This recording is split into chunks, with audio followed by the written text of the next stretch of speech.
Hello! Welcome back, everyone, for some more Elden Ring. Let me get set up here.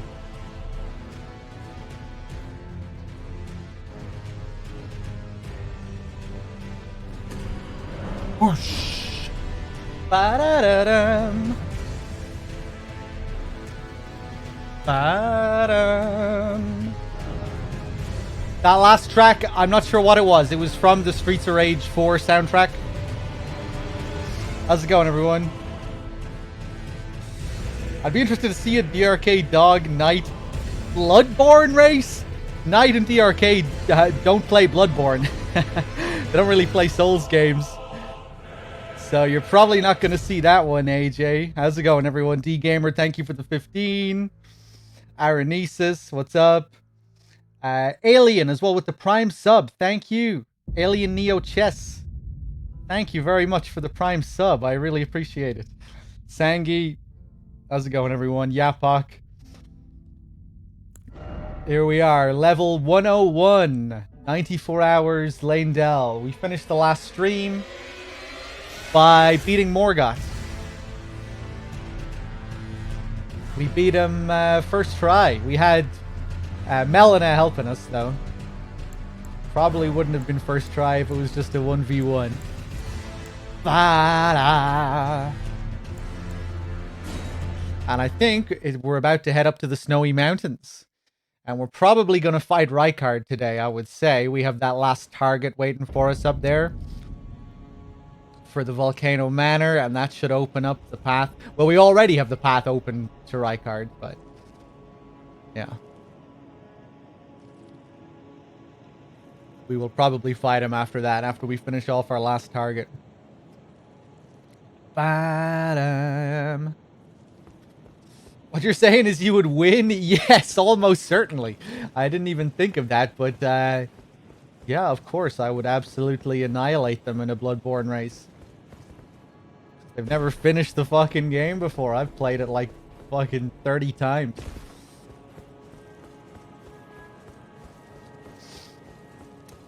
Someone said something about the grace in this room.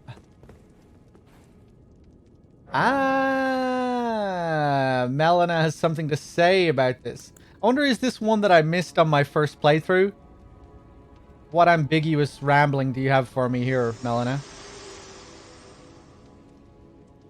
Spoken echoes of Queen Marika linger here as well. Shall I share them? Go on. In Marika's own words, O Radigan, leal hound of the Golden interesting. Order, thou art yet to become me. Thou art yet to become a god. Let us be shattered, both. Mine other self. Ooh, well, isn't that interesting? You are yet to become me. Well, that is quite interesting. Leal hound. What does the word leal mean again? Loyal and honest. Loyal hound. You are yet to become me. Oh. Just thinking of the Red Wolf of Radigan. Well, that is curious. Shall I turn your runes to strength? It's cool how we can do this. Let my hand rest upon you. For but a moment, share them with me. Your thoughts, ambitions. Your ambitions. The principles you would follow.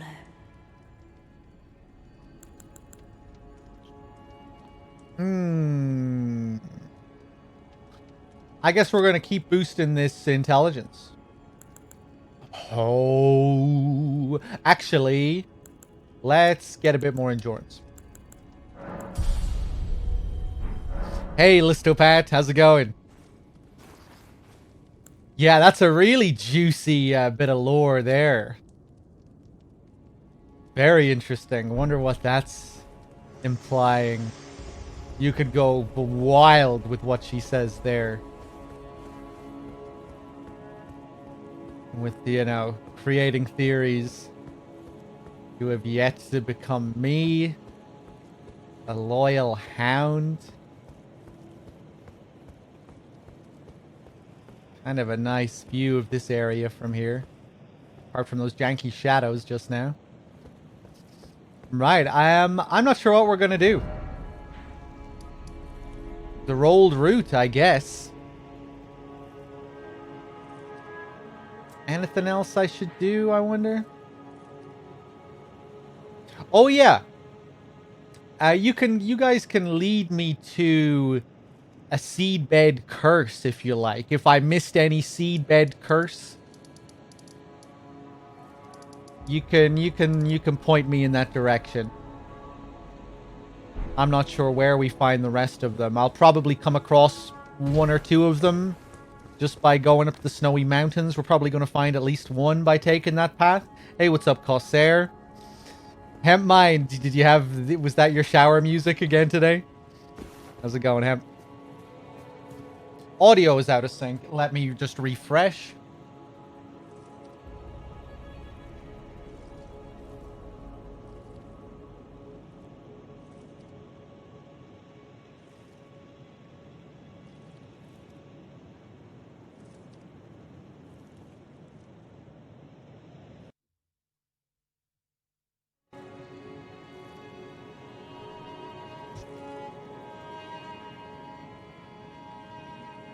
There's one in Lane Dell when you first enter.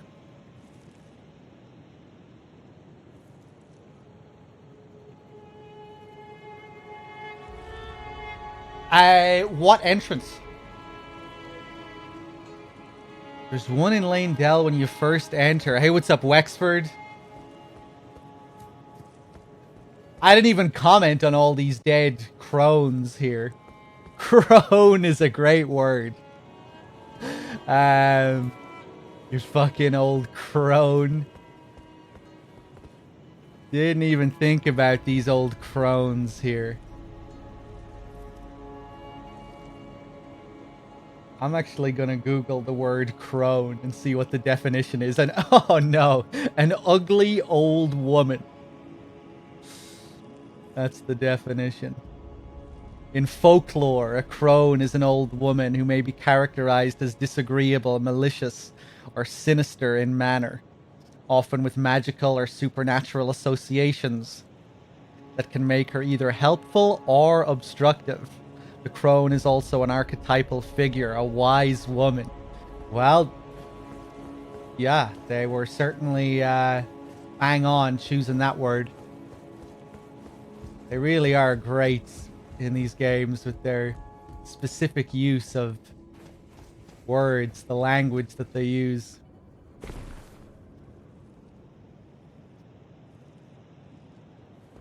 Okay. Bloody Crow, where are we going? On the top floor in a building after the wall.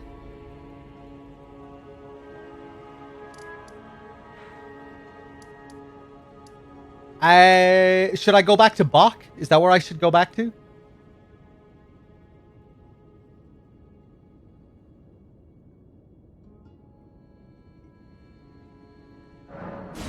Okay.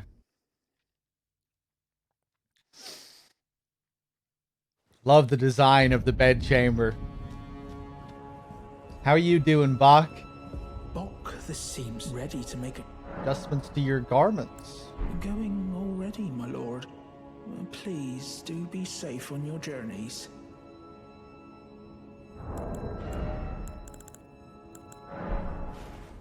You're beautiful. Bok, this seems ready to make adjustment. Going, please. Hey, what's up, big boy? You're beautiful.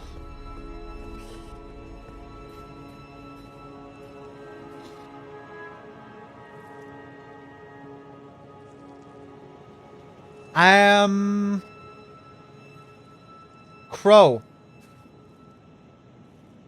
Where am I going? That one area I didn't search at all is the rooftops. You said that I should be going to the second floor of a building. Is it that building over there? It's the big dome building. That one right there. I was gonna say. That one right there. Huh.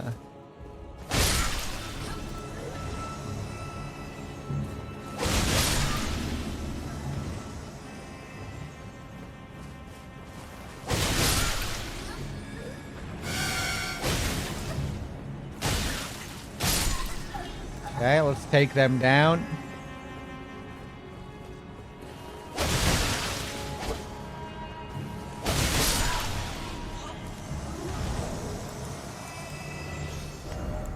I wanted to look at the... I got a drop from these guys before, but I'm not sure if I ever read it.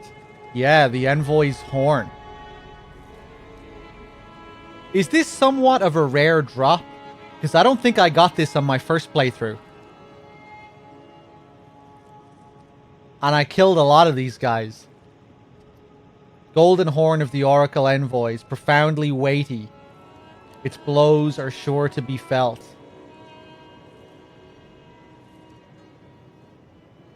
Originally an instrument, but one that cannot be sounded by a mere human. Or perhaps it is too early to sound the call.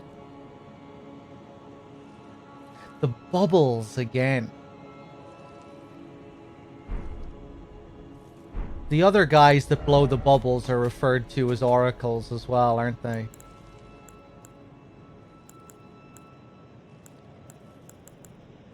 Oracle bubbles. The Claymen search for lost oracles within their bubbles.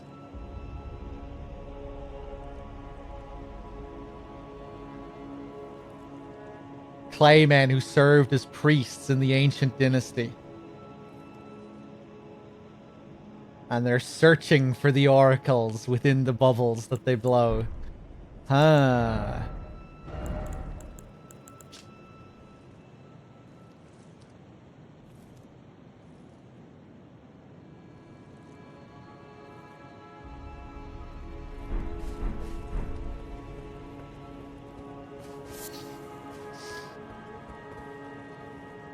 Somewhat rare, yeah. Yeah, I remember I really wanted to learn more about them on my first playthrough. And I was grinding them here for a while, hoping I would get some kind of drop, but I didn't get anything. I think my arcane might have been even lower than it is now on my first playthrough. I can't remember.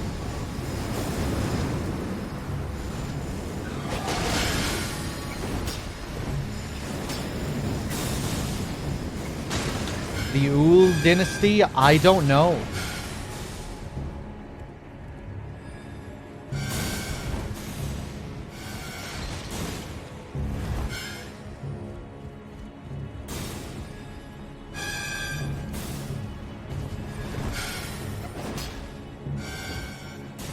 I'm jumping down here, and now we have these assholes to deal with.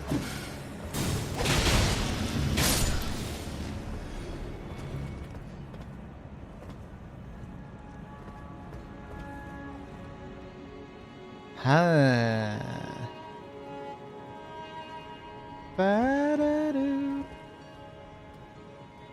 Okay, maybe I'll just jump straight over there. Alexander is gonna be... Hey, we never did do the interaction with Alexander at Mount Gelmir. I guess we should do that. I really hate those magma worms. I didn't want to fight them.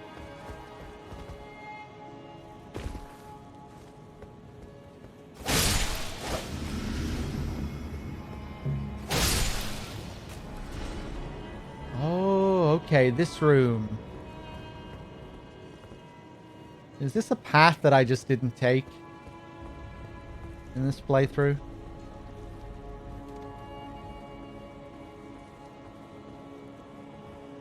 Save quit?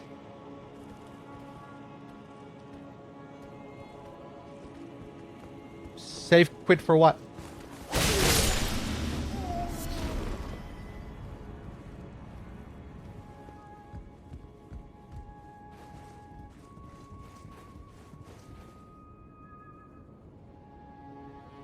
Save quit resets aggro?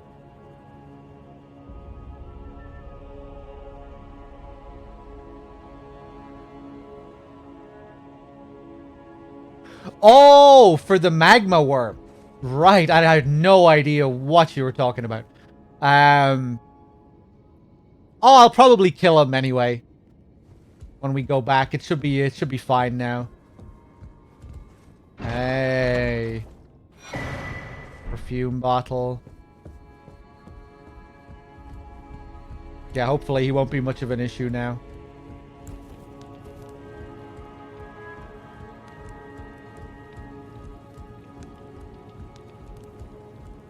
Ah, yes. And another seed bed curse.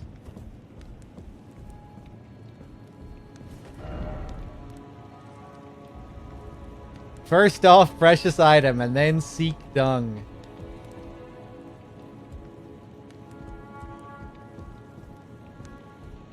Cool, okay.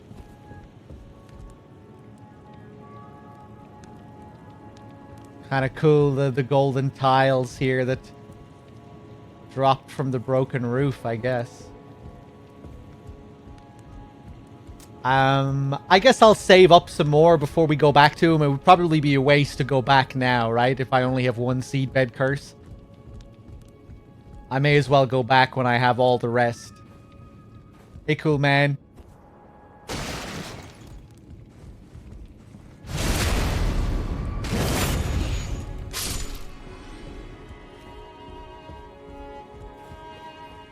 Okay, I want to see where this takes me.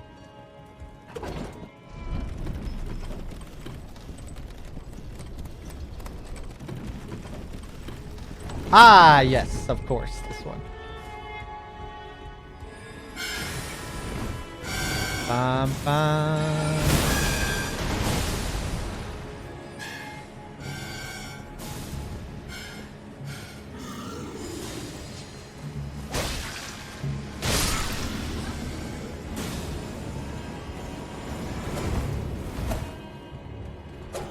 I have no idea where I am again.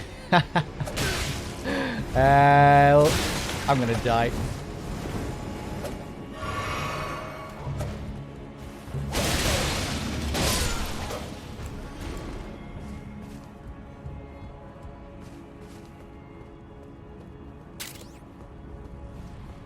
Ah, okay. So there's a little spot in there as well.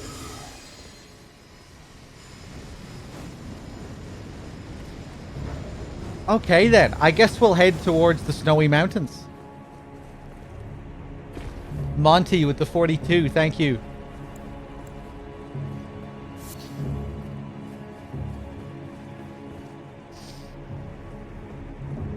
Hey, how's it going, Dom?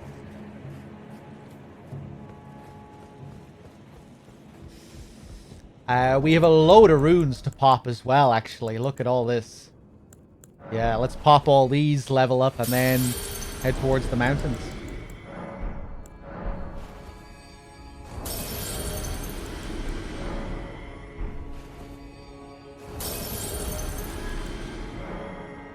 We'll go for that last target.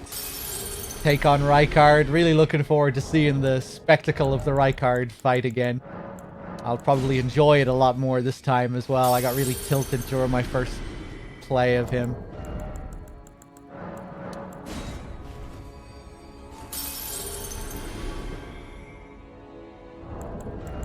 Okay.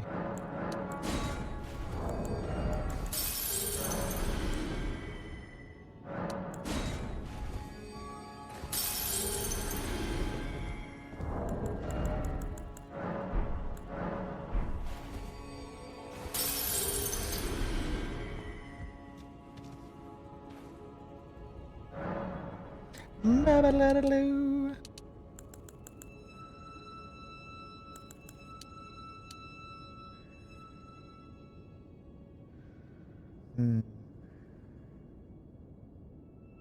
Guess I'll go for a bit more endurance.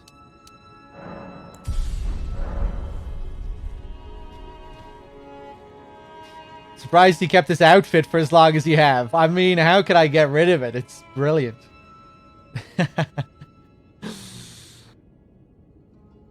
I guess I do kind of miss seeing Gordy's face every now and then.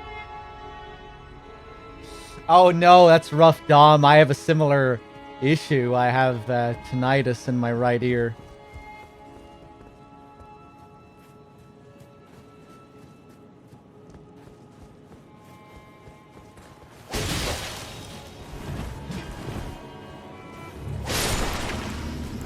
It didn't go away. No, I still need to get it seen to, though.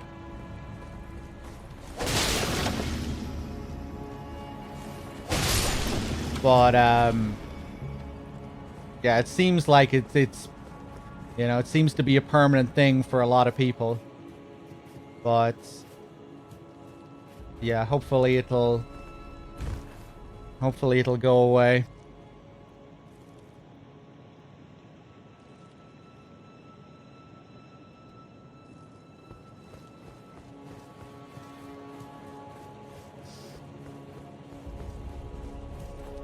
Okay. To the Grand Lift of Rold, then. Let's do it. Oh, that's the Cathedral of the Forsaken there. Okay. Right at the edge.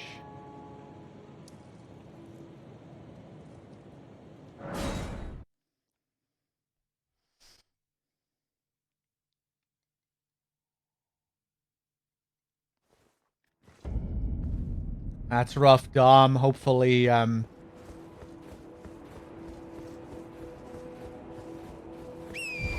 hopefully it doesn't get much worse.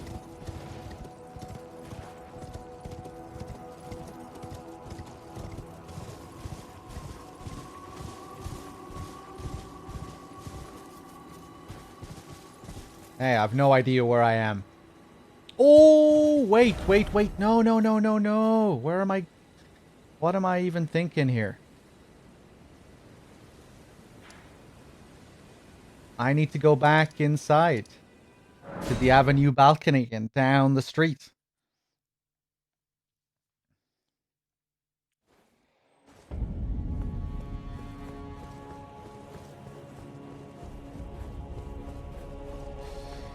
Yeah, I really need to go and get my ear seen to. It should be easier to get an appointment now, hopefully. I just got so frustrated trying to get an appointment with COVID happening. I just said, fuck it. Just decided to leave it another couple of months.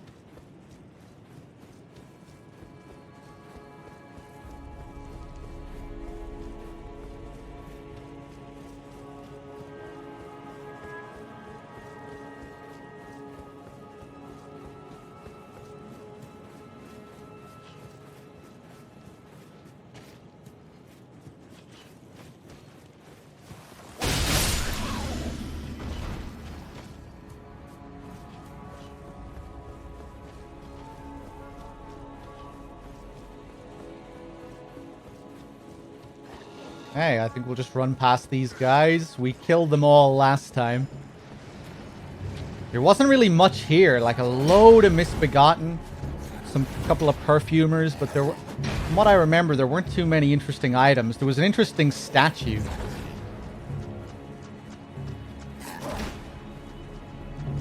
Down in a little alcove, which seemed to be depicting Radigan.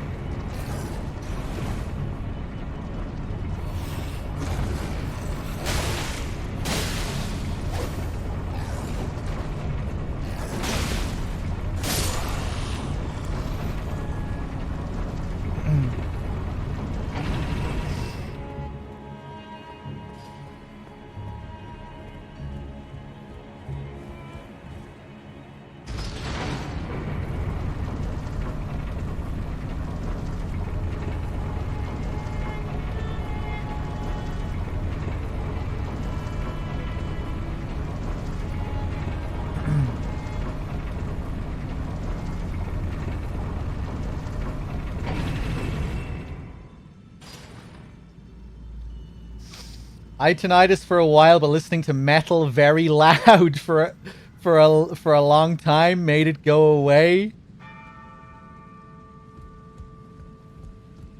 Interesting. Although hearing loss might be a problem, is it just that you can't even hear the tinnitus anymore? How long did you have it for, Nostrovis? Went away because he went deaf entirely.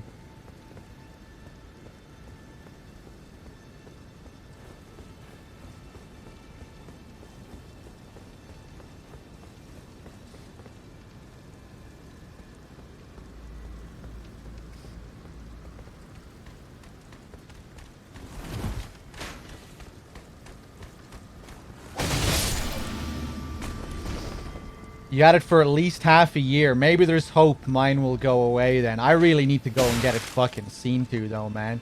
Fucking, I'm an absolute idiot.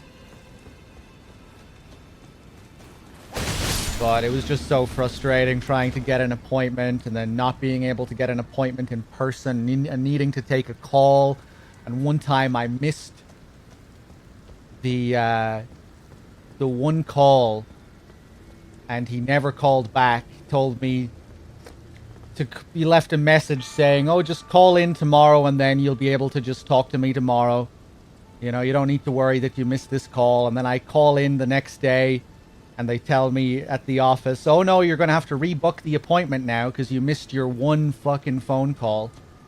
He didn't even try to call a second time and assured me that it didn't matter. I could just call the next day. And then my second appointment, they said it would take another 30 days to get my next phone call appointment. Not even an in-person appointment. But, you know, that was when COVID was, you know, in full gear. So hopefully now it'll be a bit easier.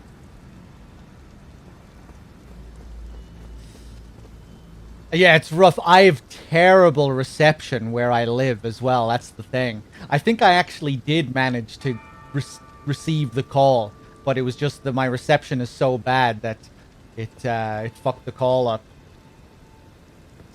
So even if he did get to talk to me, I don't know, it might not have gone so well just because my reception is so bad. And then trying to tell the people at the office this and, you know, can you tell me precisely when this call is coming in so I can go outside where there's better reception? You know, I don't want to be hanging outside for hours just waiting for this fucking call. Oh god, it's rough.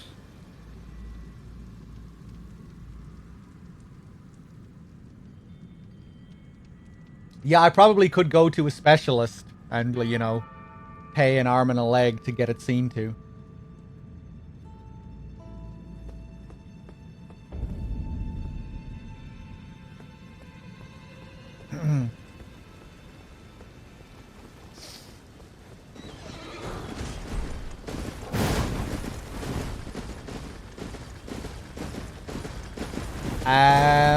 Yeah, I guess we'll kill this guy. Oh, I didn't even see you there, man.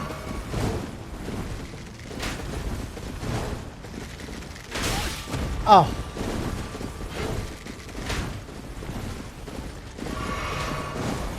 Wow, I don't know how that missed.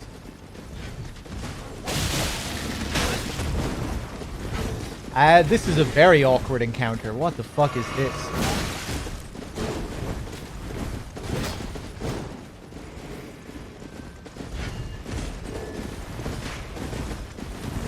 I really need to get rid of one of these guys, but... Oh my god. Yeah, okay, let's just fight this guy down here then. Nice, nice, nice.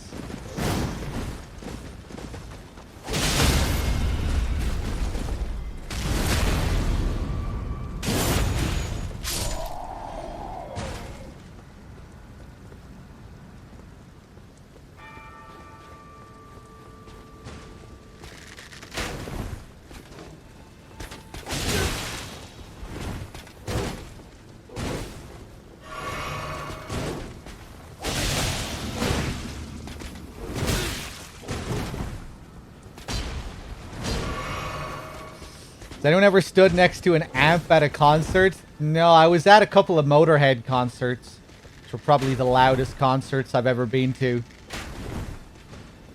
Definitely came out of those with some temporary tinnitus. You know, ringing in your ears takes a bit to go away.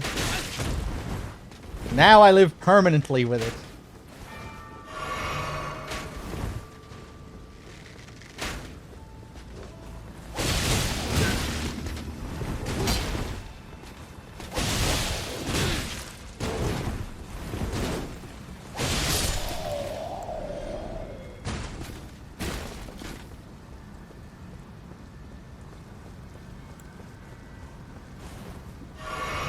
Okay, sweet.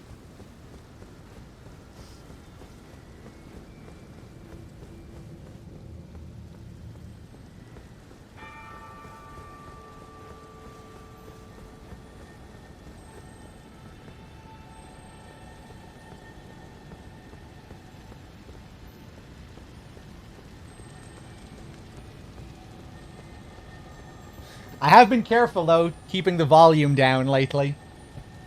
I wear headphones all the time now when I stream, but I'm usually pretty careful not to have it too loud.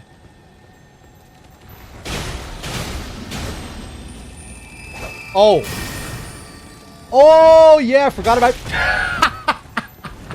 forgot about this lad. Stop that.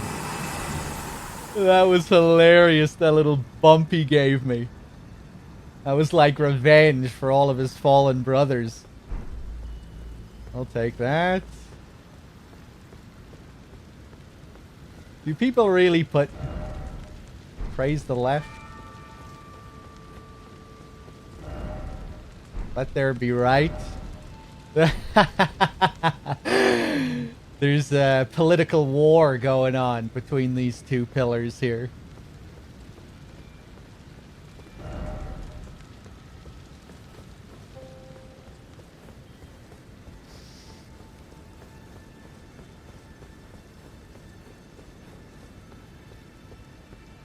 Okay.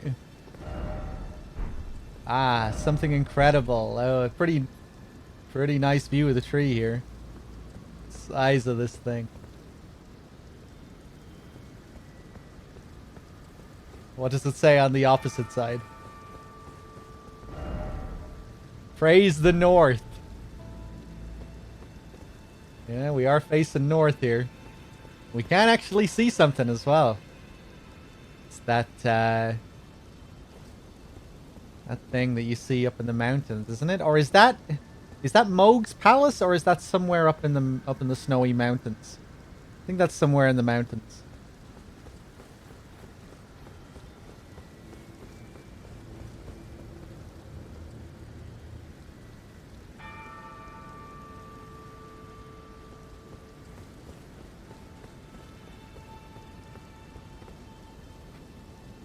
They cut Mikola content to make an easy deal. I don't know. I keep seeing people talk about Mikola DLC. I'm still not really sure where that comes from. We were talking about it the other day, how the fan base seems to have a pretty terrible track record in predicting what the DLCs are going to be about.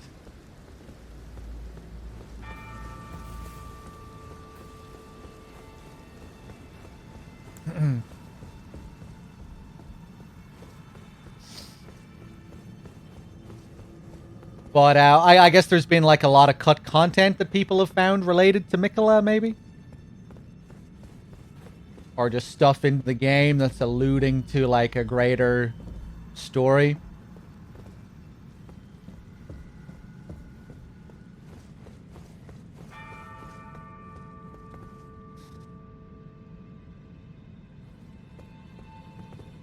I see. I guess we'll go down here to this Divine Tower. I guess this is where we power up Morgoth's rune. I guess we'll go and do this. This is something that I never did either. I never got to read Morgoth's rune on my first playthrough.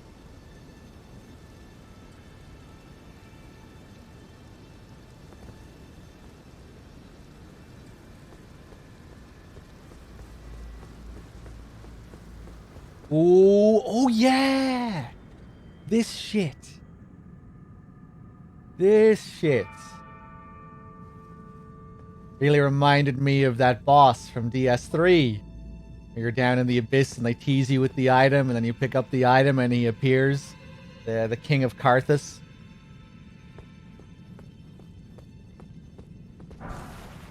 Fell Twin. Yeah, just 2 or 3 Omen. Or just 2 twins.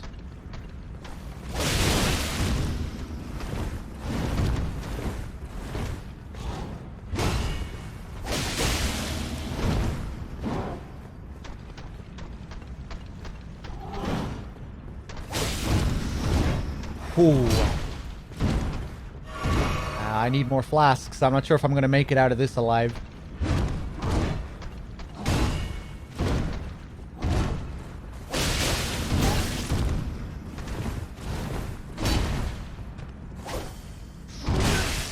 Oof.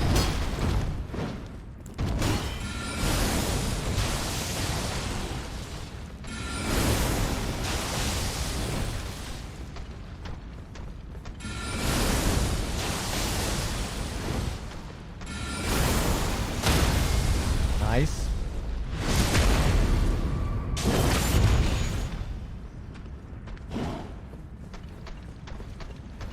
Oh, I'm hitting a fucking wall.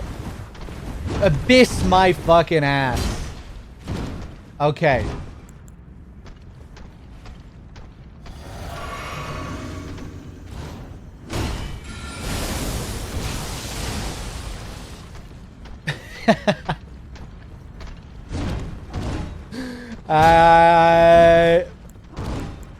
Right, give me another one of those.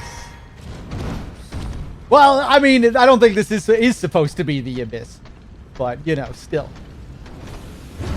I don't know what kind of realm we're in right now.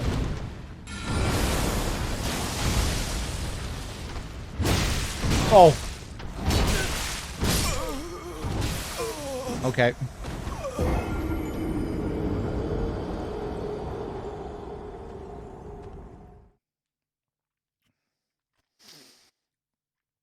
Right, let's try this again, but with some more flasks.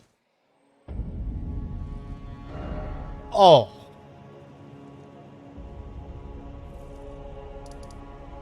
Oh.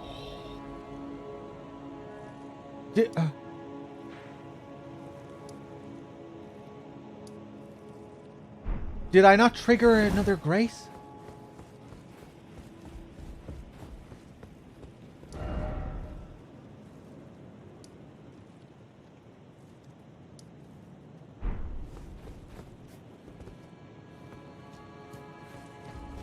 Oh, God. I think I must have missed a grace. I'm pretty sure there's a grace down there. Oh, I should have went down on the elevator first. Right. Yeah. Okay, let's do that this time. Okay, at least there is one that we can trigger this time.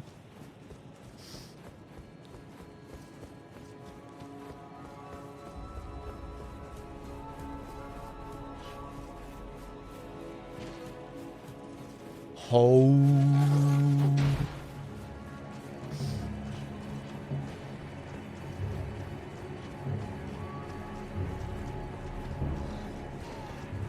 Do I have a skincare routine? No, not at all. I ignore my skin.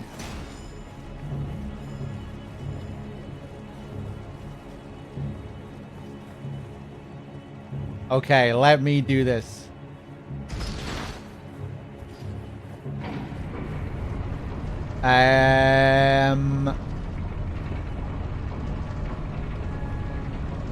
Okay, yeah, no, we're on the right track.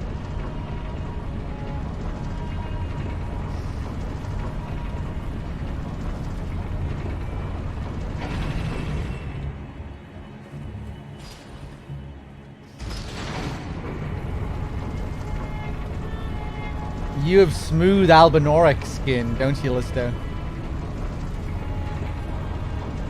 Listo's a real-life albinoric.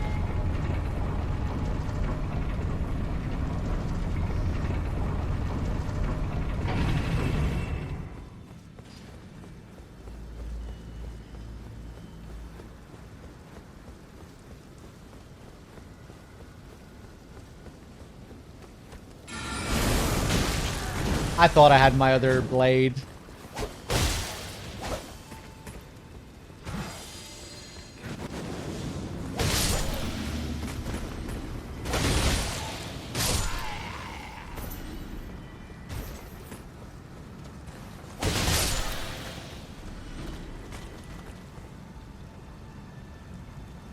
I'm not really sure how smooth my skin is. I would say it's relatively smooth. I think I have medium skin. I'd say it's somewhere in between. I think my hands are quite soft.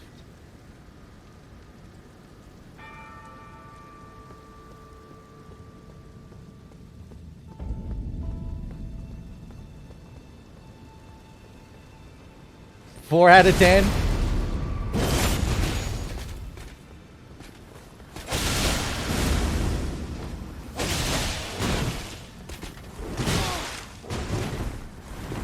Oh, no, wrong.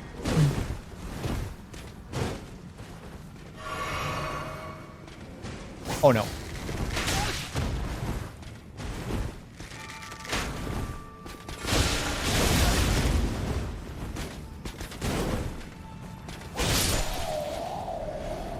I really should have healed there, man.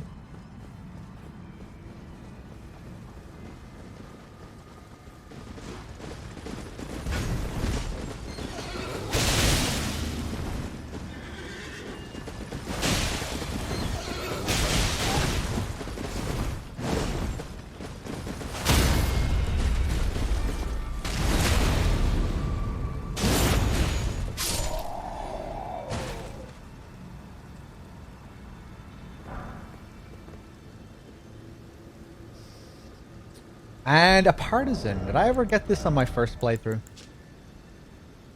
Spear with a wide tip. In addition to its thrusting attacks, this highly versatile weapon can be swung to sweep through foes. About as simple as it gets. In terms of descriptions in this game.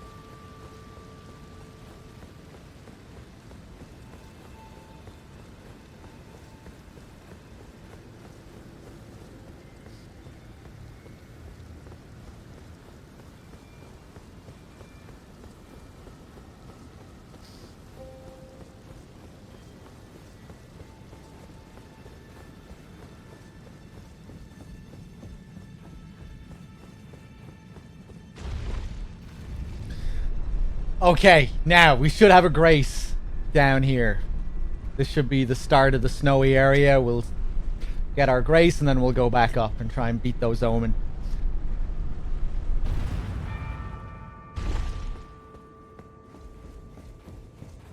Oh, yes, secret room down here. Oh, shit. Okay.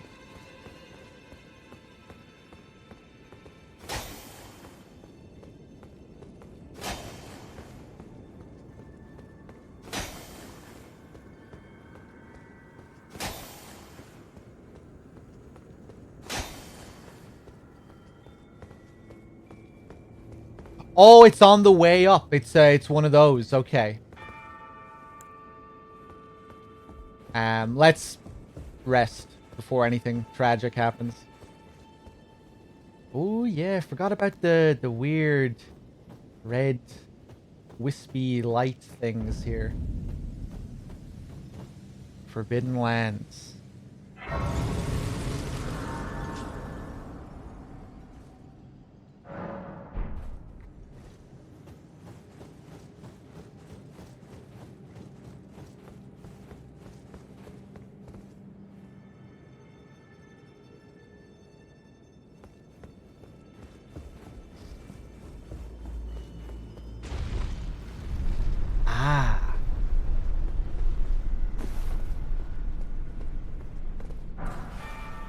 Official's attire.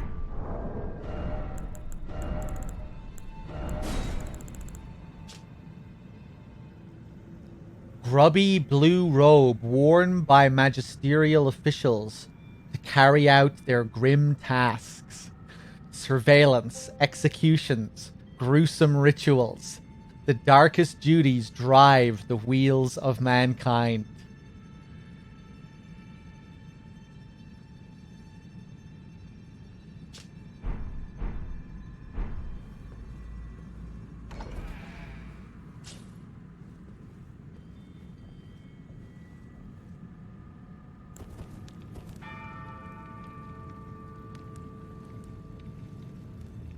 Okay. Blade of Calling.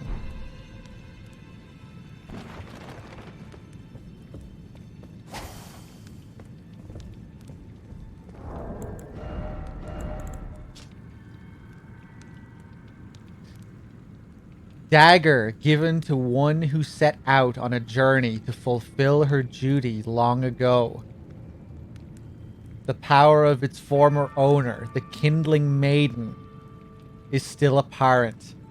The one who walks alongside flame shall one day meet the road of destined death.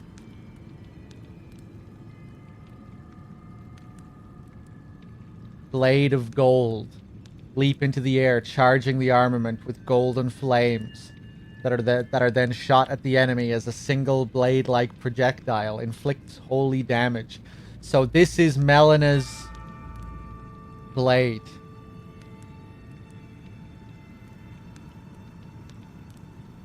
That's her line at the top.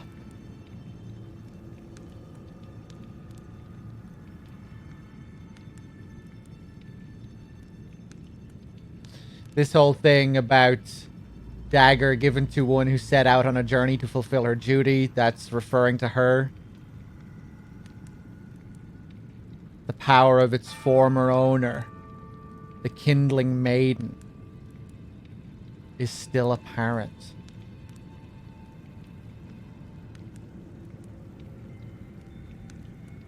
The one who walks alongside flame shall one day meet the road of destined death. Which I guess is referring to the path she's taking here up to the flame of ruin and all of that.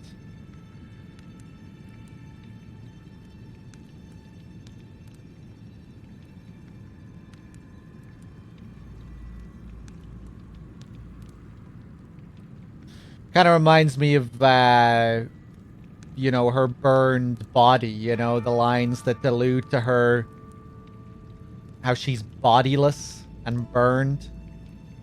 I think she refers to herself as bodiless and burned. She says that line during the cutscene. Oh, and what? The one who walks alongside flame shall one day meet the road of destined death. Is that her line?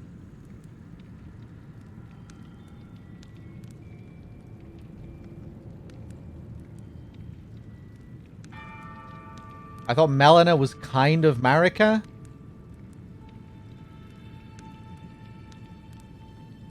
I don't know.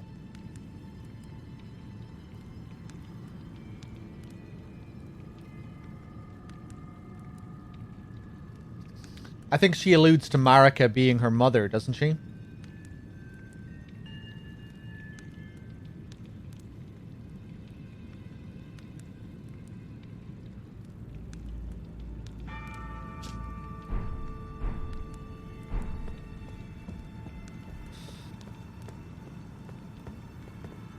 Rani cast aside her body, and it does kind of look charred up there, doesn't it? But I think she got rid of her body by using the rune of death, right?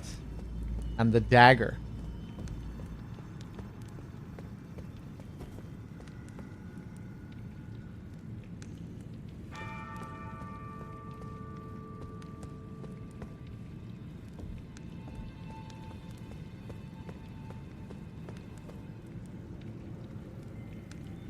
I guess I can just drop. Nice, okay.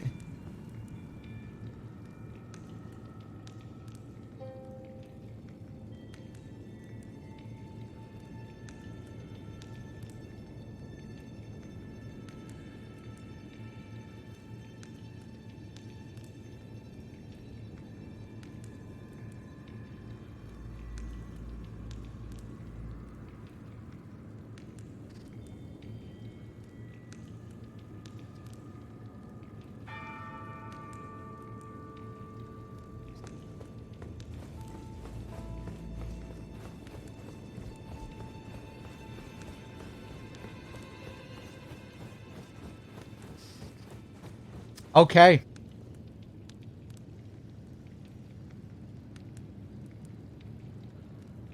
Mostly because she says she has no real will. Yeah, she has some strange lines.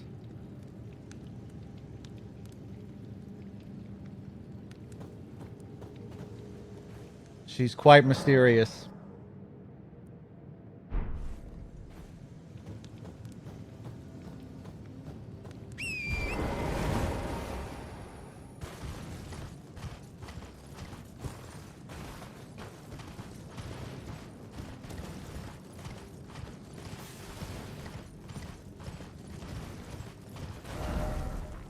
Okay, let's head along the path here. What is this? Oh, that's just the lift. Okay.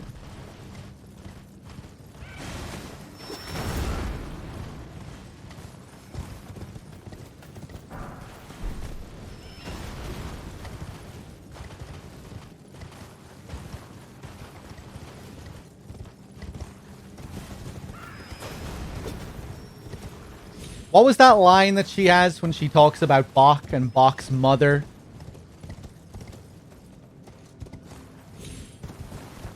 Doesn't she have an interesting line that kind of implies something about herself and her relationship with her own mother? Kind of like wondering how it must feel to have a mother almost, or something like that. Even though she still talks about a mother that she does have.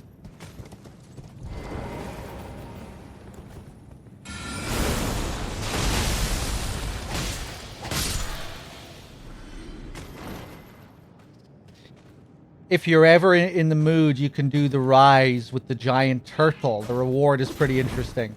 Yeah, sure. We might go back and do that.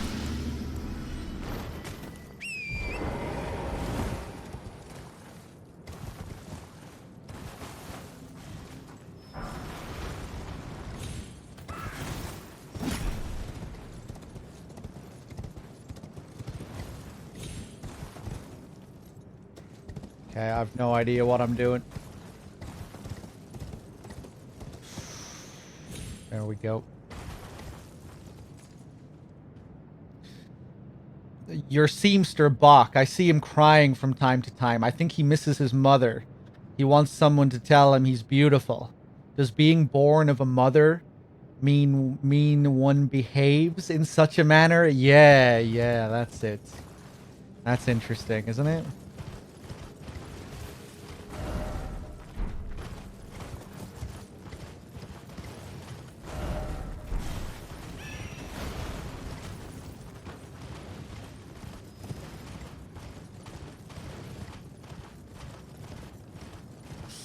Cool, man. Did you see that when we told him that he's beautiful?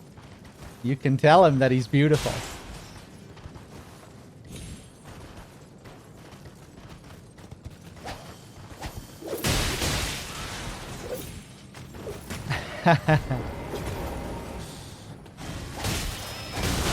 It was quite a crazy moment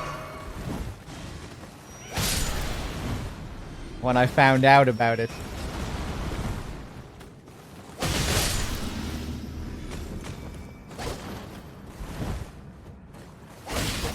Does he shed a little tear? No, but he's very pleased.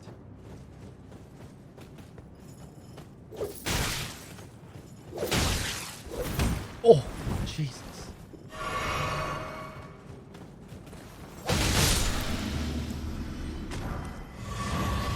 Vulgar militia armor. Armor worn by lean, mean, and filthy militiamen. Freshly singed battlegrounds effusing with the stench of the dead. Forbidden lands that will be excised from the memory of history.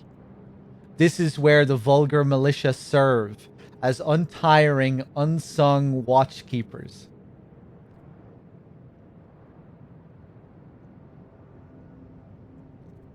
Hard to tell if Melina is talking about how she should act being born of a mother, or if she's implying that she isn't born of a mother. Yeah, does she ever refer to being born of a mother at any other point? Does she ever refer to her mother? I thought she did, but maybe it's just she talks about being born under the Erd tree.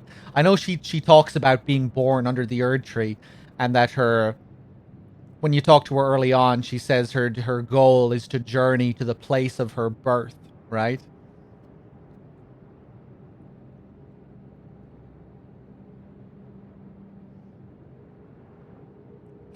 Lean, mean, and filthy militiamen. I really like these lean, mean, filthy militiamen.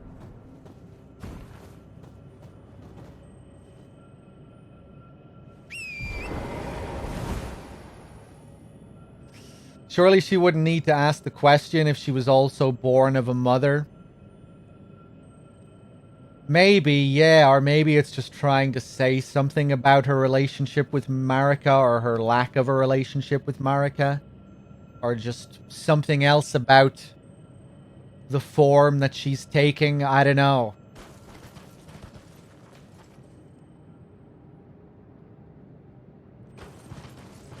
It's certainly intended to be some kind of mystery anyway, I think. Just her existence.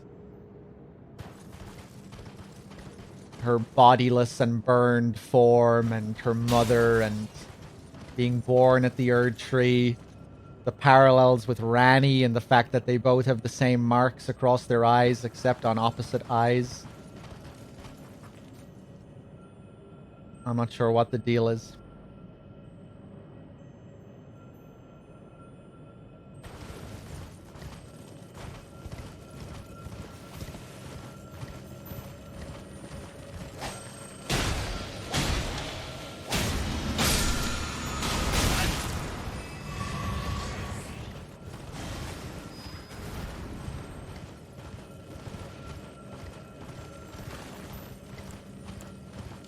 I guess these are embers from the Flame of Ruin or something, right? These red wisps.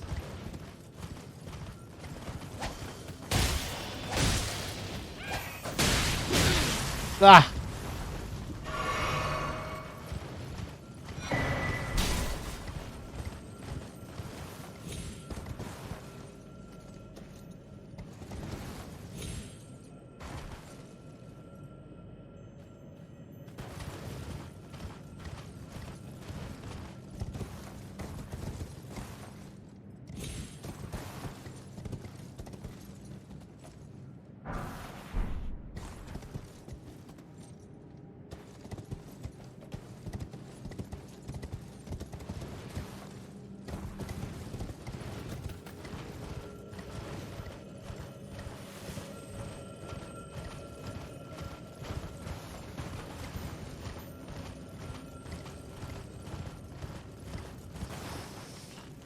Izaki doing more mix-ups with that line than MBC3. We might find some information that clarifies it.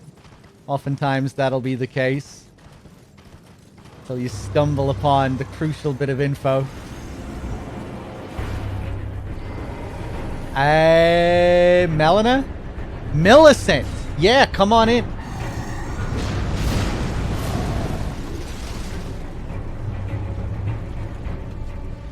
Exciting, I get to see Millicent's quest line this time as well. Or the parts of it that I missed, at least.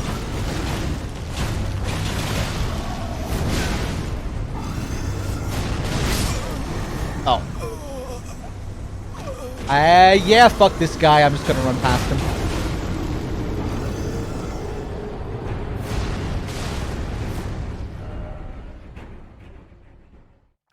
I probably didn't finish this guy on my first playthrough.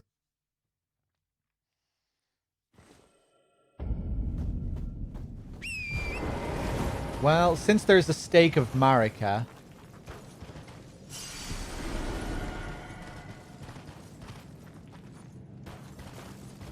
maybe we'll give him another crack.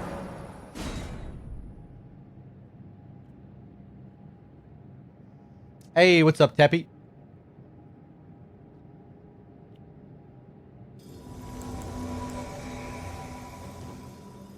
I can probably level up some ashes again as well.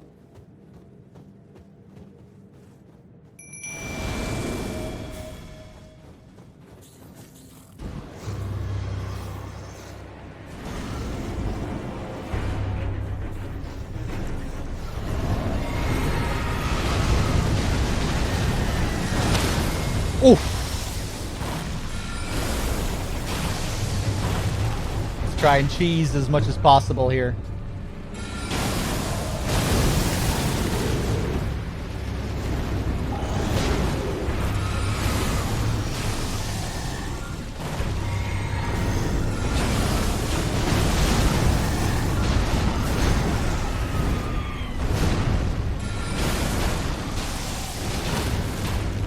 Ooh! Ah!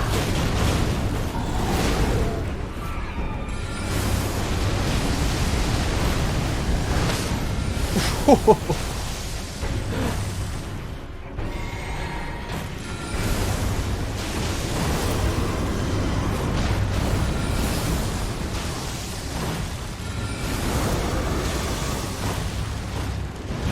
pissing him off. Oh! Nice.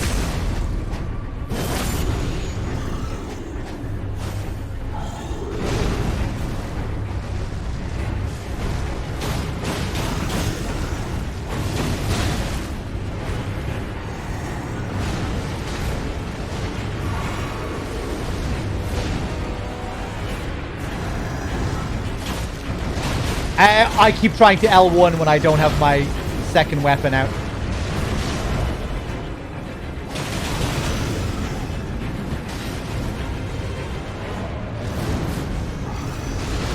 Millicent is getting pretty fucked up.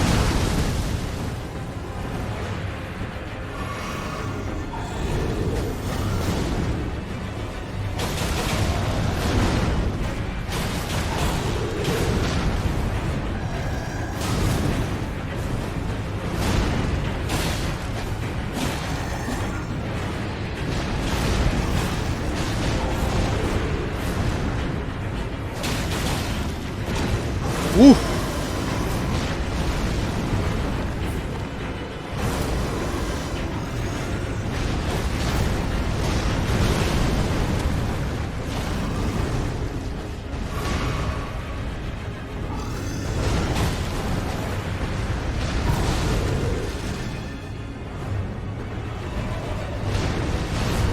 Oof.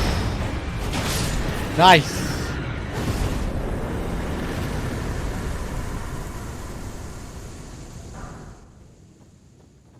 Gargoyle's Black Blades and Gargoyle's Black Axe.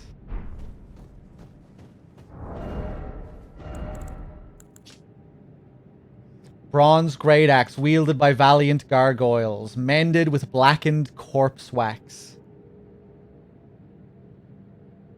Deals holy damage. Such is the mark of those who serve Malekith, the Black Blade. Bronze Twin Blade wielded by valiant gargoyles, mended with blackened corpse wax. Again, such is the mark of those who serve Malekith. Okay.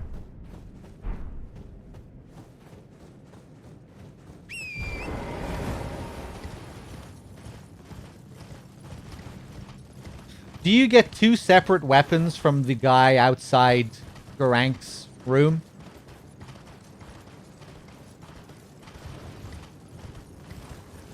I remember getting two weapons from him, but I guess they were different.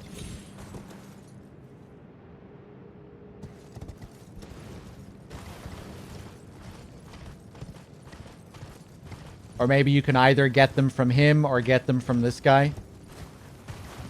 Maybe they both drop the same weapons.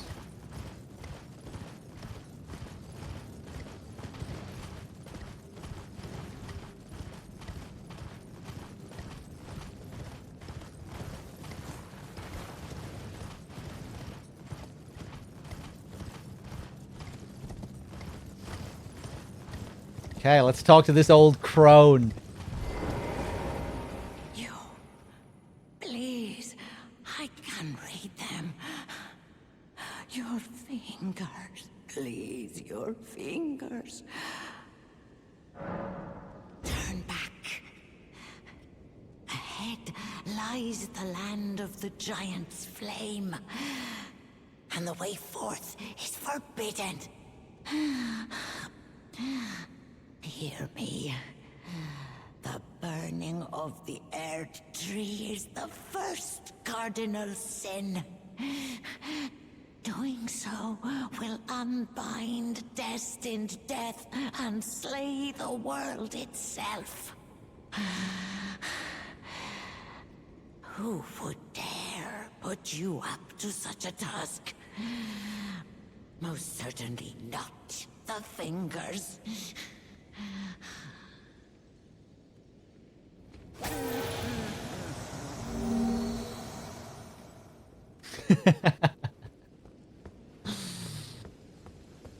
All right, nice. Touch Grace. How many runes do I have? 54k? How many do I need? 67 to level up.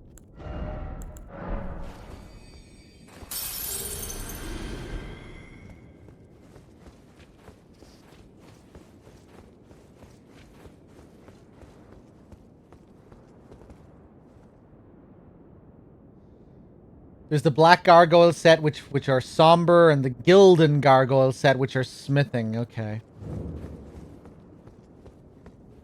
Alright, let's do it. Hoist that medallion.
You think so, cool man?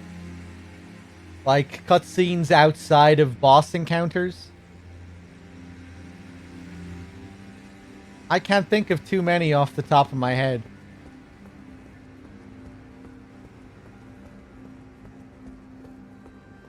Ooh, the sky looks nice here.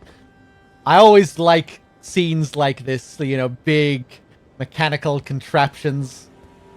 You know, like the clock in Bloodborne. It's always satisfying. Just for elevators and contraptions, yeah. Maybe there are more of those than usual. There probably are.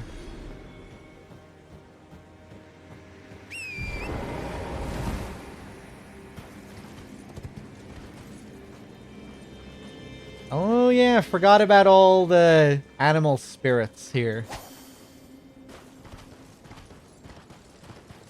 Nice. Get our first map. Ooh, we have Shabriri coming up.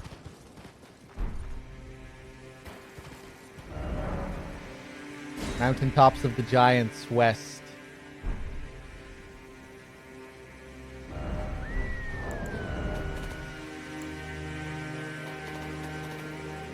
Oh, we still need to give Corrin and... Yeah, we need to give Corrin those 2 books.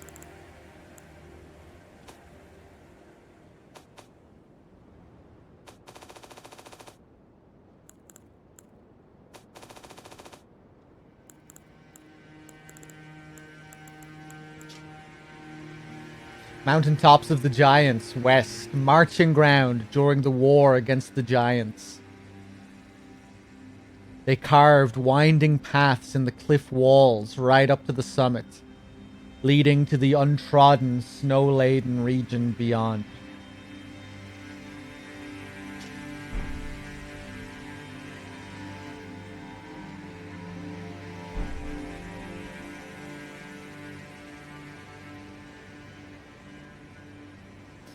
I really like the scene for the raising the bridge at Volcano Manor.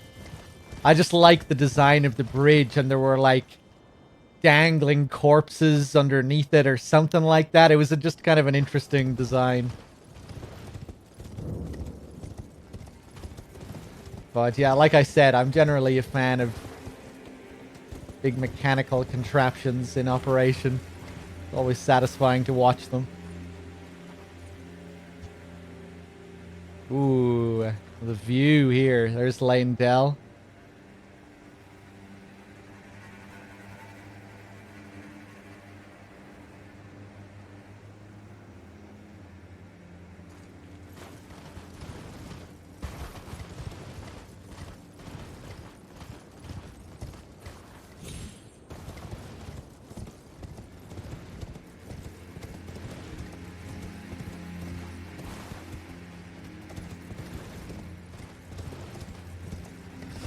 Right, so if you don't do Vare's questline, I guess the only other way to access Mohg's palace is through the teleporter in this area. Is that the only other way of getting to him? I know there's a teleporter up here, and that's the only way. Ah, okay.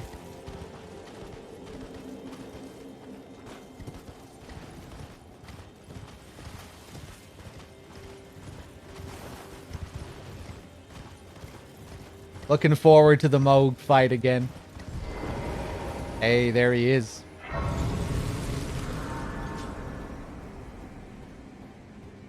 Finally, we meet the Tarnished, who would be Lord. Oh my. Why the long face? I fear that you were previously acquainted with this vessel. Well, that is most unfortunate. For he is dead. As for his flesh, he gave it to me. Shabriri, I hope you can make your peace with that.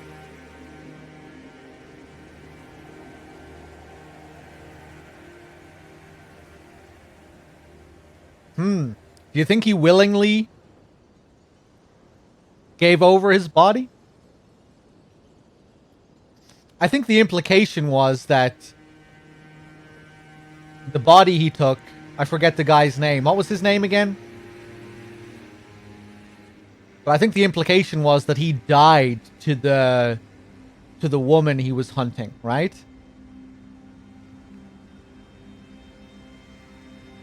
So I guess it wasn't. I guess he didn't willingly give his body over. Seems like Shabriri found it and took it. Yura, yeah. Because Yura tells you that his main goal is to take down that woman who serves the Lord of Blood, right? That master swordswoman. Who he kind of respected. On some level. And when you find his body, that's also where you find her. She invades you in that same spot where you find Yura's dead body. And then it disappears when Shabriri takes it.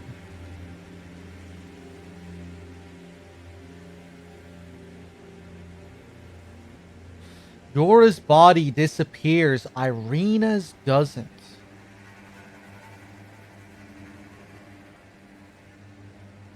Shabriri also takes Yura's voice, doesn't he? I'm pretty sure this is the same voice actor.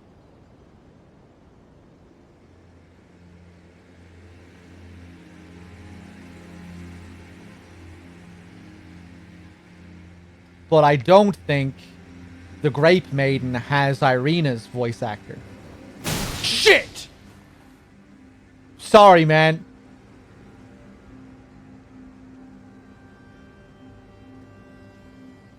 I'm just alluding to what Salami was saying, Listo.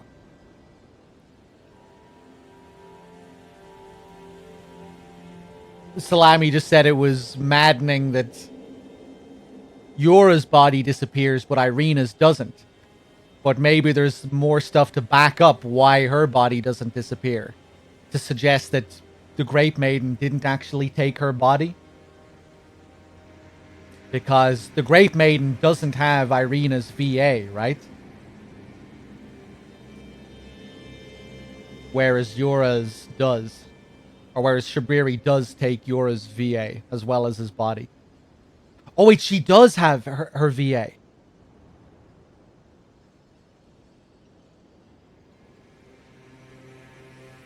Oh, I see. I thought she did, but then I saw other people saying that she didn't.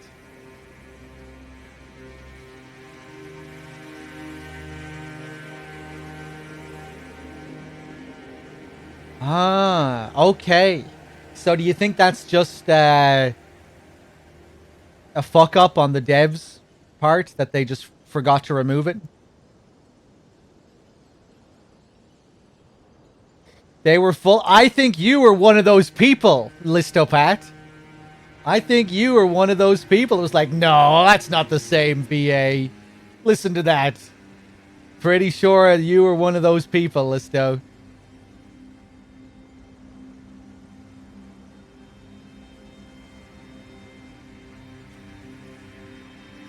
I was the only one telling them it's the same VA.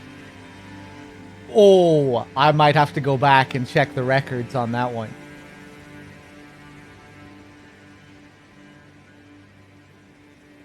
I might have to go and watch the we have evidence for that whole playthrough. I think I'm going to have to go back and look it up. Do it? Okay. You're pretty confident. Maybe you're right then. Maybe you're correct. Maybe I thought that the voices were different and you were trying to convince me otherwise. You're probably right.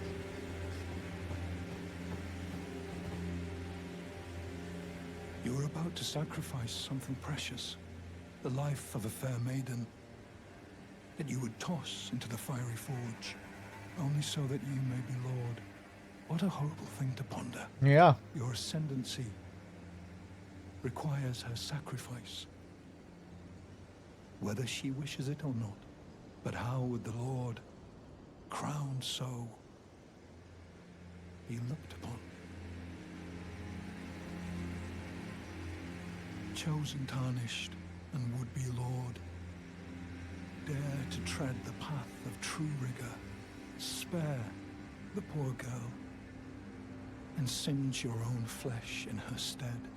If you are prepared to show resolve, and attain lordship through righteous hardship, then heed the words of I, Shabriri. Chosen, tarnished, and would-be lord, descend into the depths far below the Erdtree capital.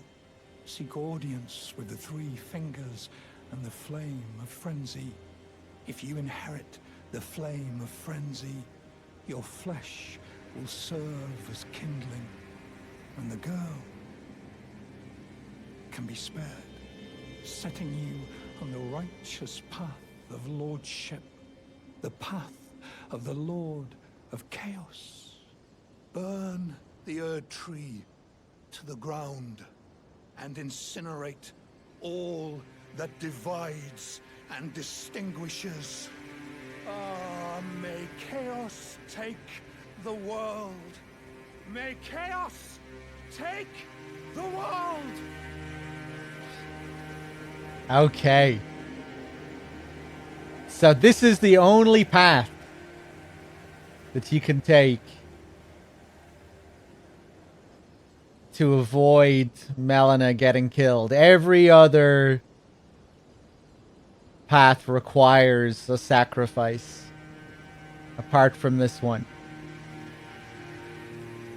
where we are the sacrifice.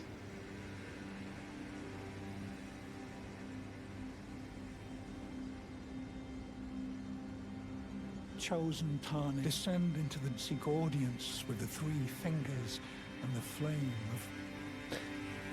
Right, a question. If I go down and see the three fingers, am I committing to that ending? Or can I go down to the three fingers and still get another ending?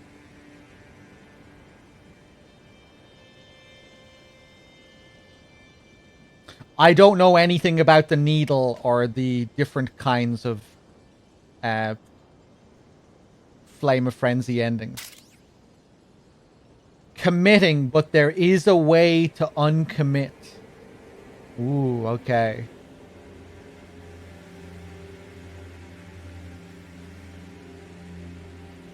Do you need a needle? Do you need the needle to uncommit?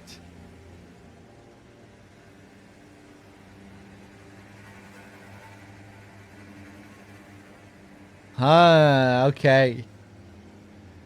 But I won't want to commit. I'm pretty intrigued. I really want to see these 3 fingers. I want to see what's behind that door.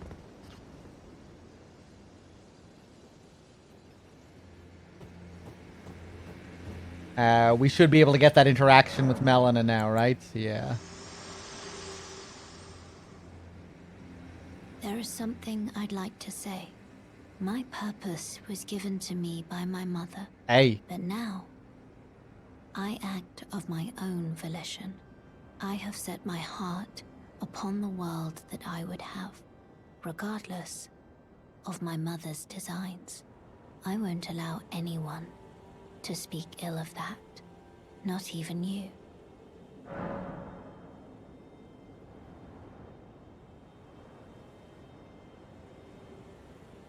Okay, so her mother did send her along this same path that she's on. But now she's acting of her own volition and still choosing to stay along this path.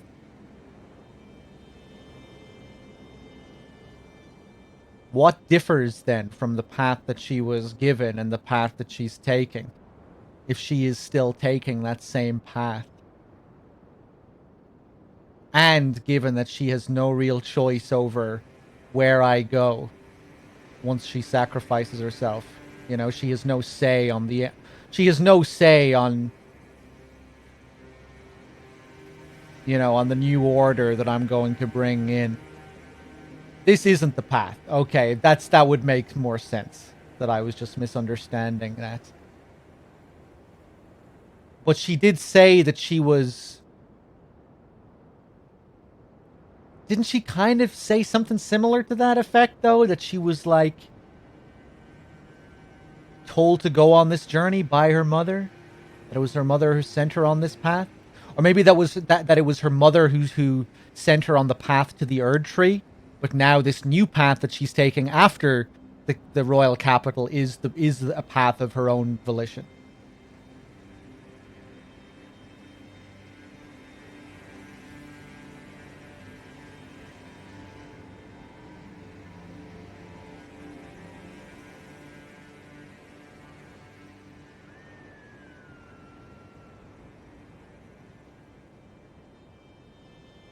I'm well aware she's okay with sacrificing herself. That's not what we're really talking about, though. We're talking about the path that was given to her by her mother, but also these new decisions that she's making of her own free will. But yeah, I think we have it. I think it was the journey to the tree was given to her by her mother, but this quest to sacrifice herself here is her own path. I think.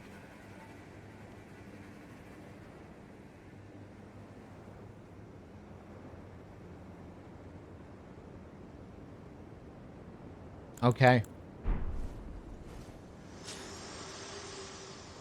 Right then. I think I'm going to go to the 3 fingers. I just need to remember how to get down there.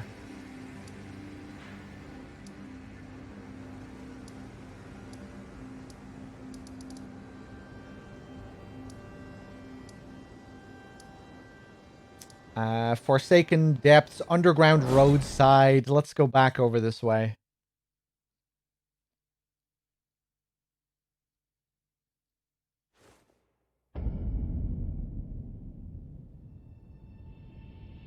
Oh! Yeah. No. The church. We can go through the gate. Now I remember.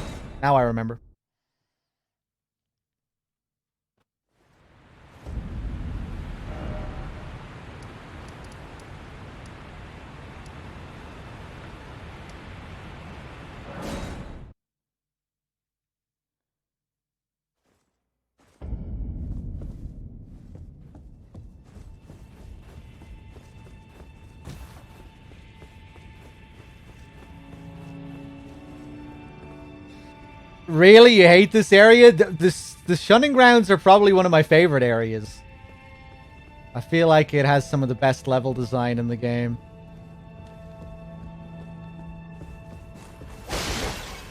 But I also think Blighttown is one of the best Dark Souls areas as well. Yellow Ember. Yeah, so we have this whole crypt full of these guys, these nomads.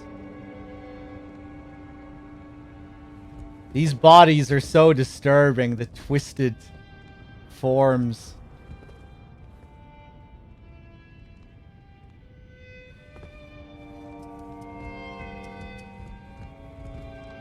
Bam, bam. Oof. Nope. I'm dead.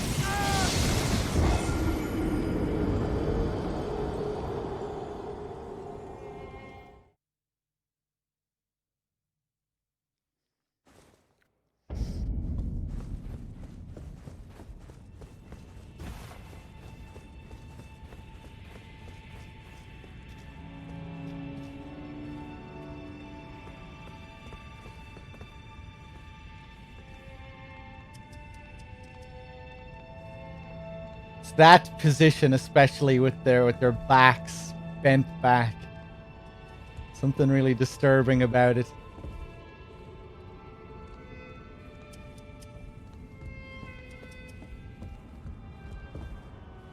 Oh, did I miss dialogue at the Grace? I remember getting this on my first playthrough.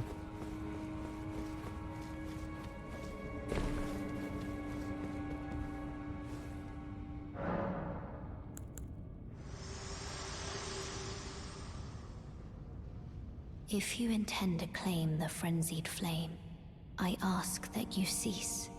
It is not to be meddled with. It is chaos, devouring life and thought unending. However ruined this world has become, however mired in torment and despair, life endures. Births continue. There is beauty in that. Is there not? If you would become Lord, do not deny this notion. Please, leave the frenzied flame alone.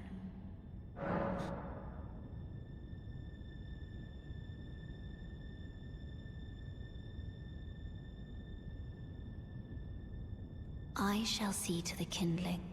It is a purpose which I choose to fulfill. So please, leave the frenzied flame alone. I shall see it as a purpose, so please. Okay.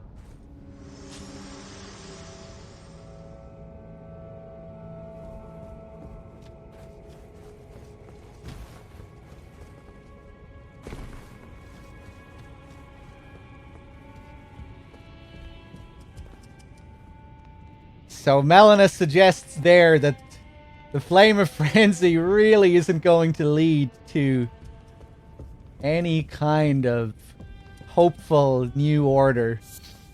That really suggesting that anything would be better than it.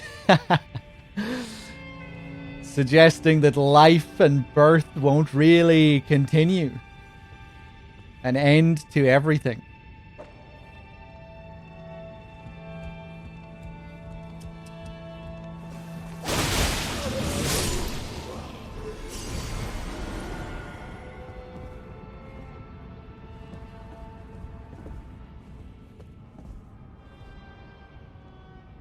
Oh, I didn't even really notice, like, all these... They're all they're little back scratchers. I guess you just kind of assume that they're arrows or something without even looking at them. But yeah, these are all the nomads, the nomad merchants. So of course, they're all just holding their back scratchers.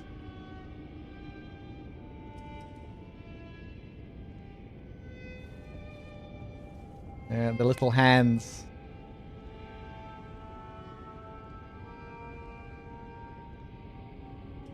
Oh, do they play their instruments with the back scratchers as well?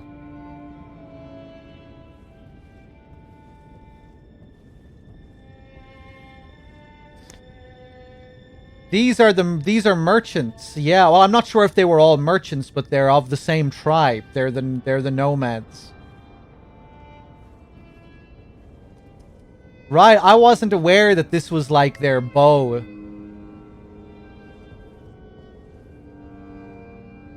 I thought this was just I thought this was some kind of back scratcher.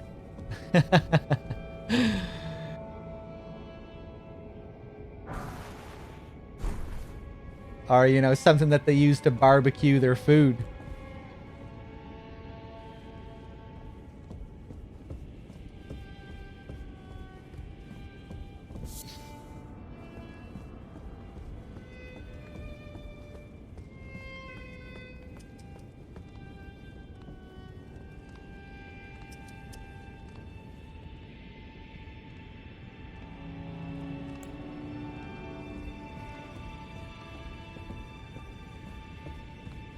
Come back here.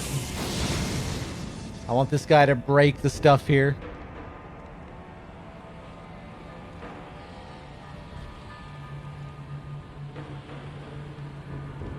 Does he whack you with it as well?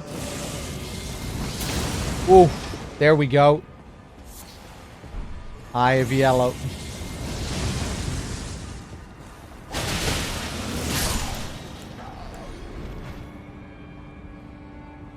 Can you get that as a drop? Is it possible to use that as a weapon? It looked like he was using it as a weapon there. I'm not sure if he does ever hit you with it, though, or if he only uses the frenzied attacks.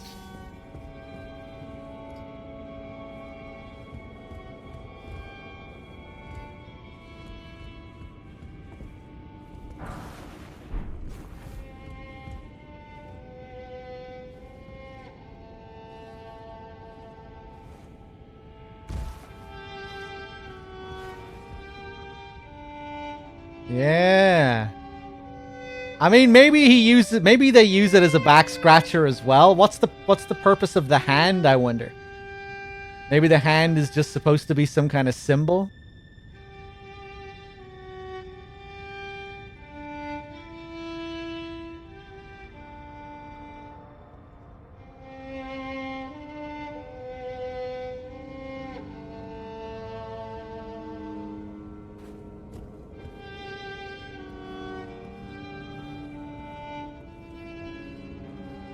They've whipped the mules with them. I'm sure they're lovely to the mules.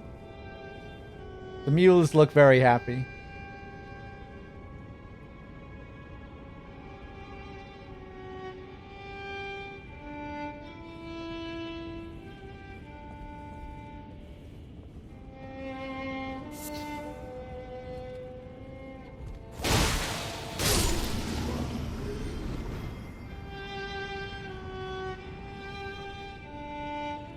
I can't interrupt this, can I?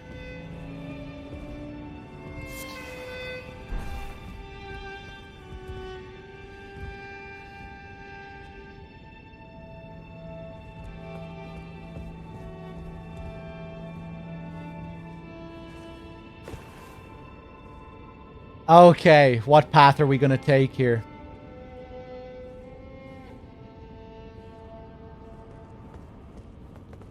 Oh.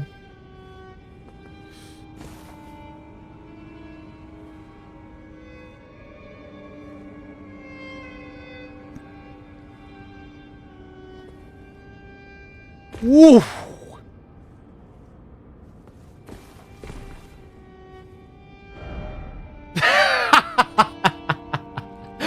Oh no, wait.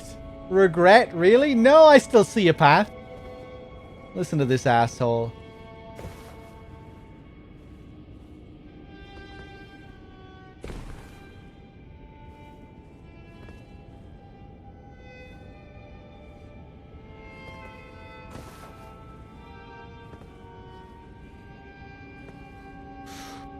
Fuck!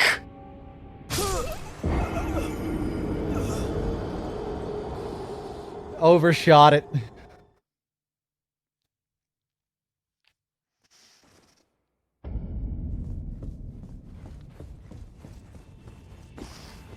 Okay, let's quickly get back to where we were.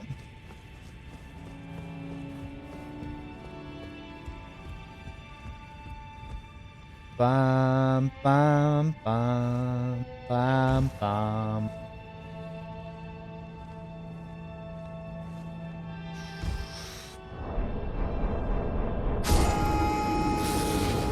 Okay, we're just gonna lose that level then.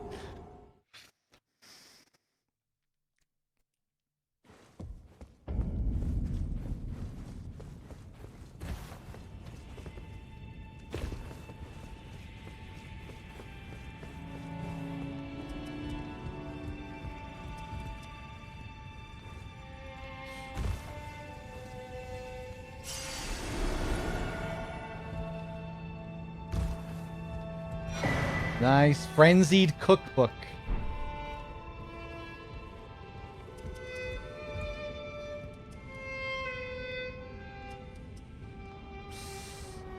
Okay, let's take the same path. Ooh, no!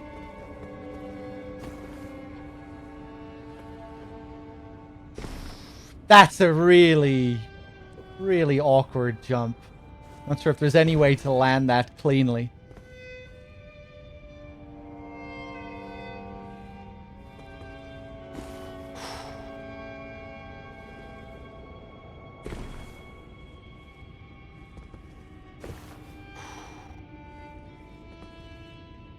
No!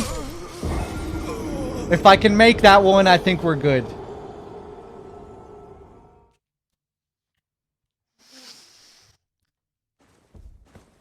If I do a running jump, I'm gonna overshoot it. It seems like if I just walk and do a short little jump, it's also easy to overshoot it. It's kind of hard no matter what you do.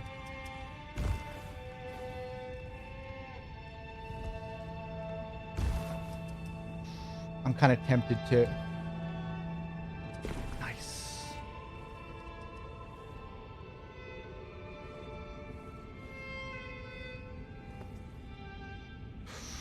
Woo! Ah! Fuck! Come on, I landed that.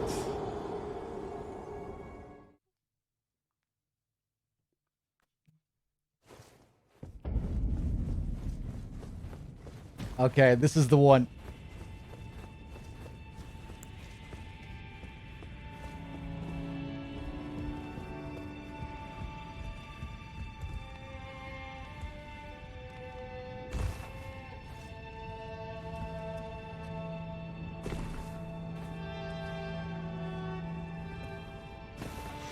Woo!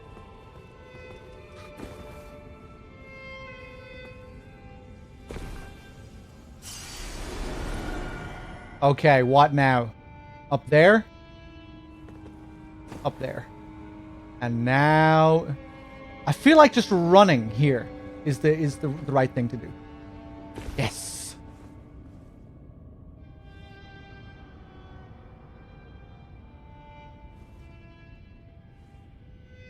I think running right here as well might just drop me down there. That looks like a pretty big fall though. Fuck it.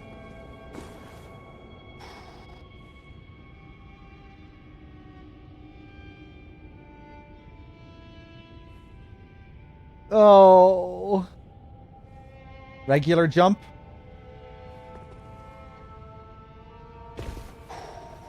That didn't feel right.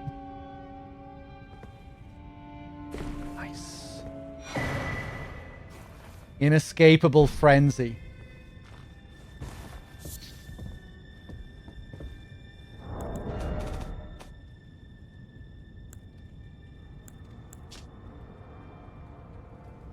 Incantation originating from the maddening three fingers. Causes the yellow flame of frenzy to blaze from the caster's eyes. The caster then latches onto foes, spreading the madness. This incantation also causes buildup of madness in the caster and is only effective against tarnished.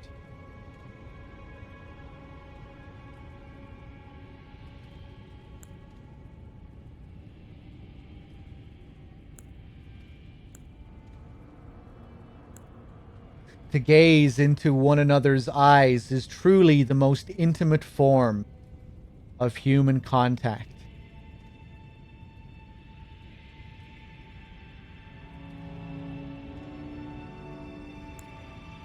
Let me just look at the other incantations we have related to this. The Howl of Shabriri releases a maddening shriek that causes madness buildup in foes nearby. This incantation also causes madness buildup in the caster and makes enemies more likely to target them. It is said that the sickness of the Flame of Frenzy began with Shabriri, the most reviled man in all history.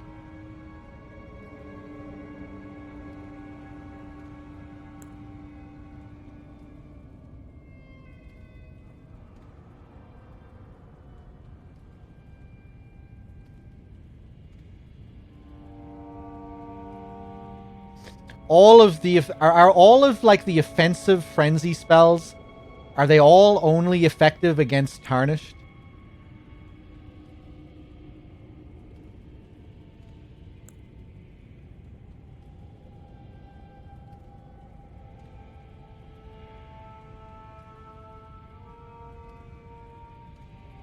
That's a cool line. Makes me think of the Locust Preachers and some of the promo Bloodborne stuff about going mad when you look into the eyes of a blood-drunk person.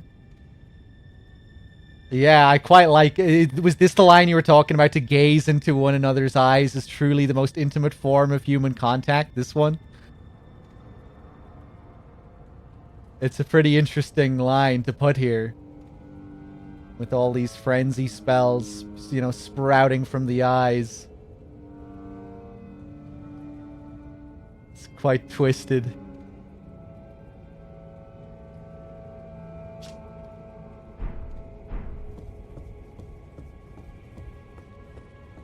Oh, fuck, I killed him. You need to use their... You need to bait their attacks to get at these items here.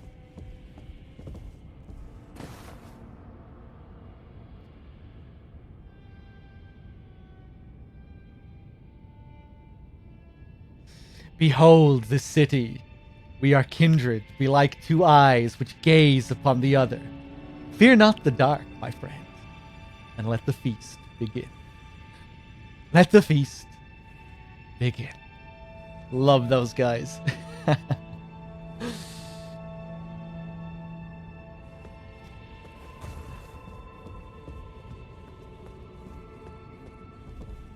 That's a good item. Bait someone. Oh, can I get someone else? Is there someone else down here?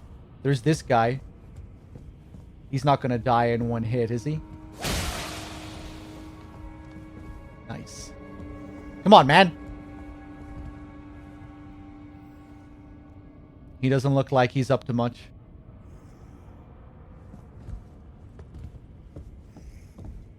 Not sure if there's anyone else I can bait.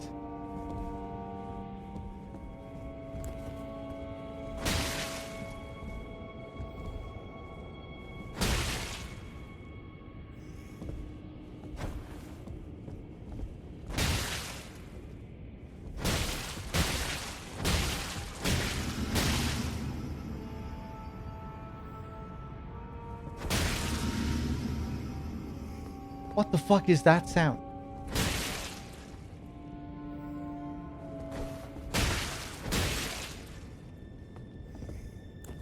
What buff is that? Maybe reload? Do you think he should be aggroed?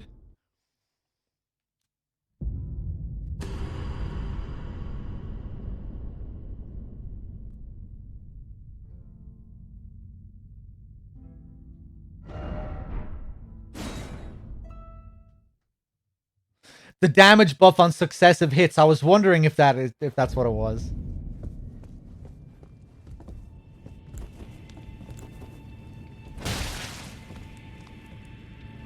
I think this guy's just friendly. I will come back down to get this later, I guess.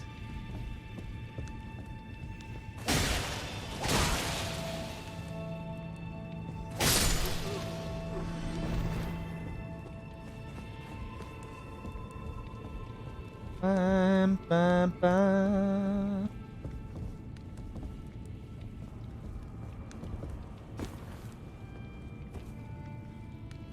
Okay, I think we're dropping.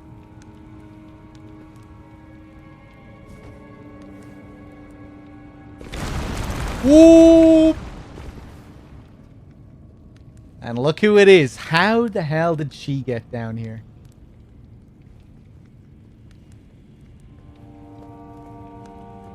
I love this door.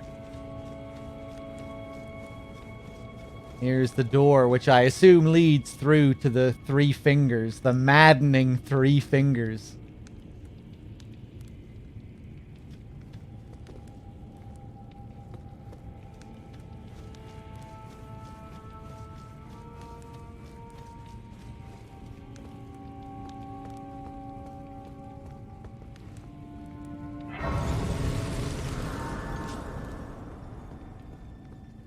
You have another cheeky illusory wall here. Oh yeah, you have to roll into it. Yeah.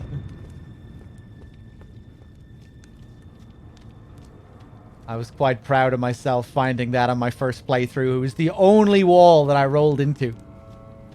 I just did it for the hell of it. I was just wandering around. Well, let's just check these walls. It's another way to access the deep root area.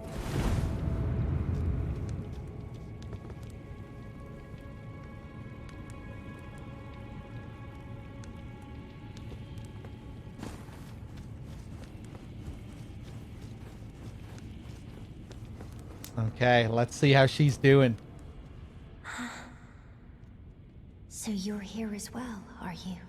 I realized as we've talked, I'll be a maiden, and you, surely a lord. Go to the door ahead. After divesting yourself of your possessions, it will surely open, and the three fingers will welcome you. May the flame of chaos find purchase within you. Oh god. Go to the door ahead. After divesting yourself of your possessions, it will surely open, and the three fingers will welcome you. Divesting yourself of your possessions. Okay.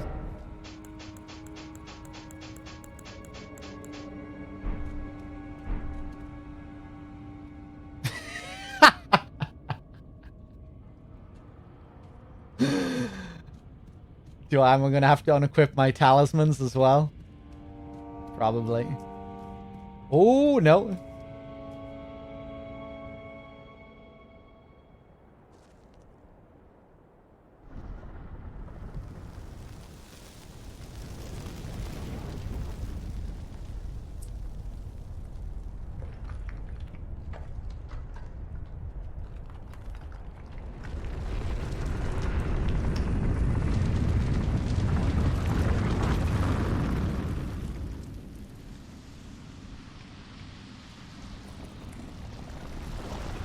Oh, God.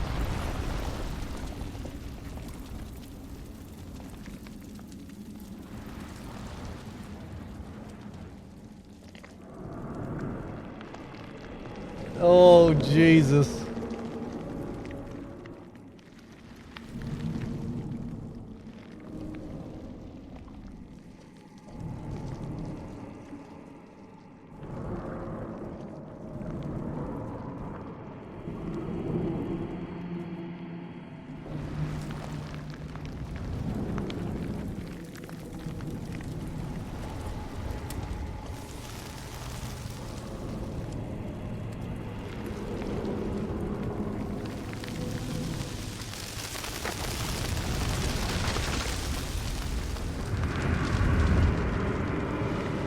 Oh, cool.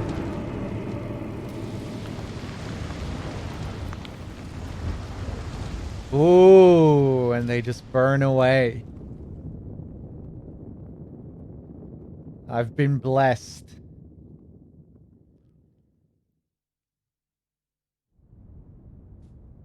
Oh, I'm all charred now as well. That's cool that it affects your body permanently now. Sick.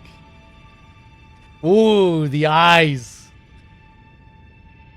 Those frenzied eyes now as well.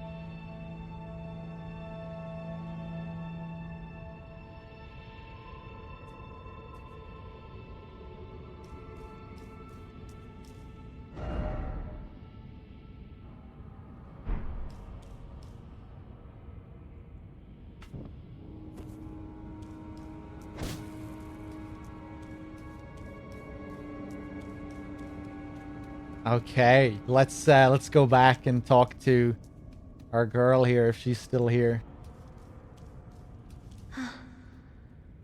The flame of chaos has nestled within you. Could you please rest your hand upon me? Burn me with the flame to make me your maiden. Touch Hayeta. Could you please rest your hand upon me? Burn me with the flame to make me your maiden. I don't think Melena's gonna be happy about this.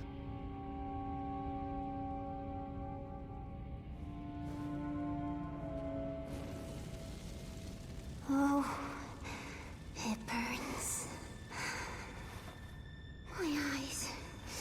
My eyes, they're melting.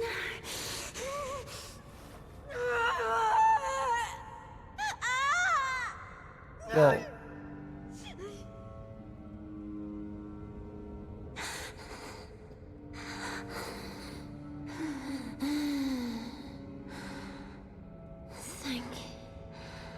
Thank you.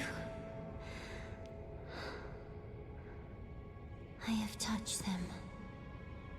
The words of the three fingers. As your maiden, allow me to divine them. All that there is came from the one great. Then came fractures, and births, and souls. But the greater will made a mistake.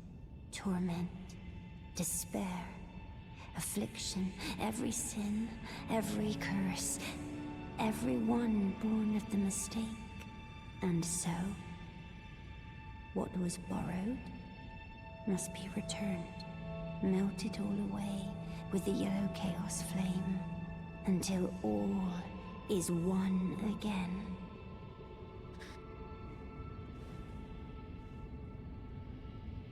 Interesting. The one great.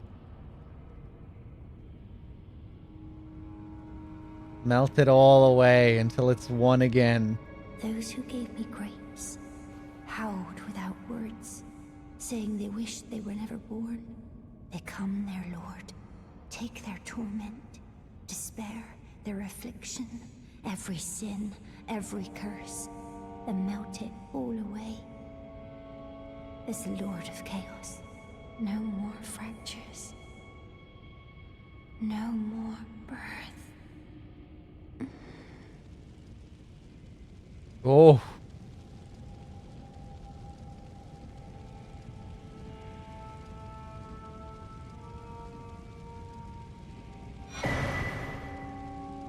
Frenzied Flame Seal and the Frenzy Flame Stone.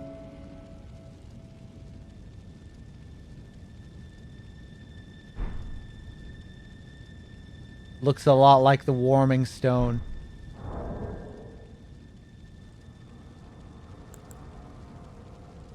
Shabriri didn't say anything about a maiden, did he?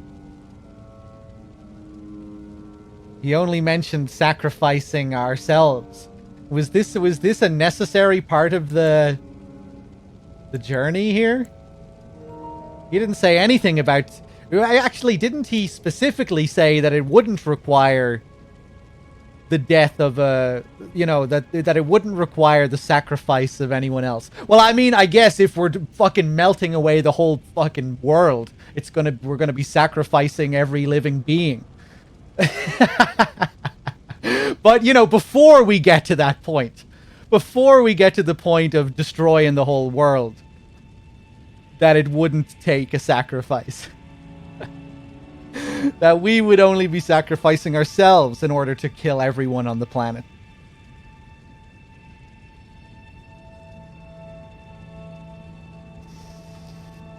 Assuming that's what's going to happen, returning everything to the formless chaos, melting everything away, preventing any birth from ever occurring again. You know, that seems like what's going on here, right? We're destroying all life.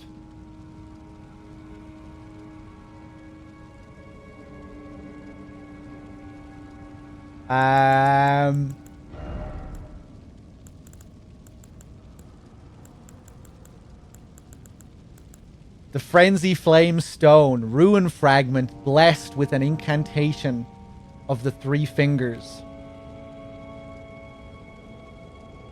Uses FP to generate warmth, continuously restoring the HP of those who host the Frenzied Flame. Confers madness upon those who have not adopted the flame. Take care not to mistake this for its gentler cousin. And the Warming Stone. It said that the Erd Tree was once as warm as the gentle sun and would gradually heal all who bathed in its rays.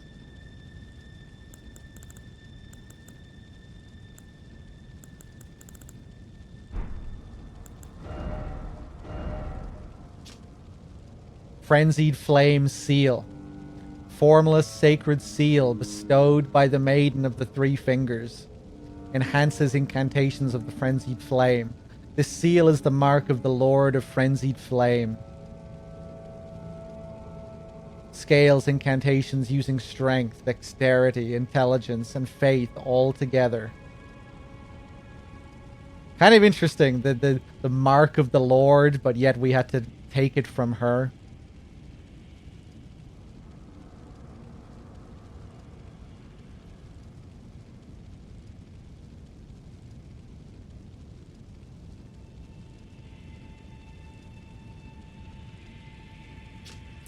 Damn, I wish I was doing a faith build now.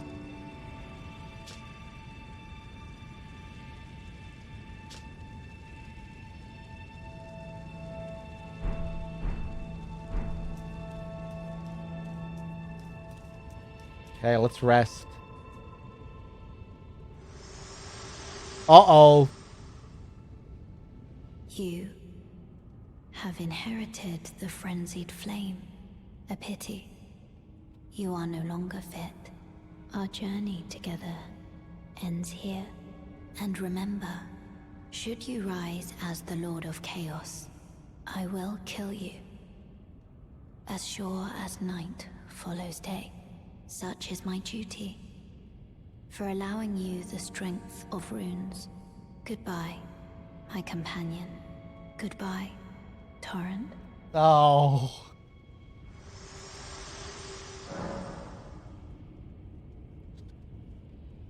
Okay.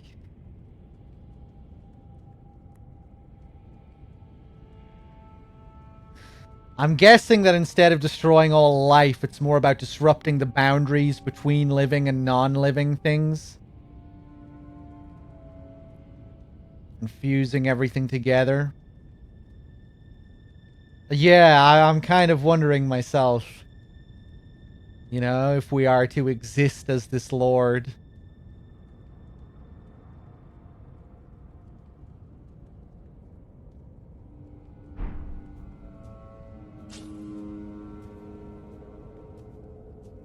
That would certainly make sense with regards to it being chaos.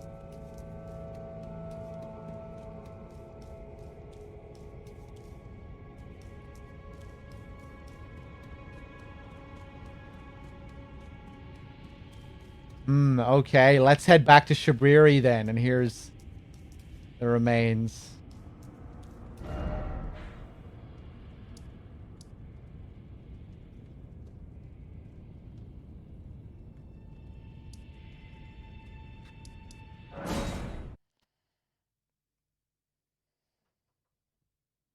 That's what I was thinking as well. Not even in terms of the Greek myth, but even just kind of reminding me of Dark Souls. You know, the primordial chaos. Oh, Shabriri is gone.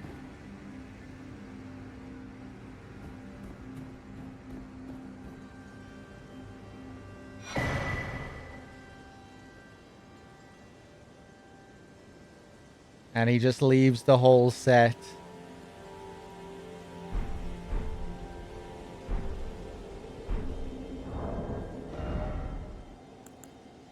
Let's take a look.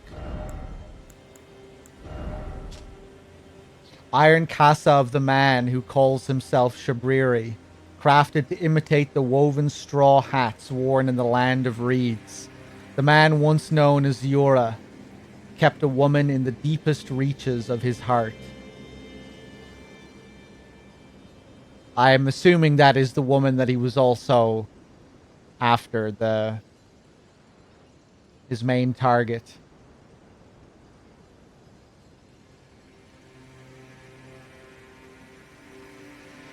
Eleonora, yeah. So I wonder, was he also in love with Eleonora?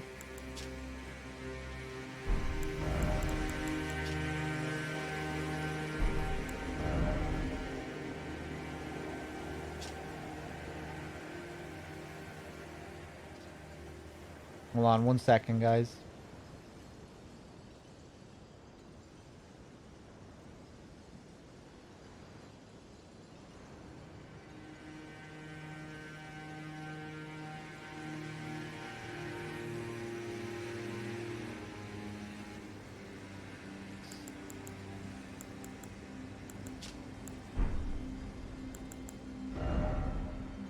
Okay, back to my main outfit, I think.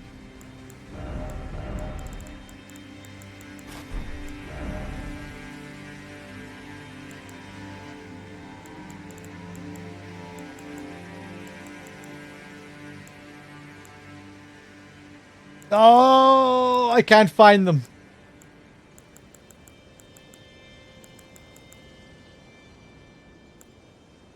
Oh, I think I was just wearing the Lusat bracelets, wasn't I? Or the Godskin Noble. I can't remember.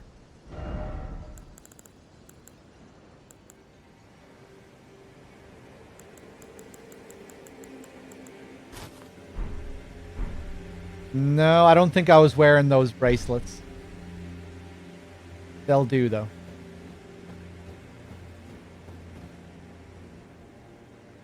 Worth going back to get the item in the tent. Okay, okay, let's do that. I forgot about that.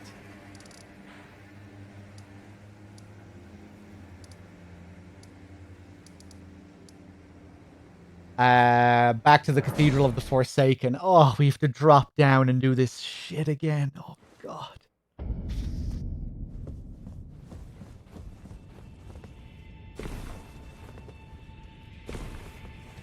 Although, no, I guess in Dark Souls, the Primordial Age was just the Age of Fog and Archdragons and Archtrees. Not Primordial Chaos. So why don't... I guess there are a lot of stories that... where an age begins with Primordial Chaos. It's probably what I was thinking of. But yeah, the Greek myths as well, for sure. Makes sense that it's about regression. It's usually handled the same way in the previous games. For example, when the red moon descends, the boundaries are blurred. That's interesting, though, because regression is like a big part of the Golden Order's philosophy in this. It's like one of the fundamental things about Golden Order fundamentalism.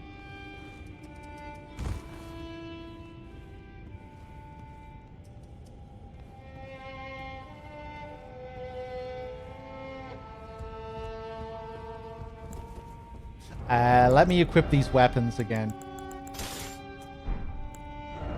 And a curved sword.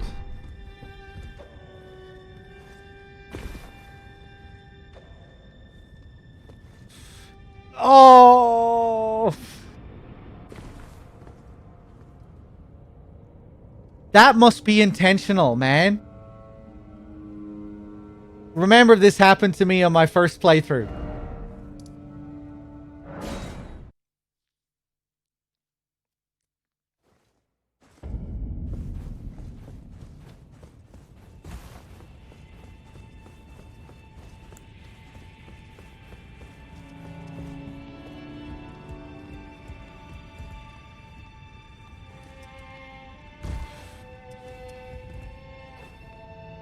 I'm gonna drop, yeah. Oh, Listo! Why did you send me back here, man? Better be good, this item.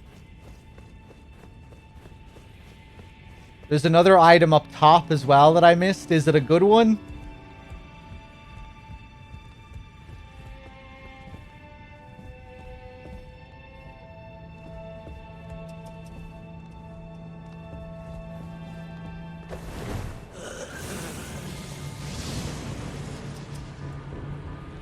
One of these ones? Didn't I already get the other one?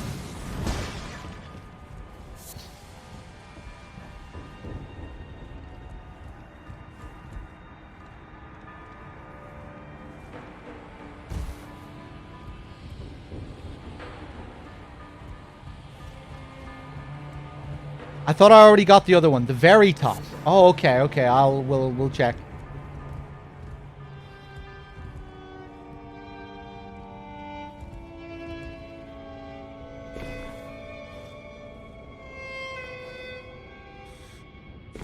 Ah, shit, man. Okay, let's try and get this one on the very top. It's Elden Stars 2? Wow, okay. Is it something that I missed on my first playthrough, Listo?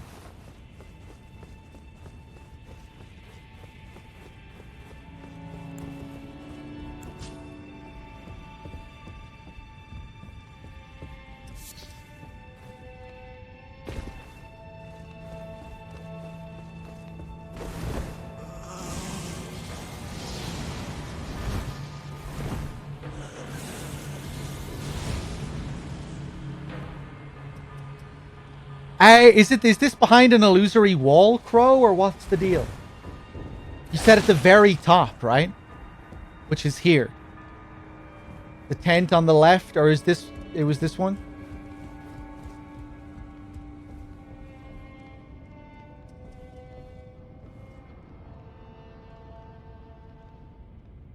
I'm not seeing any item. Do you mean this tent right here?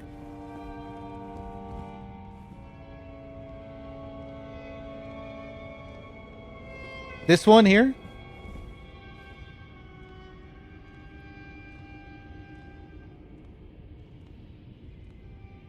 Crow? Yeah, okay.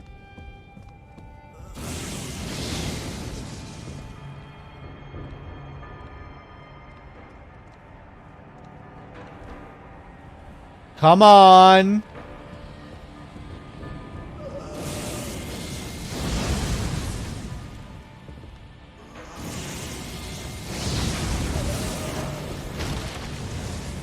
Ah, there we go. The nomadic set. Nice.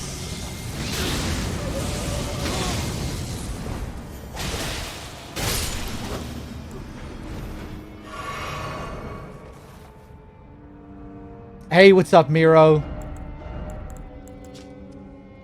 Chapeau of the nomadic merchants, decorated with tiny gems in a wide spectrum of colors. These merchants once thrived as the Great Caravan. But after being accused of heretical beliefs, their entire clan was rounded up and buried alive far underground. Then they chanted a curse of despair and summoned the flame of frenzy. Cool, cool. I think I remember getting this on my first playthrough.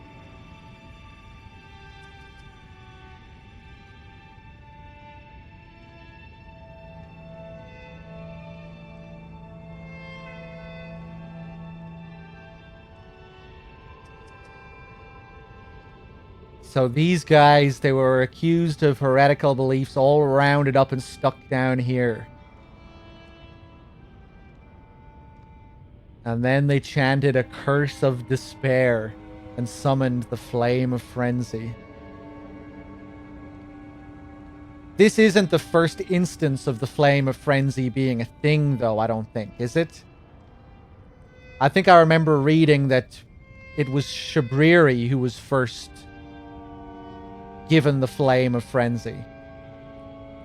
I think after being tortured or something.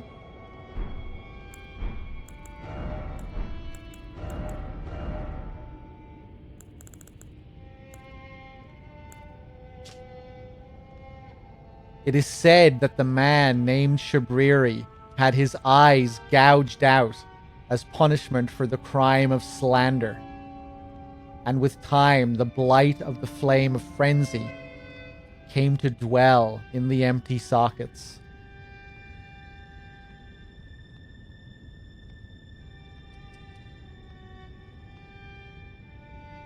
The corners of his mouth are upturned in an almost flirtatious manner. Attracts aggro. That is a pretty cool function, given that he's the most reviled man in all of history.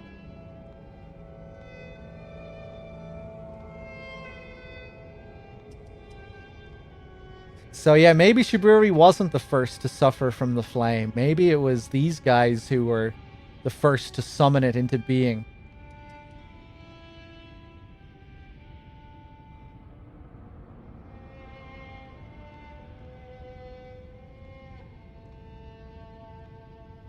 It seemed like people who received the worst of fates were granted it.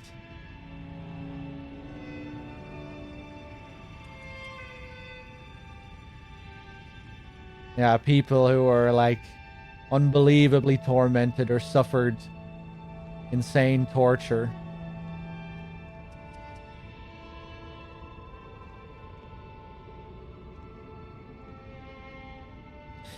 Hey Storm, how's it going? It really does look like a kind of troll face, doesn't it?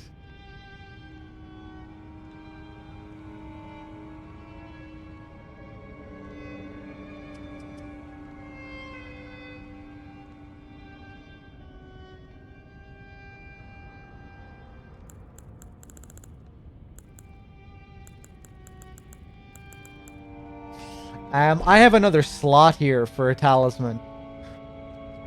We're in the Shunning Grounds. We're in the deepest parts of the Shunning Ground. Right above the Flame of Frenzy. Or right above the Three Fingers.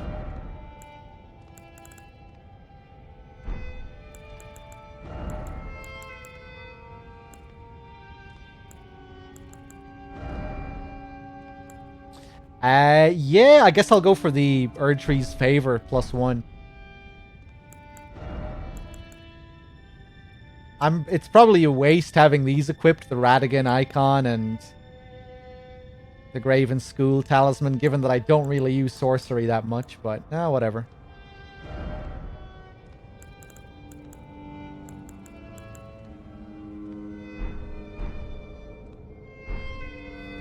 Okay, let's try this again then, shall we?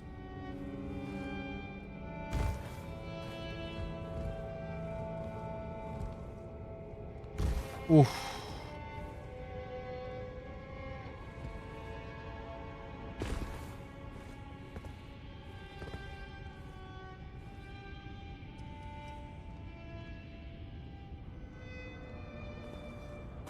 Ah!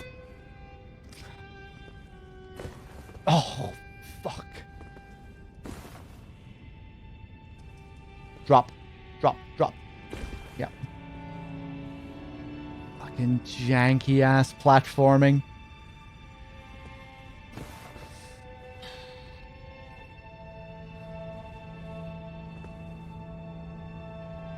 Oof. Oh, okay, we did it. We did it.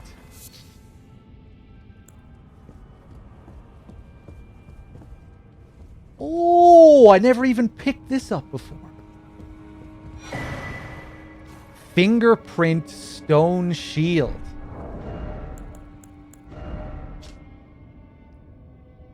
A great stone shield with an intricately carved fingerprint design. One of the heaviest of all great shields. Part of the tomb of an ancient god. The readerless fingers relayed their message through these imprints. Said to be the very seeds from which frenzy first sprouted. Oh, damn. Okay, there's another major piece of lore. The readerless fingers.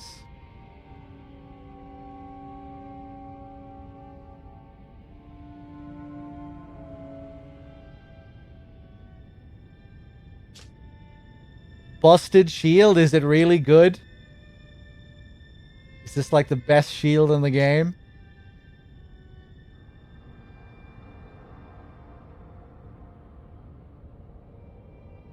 Part of the tomb of an ancient god. The readerless fingers relayed their message through these imprints.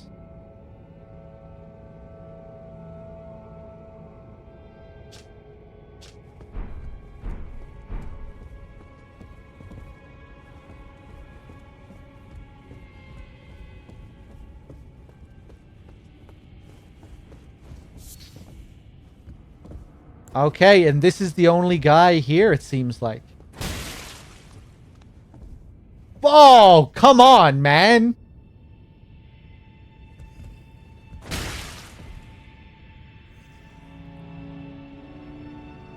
Chat.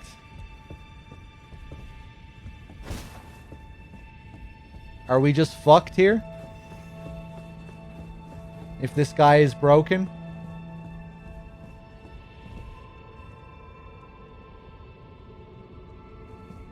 Seems there's a trick with saving and reloading if you stand near the tent. But I guess that guy is bugged, is he? Should he aggro?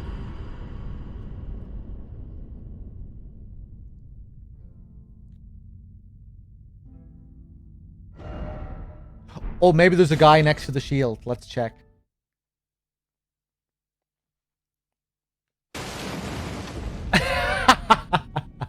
Okay, nice.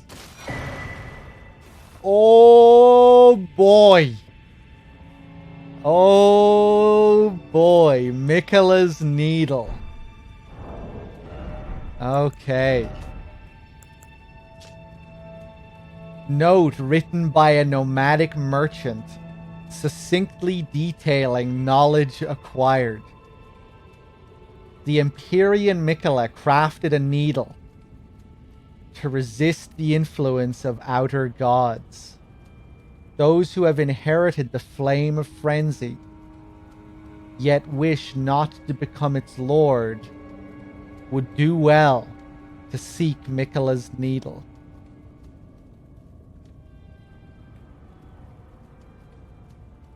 Okay, cool.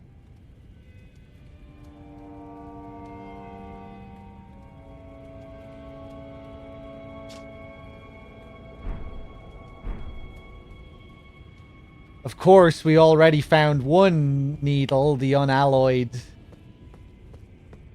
gold needle, which can resist the rot, the scarlet rot. The needle of unalloyed gold.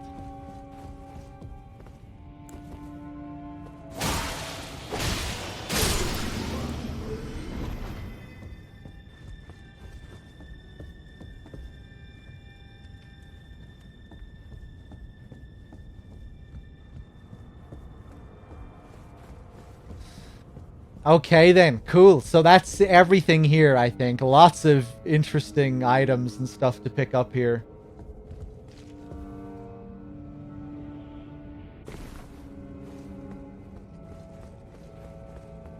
Let me just check this room again.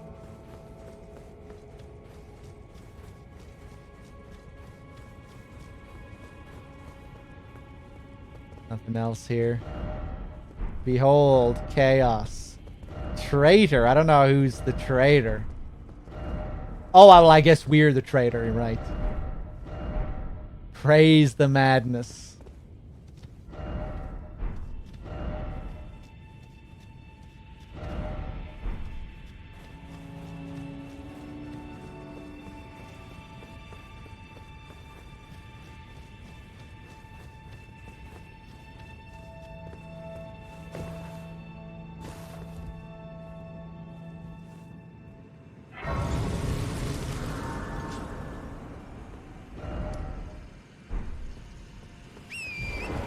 Okay, let me just take another look around here.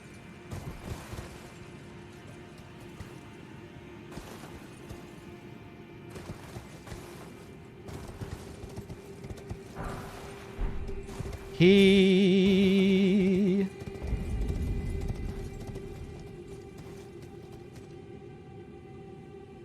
Ugh.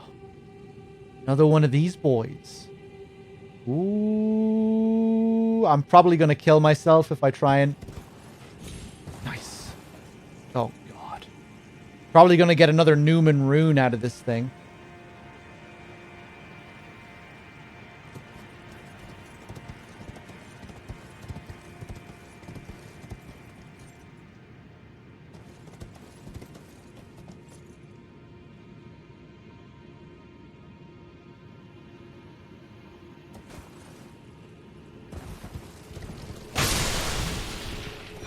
Yeah.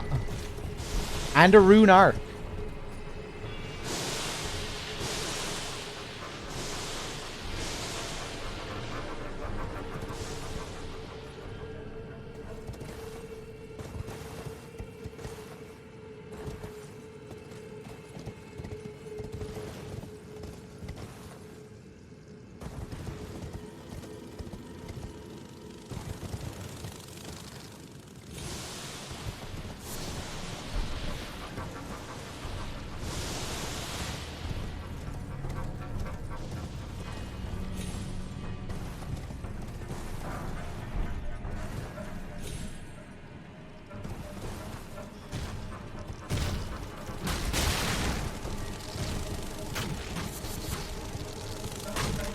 I'm not sure if I should be thankful of a raid or if I should be scared of bots.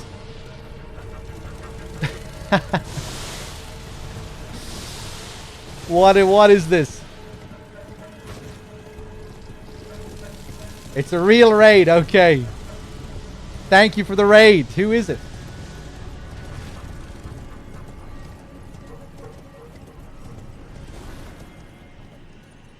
As real as it gets. Well, welcome on in, everyone, and thank you, whoever raided. Cheers. We're just doing some Elden Ring. Doing a bit of, doing my second playthrough. Talking a lot of lore. Doing other quest lines that I missed on my first playthrough. Seeing some areas that I missed, some bosses that I missed. And yeah, just uncovering all the stuff that I missed, basically. Welcome on in, guys. Liz, you were the one with the raid. Thank you. What were you playing?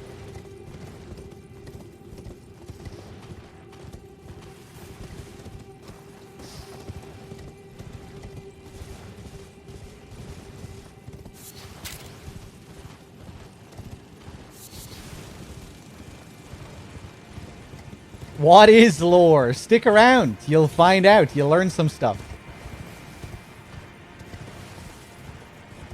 We just came from the Shunning Grounds, doing all that stuff with the Flame of Frenzy. You're doing your first playthrough of Elden Ring. Okay, I'll be careful not to say too much then. I hope you're enjoying it. Wexford, thank you for gifting the sub to Jankal. Cheers. Are you a big FromSoft player, or is it your first game? Have you played the other Souls games?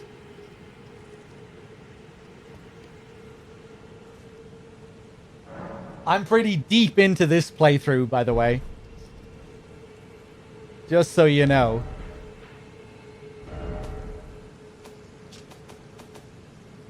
We just entered the mountaintops of the giants here. And I think we're gonna go back. It's your second ever FromSoft. What was the other one? Dark Souls 3? Bloodborne? Sekiro?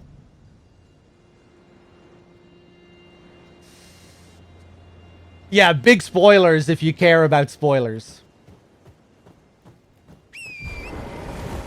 Although, we probably won't be seeing any major boss or anything for a while. We just came from doing some pretty major questline stuff. Some pretty well-hidden stuff as well, I guess. DS3. You just killed Radahn. Oh, nice. And you're still trying to find everything in Liurnia, being very thorough. Yeah, my first playthrough was very long. It was 250 hours. And this one is pretty long, too. This one's 98. That face.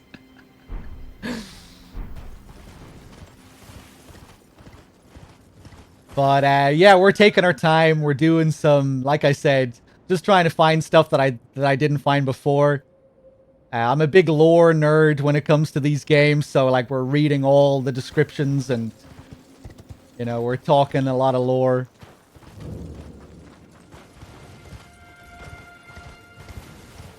But yeah, it's been fun seeing a lot of the stuff that I missed. Because I missed like some major areas, some bosses on my first playthrough, so it's been cool.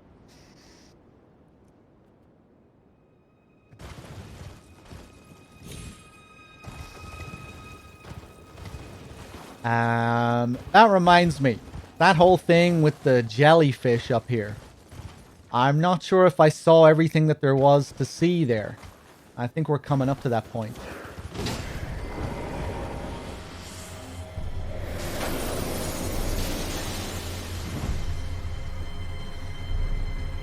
Liz has been doing a no reading, only bonking run. I mean, that is generally how it goes for most people, I think. It's still a minority of people that really get into the lore, I think.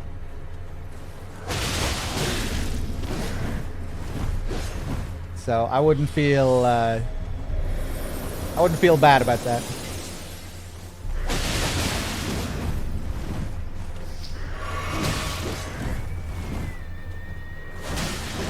Oof.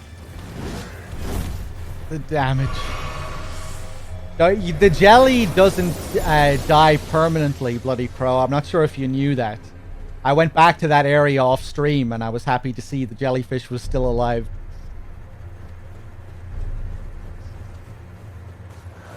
Because it's a normal enemy. You know, it's kind of classed as a normal respawning enemy.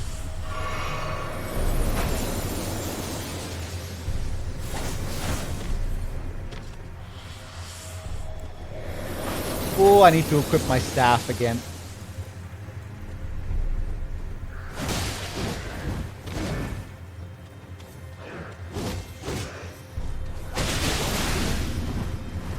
Oof.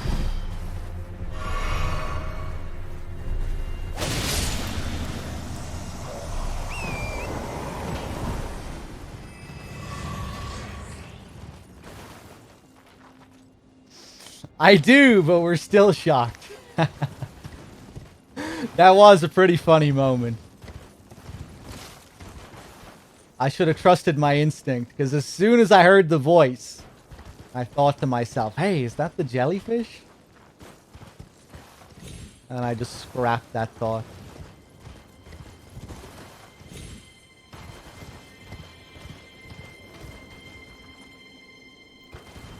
I don't really know anything about these Zamor guys. You don't really see them that often. I think this is the only area in the game that's really dedicated to them. Zamor Ice Storm. What do we have here?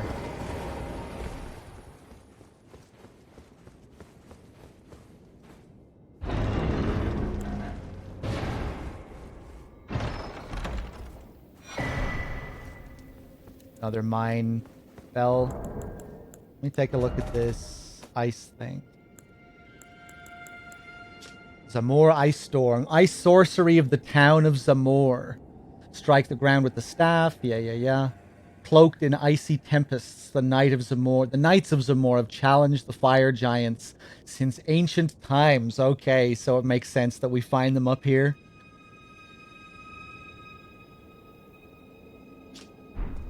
Old enemies of the giants. Wonder what the deal is with all the spirit animals up here.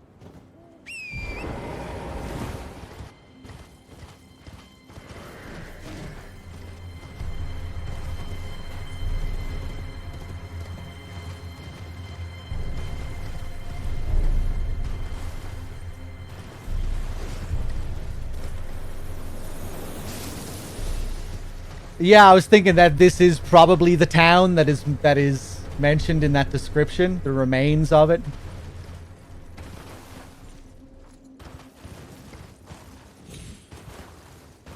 It's a bit larger than most of the ruins that you come across, you know, the ruins, the recurring ruined areas that you see in the game.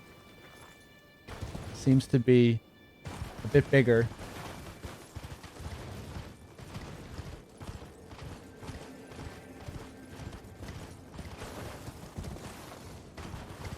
The spirit trees here as well. Yeah.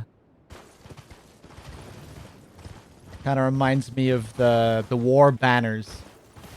The spectral war banners, the remains of the shattering.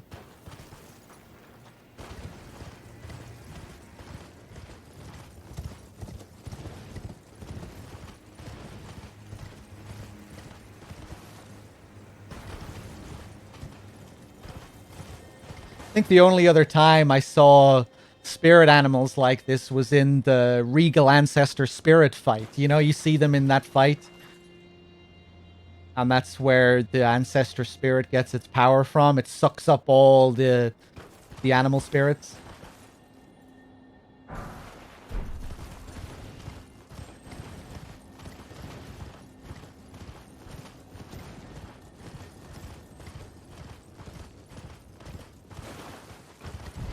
Oh, I thought I was going to overshoot that.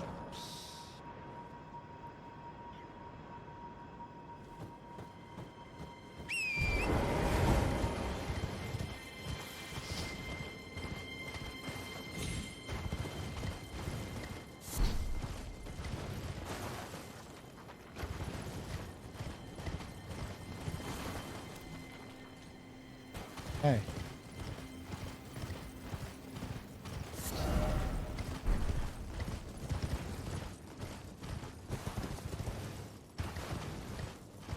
Ooh, yes, this long bridge here. I think there are a few catacombs that I have to do here. I think I missed a few of the minor dungeons on my first playthrough. I think one of them is down there.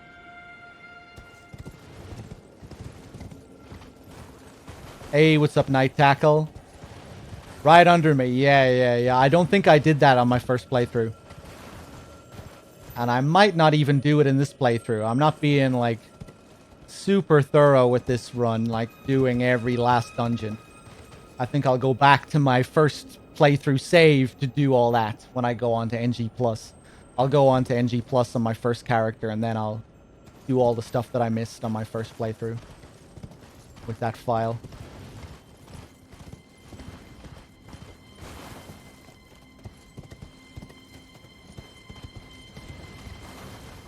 Although, we'll see. I definitely will do a few more minor dungeons. We want to get all the death route in this playthrough, because that's something that I didn't do first time around.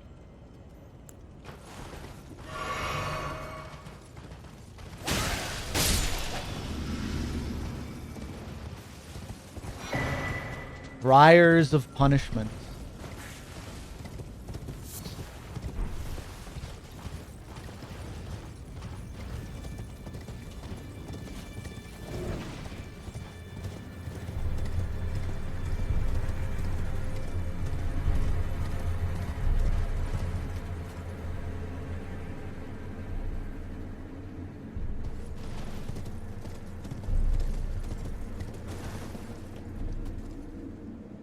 This one is special. I'd recommend that you do it. This catacomb in particular. Yeah, we can go back and do it.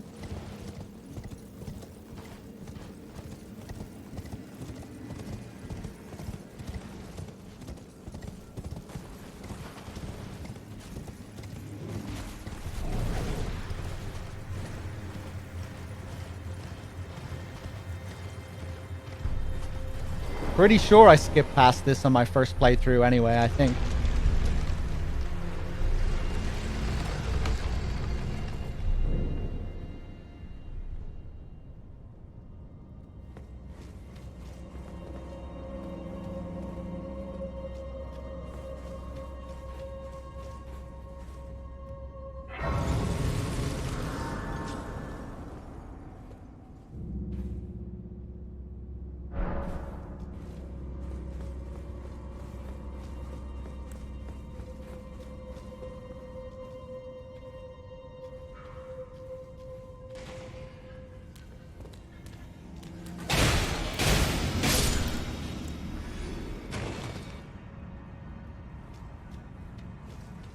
Hey Storm, how are you? Can you show the raiders what Gordy looks like? Hold on. I'm not sure if it surpasses my current attire, though. Ugh.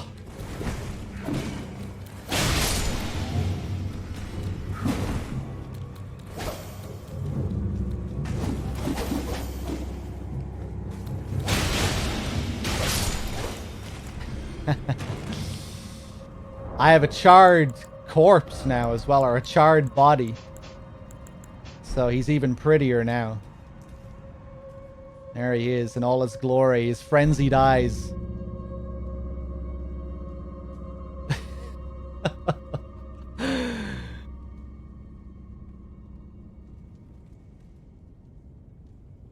Look at his big chunky legs.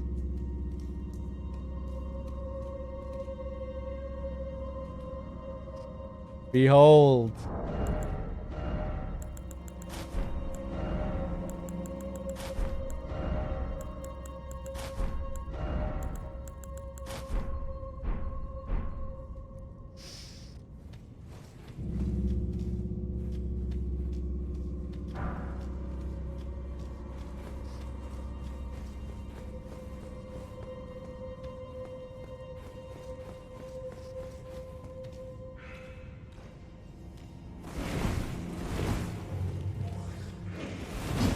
Oof. They're such assholes with the placement of these guys. Whoa, the damage as well.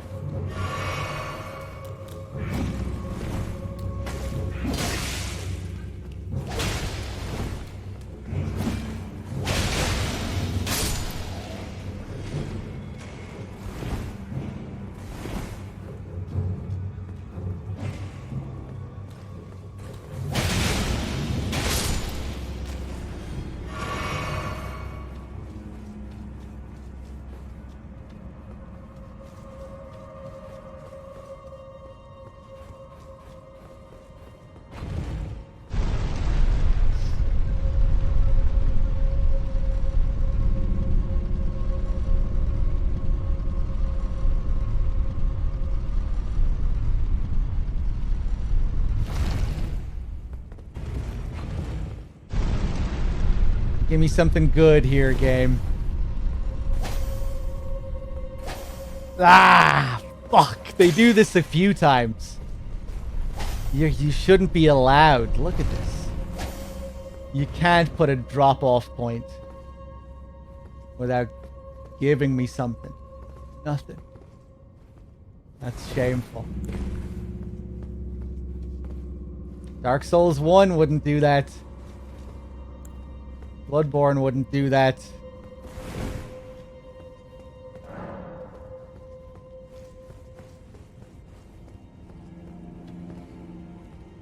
This is the price we must pay for the size of this game. Ooh! At least put an arterially for some ghost glove word or something.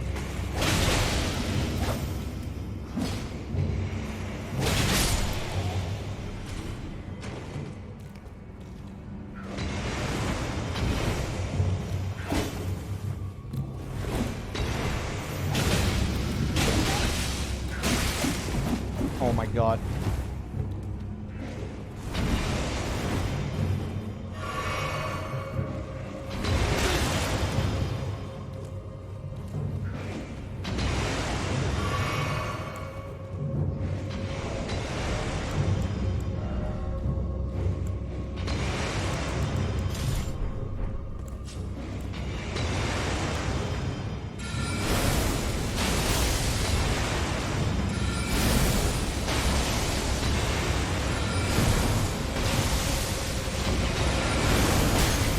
Oh.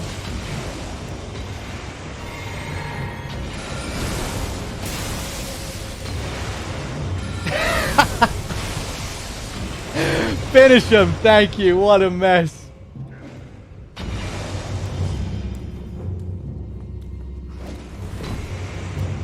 There we go.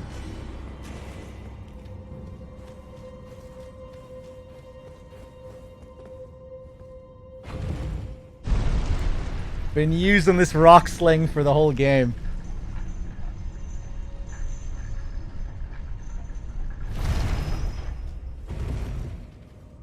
Okay, is that the lever?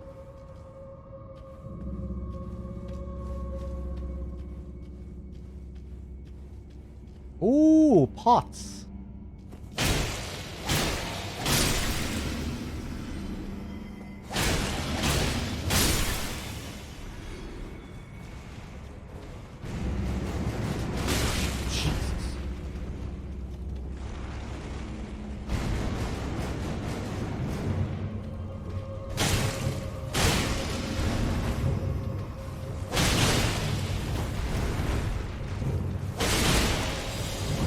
Ooh! Oh!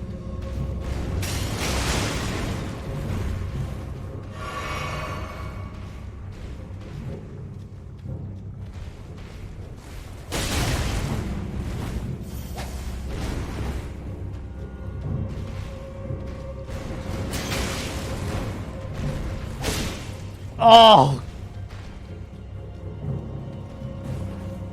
How long is this gonna last? Look at the movement. Hey, there we go. Now you're fucked. He was pretty unique.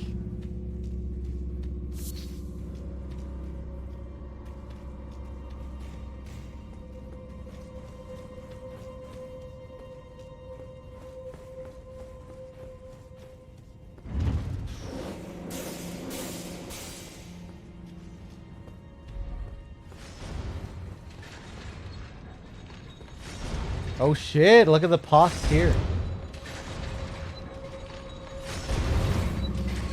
Oh god. Yeah.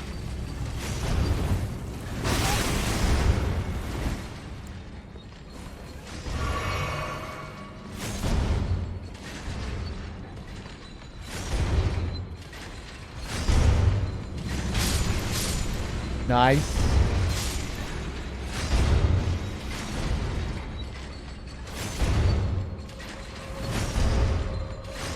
Oh god.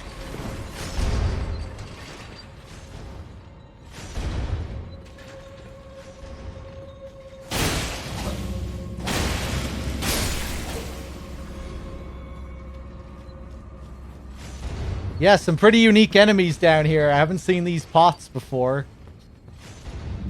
These suicide pots. Oh, these boys are down here as well.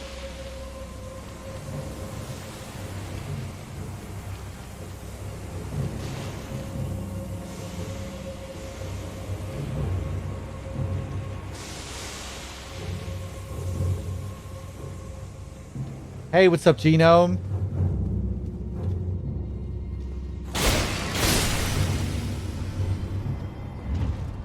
Woo!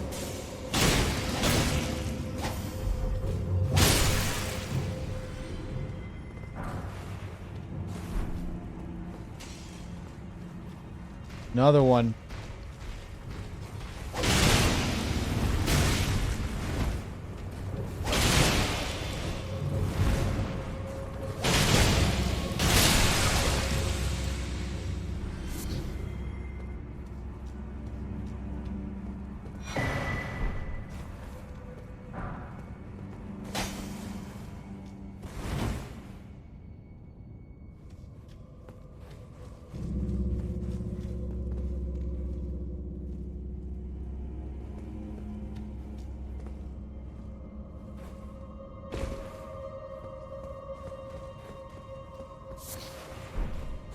Okay. How many playthroughs did I do? Just one. This is my second one. My first playthrough was long, though. It was 250 hours. And this one is getting close to 100.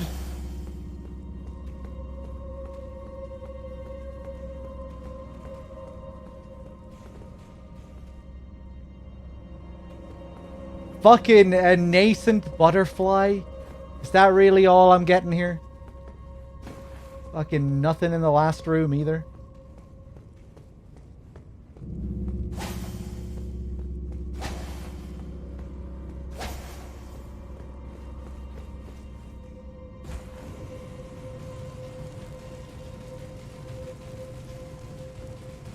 Huh, or maybe I haven't been here before. Are you ever gonna kill yourself? Oh, shit! Oh, that would have been great if I could have just sent him up on the elevator. Well, look what we have down here. Right, I guess I'm dropping down here. Oh! Another one.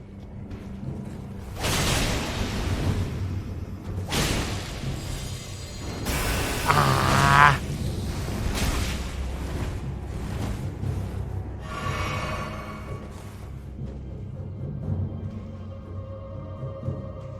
Oh, okay, this is where it is. Nice.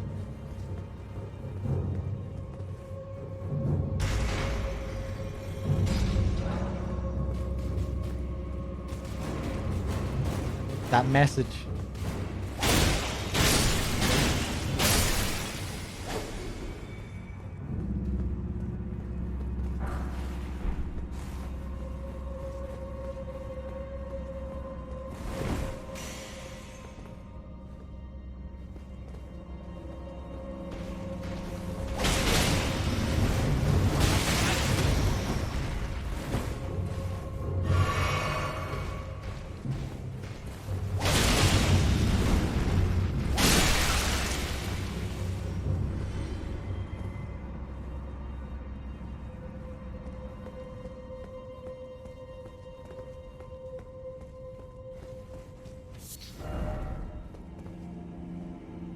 Okay, I guess I'm dropping down. Again.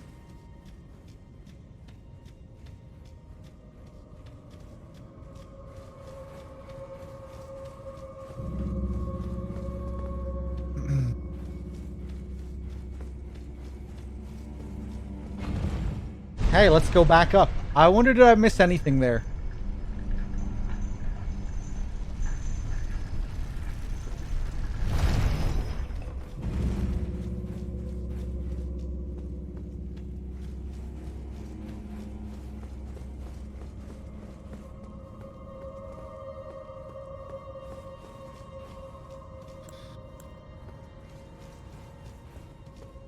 Okay, let's go back up to the Grace and then we'll check out the boss.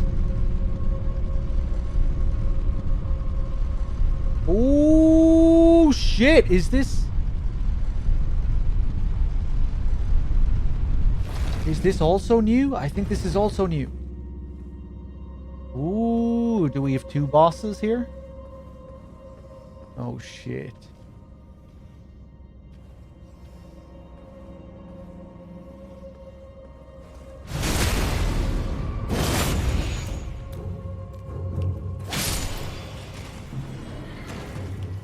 Oh, God.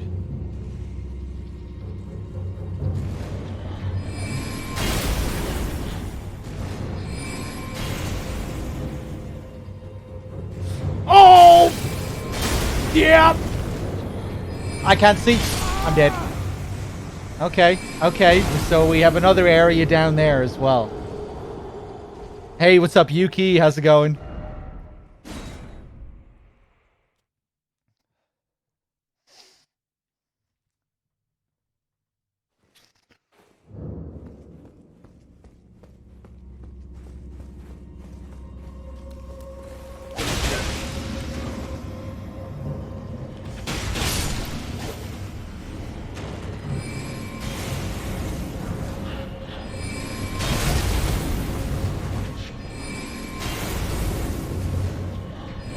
Oh, I don't believe it.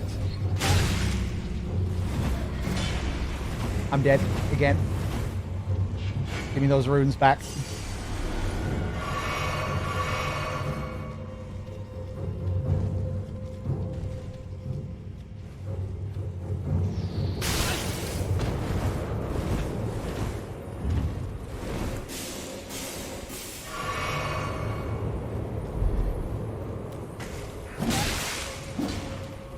I knew that was coming, but I can't help but be careless.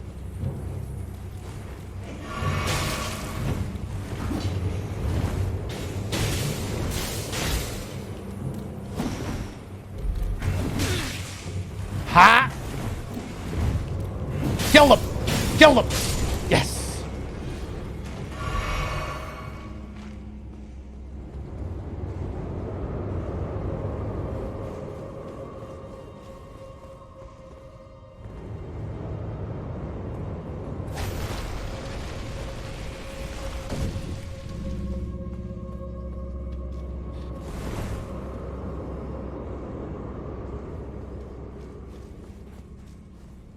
Oh!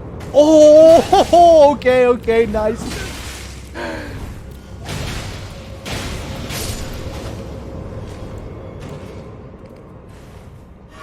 I thought they, because there's always a hole here. So when I saw that wall, I was like, what the fuck? You can't betray me like this, game. But of course, the hole is still here. You just have to hit it. That was pretty cheeky. Go. Oh, Christ. Okay.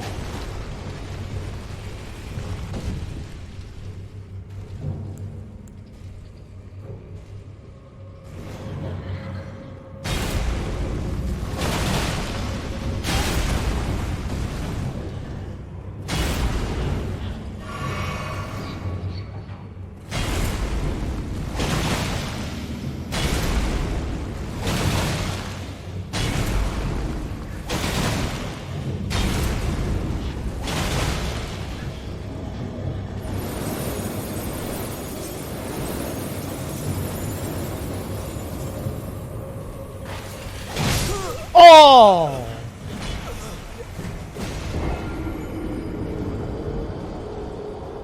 Yeah, I should have been careful. That was painful. Should have just grabbed the item in the chest. Did I get one shot? No, I didn't have a full health bar and it was a counter hit.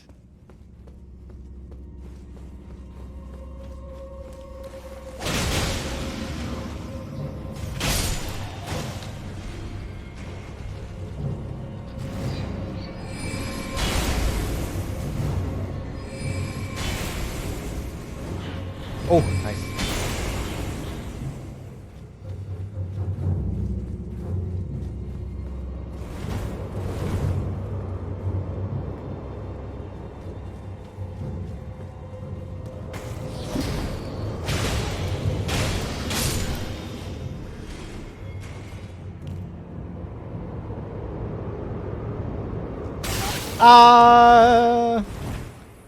Trying to be very precise. Go.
Nice.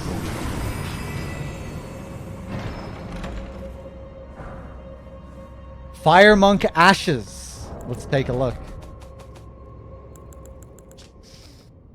Spirit of a stout monk who monitored the giant's flame, versed in fire incantations and himself steeled against fire. Though he was charged with keeping watch over the flame, after many years of solemn duty, he has succumbed to its allure.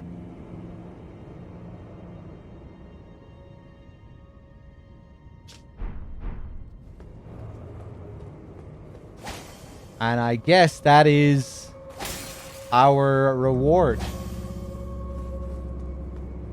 I think that's all there is here.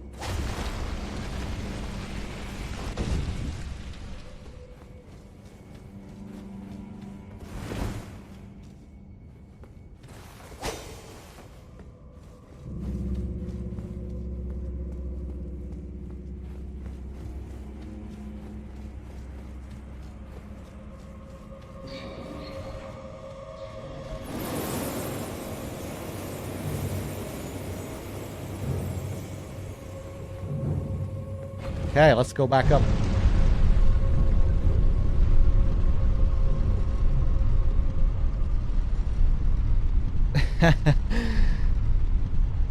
What are you talking about, Storm? Baked potatoes?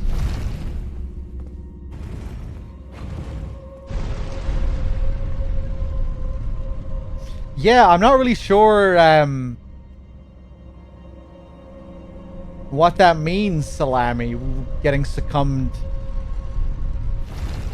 Or succumbing to the flame. I don't remember reading about that being a thing, but I guess it is.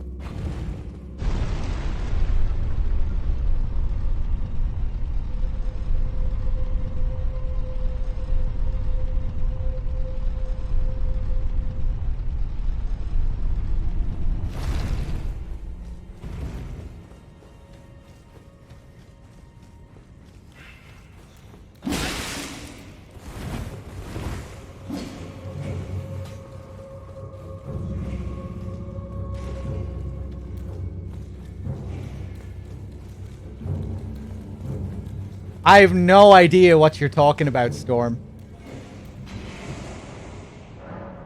Brian Harvey of E17 ran himself over after eating 4 baked potatoes in a row? Ran himself over.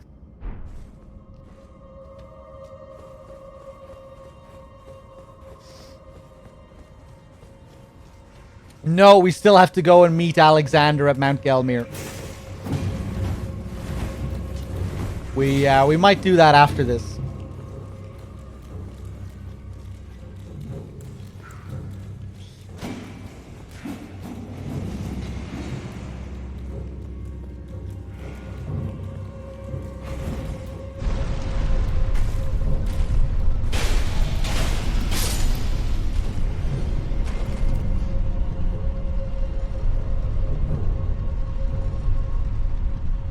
Maybe it was. It might have been Storm. Maybe it just passed me by.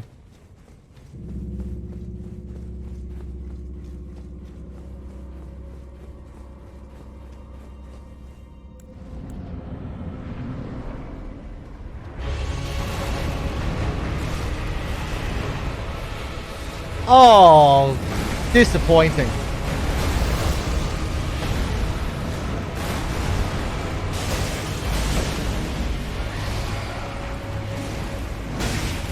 He seems faster than usual.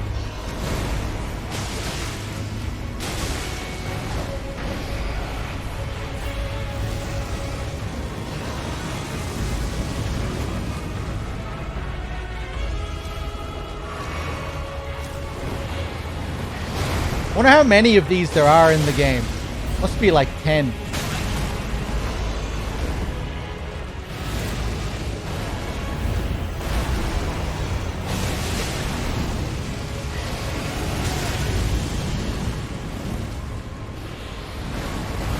Oof.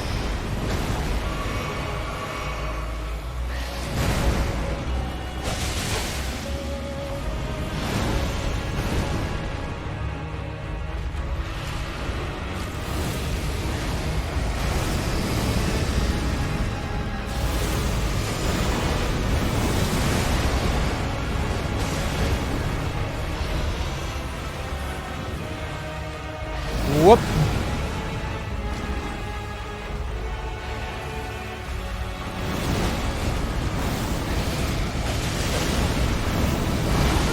Oh, I think I'm dead. Maybe not, actually. Nice.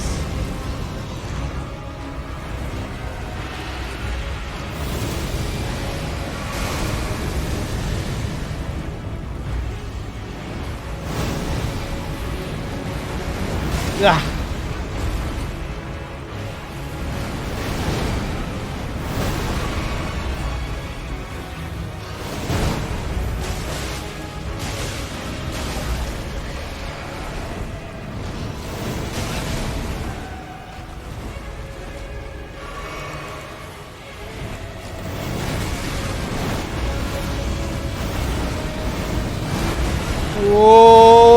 I'm dead. Okay, I thought I avoided that.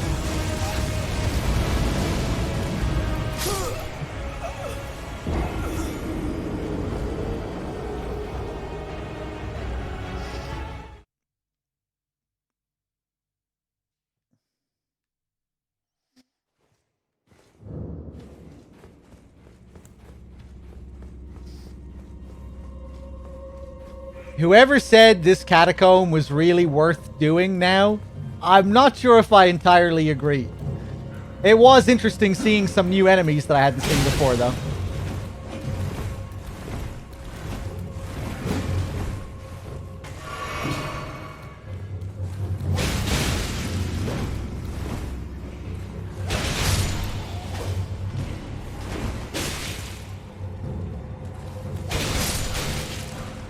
Oh, why am I not just running past these?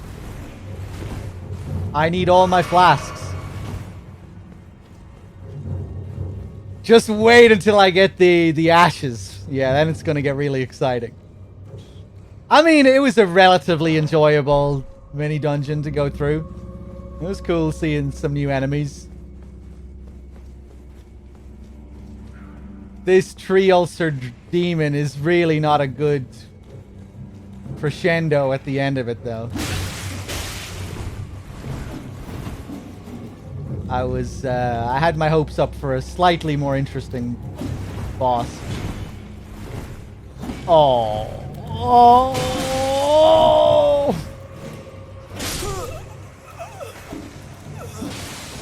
How many runes is that?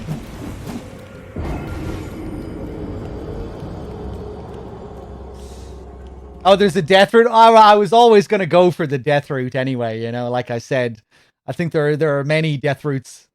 You know, I've skipped over many catacombs up until this point where I could have picked up death routes. I was just going to leave that until the end of the run, you know.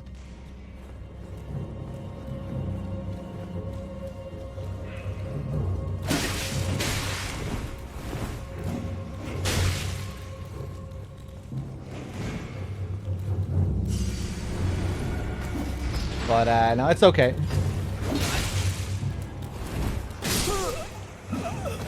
Fuck.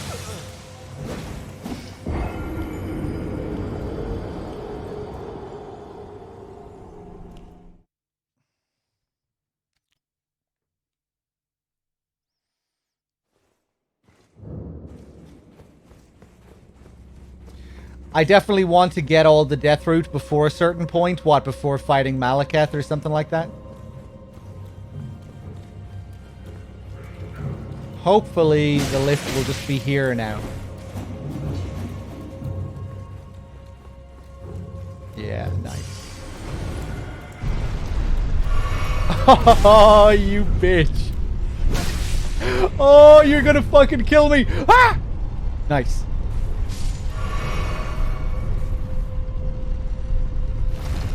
Okay, let's send it back up.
Nice.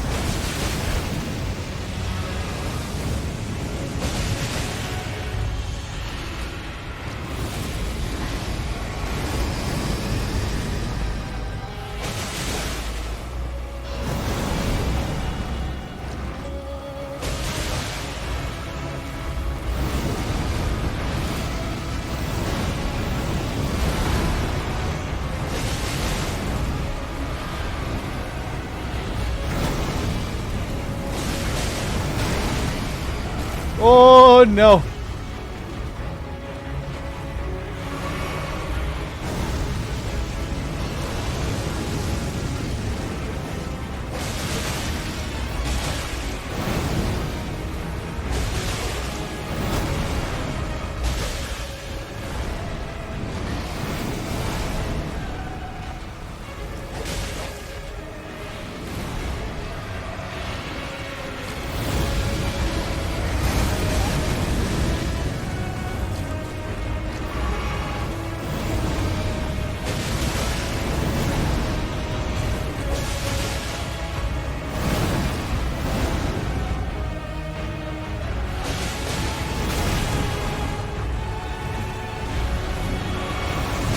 Oh, the second one.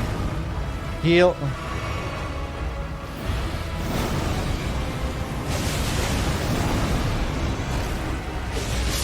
Nice. I really like this running L1, as you can see. It's been spamming it on pretty much every enemy. And another golden seed. And some death roots. Nice, nice.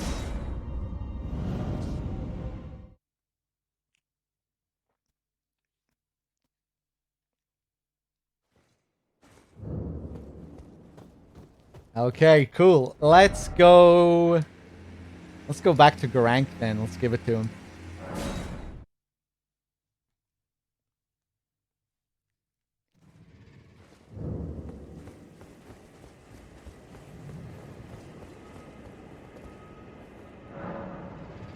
Oh, we've two.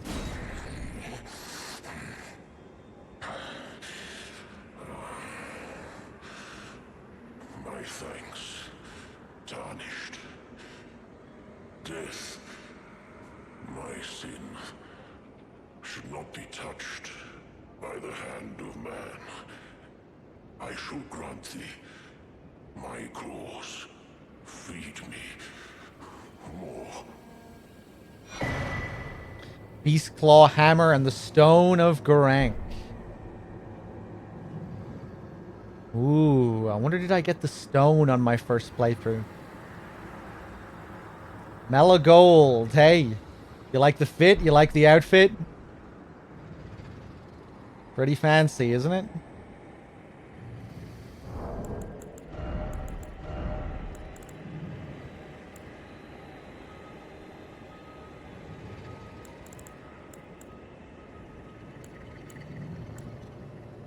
Ooh, I thought the stone was a talisman.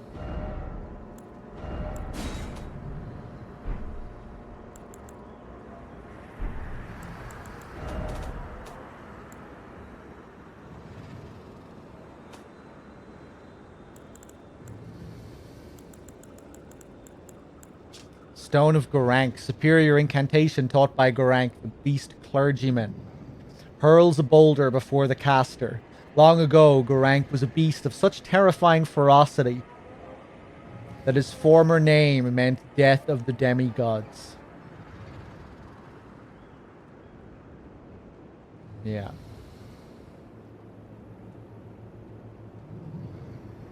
Because that's what he was responsible for, I guess, in the end.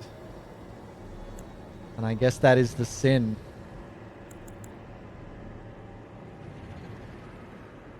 Although maybe sealing away the rune to begin with is the sin.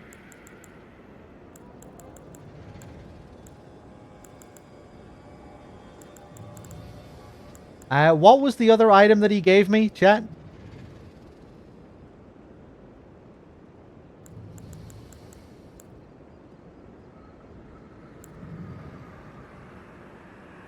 The hammer. Yes, thank you. Great hammer with a striking end modeled to resemble 5 beastly claws. The black nails protruding from golden fur are said to represent Serash, Lord of Beasts, who went on to become King Godfrey's regent. Regal Beastclaw slammed the hammer into the ground, rending the land asunder with the armament's 5 bestial claws. Hey, that's interesting. So a connection to Serash here as well. Lord of Beasts.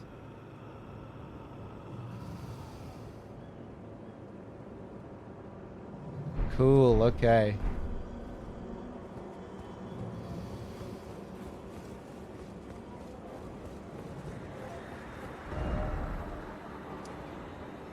Alright, let's go back to the bridge. Ooh, I think we have a Rykard fight coming up.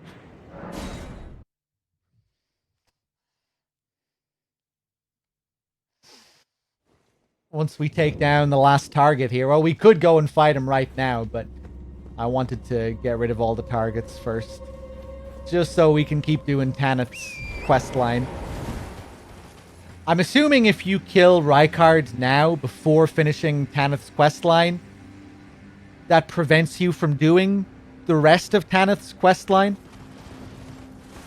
I can't imagine she'd be too pleased with you if you went and killed Rykard without carrying out her tasks. Almost time to get salty and hate chat. Hopefully not. Should be a bit smoother this time.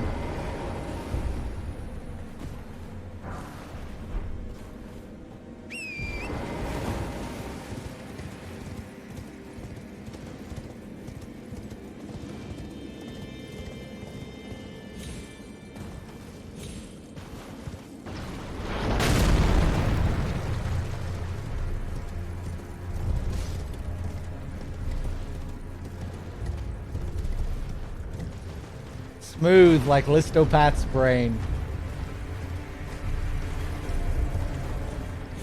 Ooh.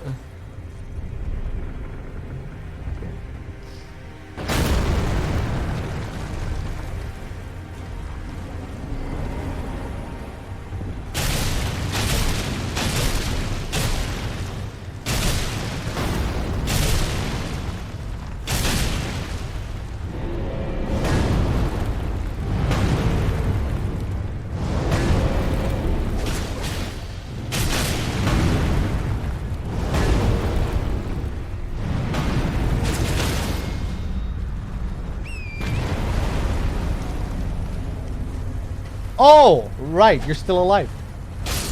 There we go.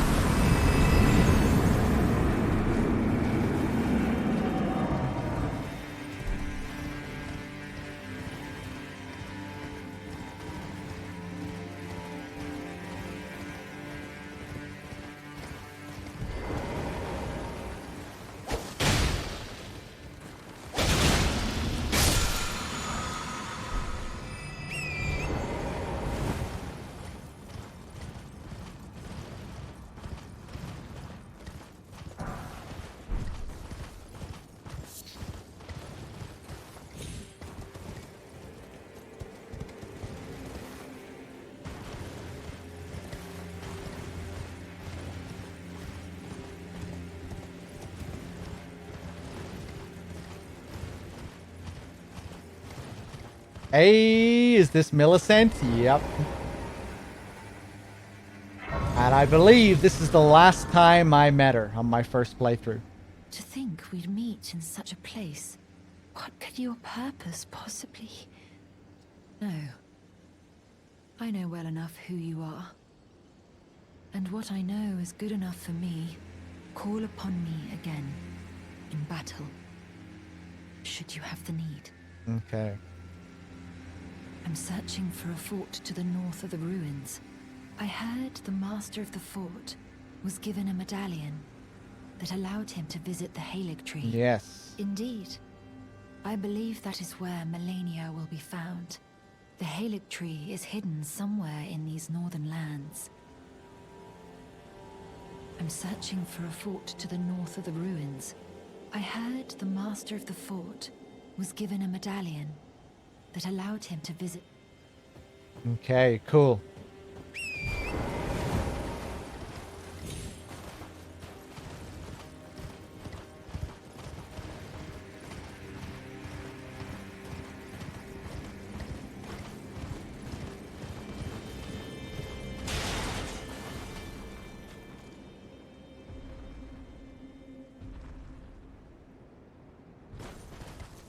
I did go to the Hailing Tree on my first playthrough. I just spoke to Millicent after I completed it. Or I spoke to her here after I completed it.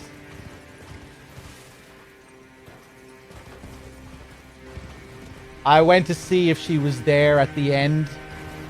Or like around Melania's arena. I went to check around Melania's arena to see if she teleported there after this area. And then I just kind of gave up. I didn't really care to go and hunt her down.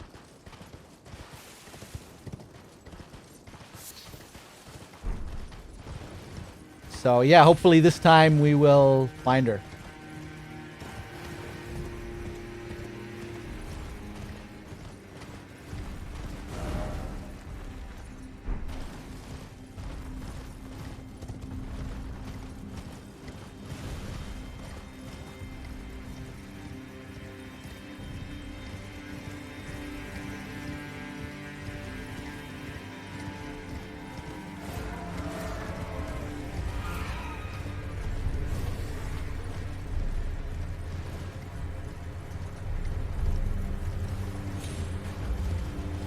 Oof.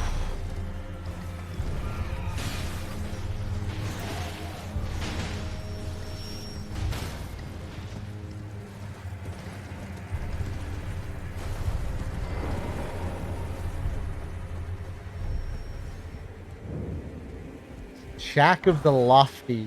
Traveling maiden set. Yeah, I remember this.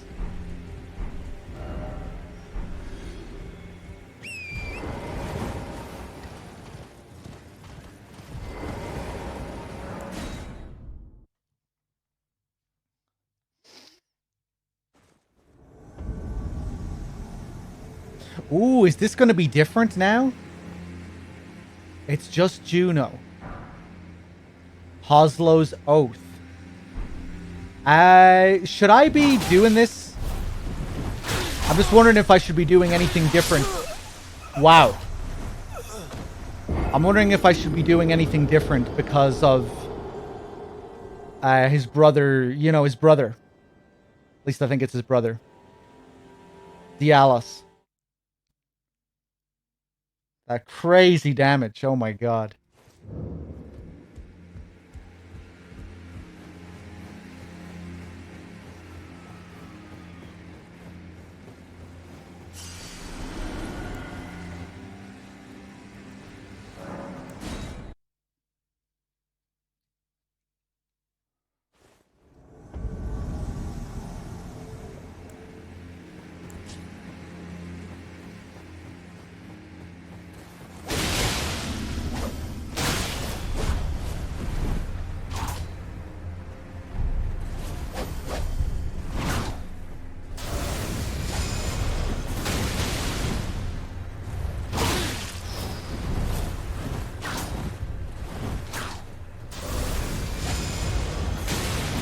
Nice.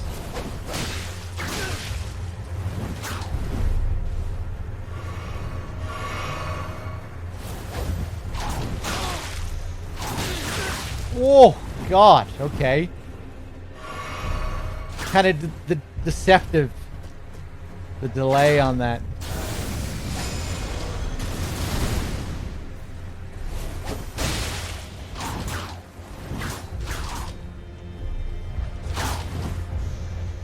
Up.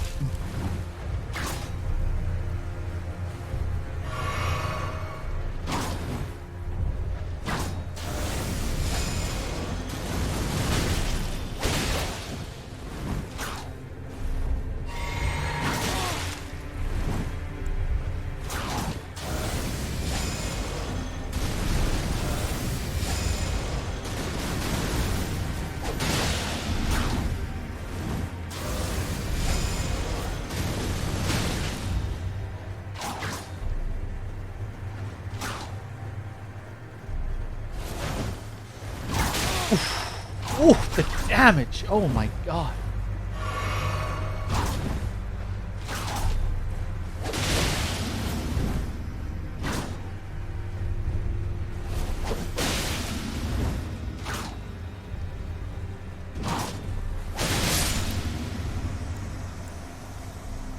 Really cool looking set.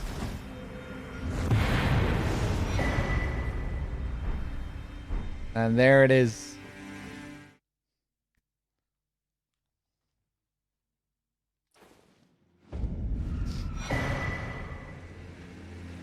And his whole set. Nice.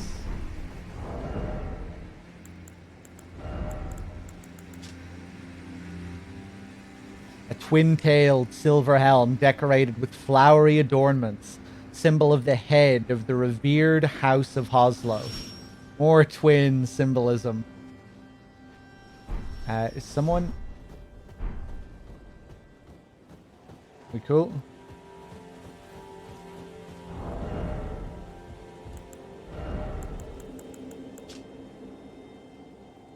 Juno Hoslow had a younger brother who was all talk and no trousers. I forgot about that line.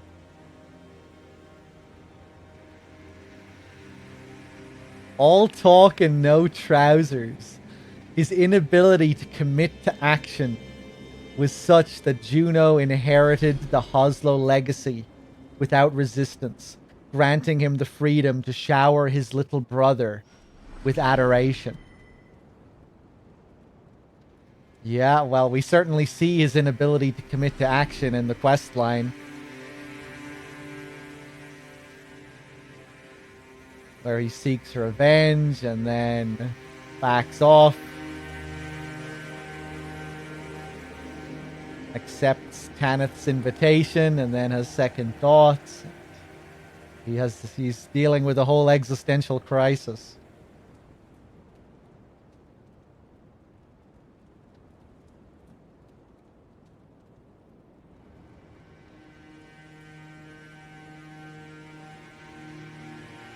Granting him the freedom to shower his little brother with adoration.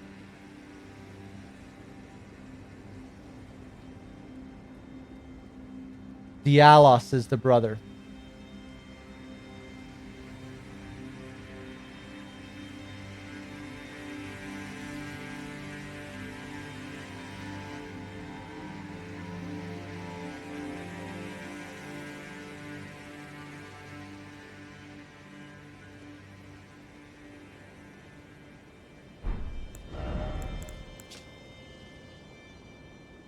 Garish silver armor decorated with red embellishments, passed down through the Hoslow family. When Juno Hoslow received an invitation to the Volcano Manor, he discreetly refused. Ah, so Juno was given an invitation as well. Interesting. I have already walked many a road drenched in blood, yet never would I consider myself a champion.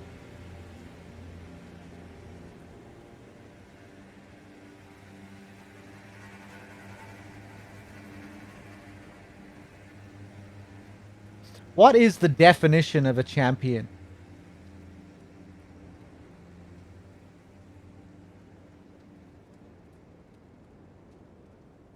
In this context, I'm assuming it relates to being in the service of someone. I don't mean in reality, by the way. I mean within the context of this game. What does it mean to be a champion?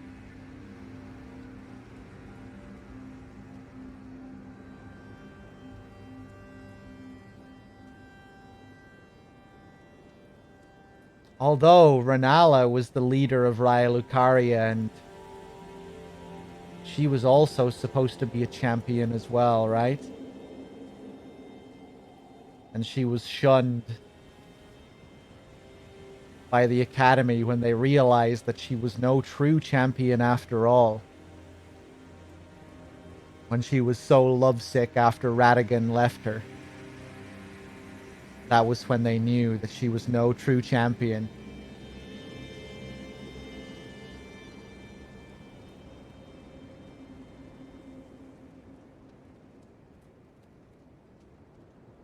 A champion is someone who inherits a specific ideal in heart.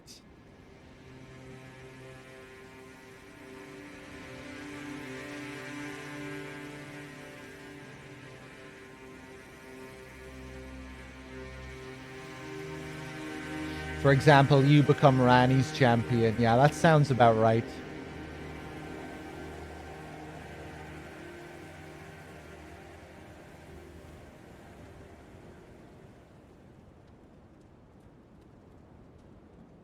I guess just generally champions are... Renala might be a bit of an outlier, you know, because usually champions seem to be, you know, like they're knights, servants of someone.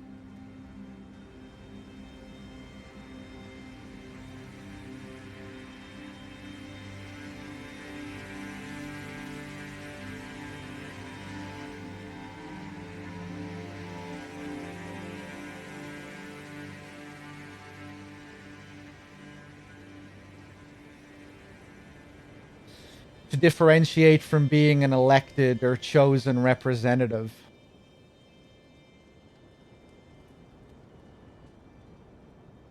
You know, the story puts focus on Radigan and how insane it was for a champion to become a lord.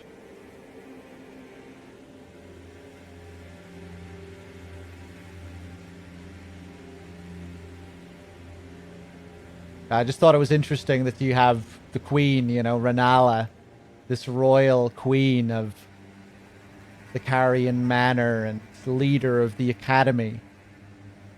You know, she seemed to be up there with... But yeah, she wasn't a demigod, right? Just thought it was interesting that she was also described as being a champion given her extremely high status.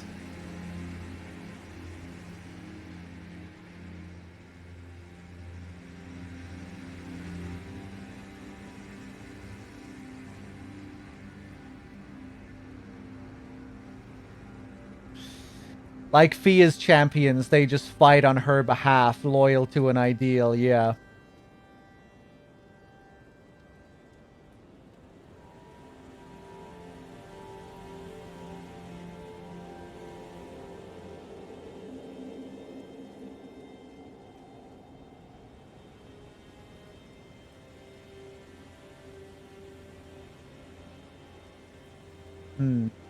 Okay. Let me take a look at the maiden set.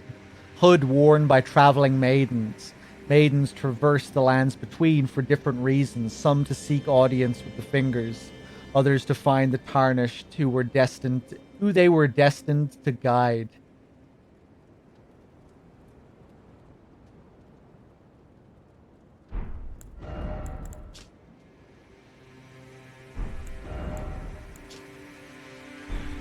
So, interesting that we find this here. Surely this is supposed to relate to Juno's story in some way.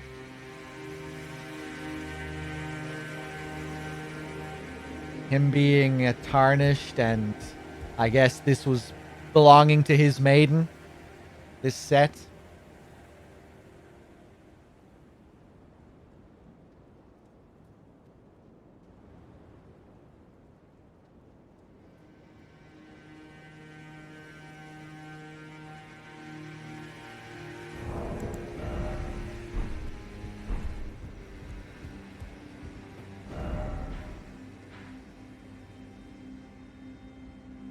Okay, let's go back to the manor.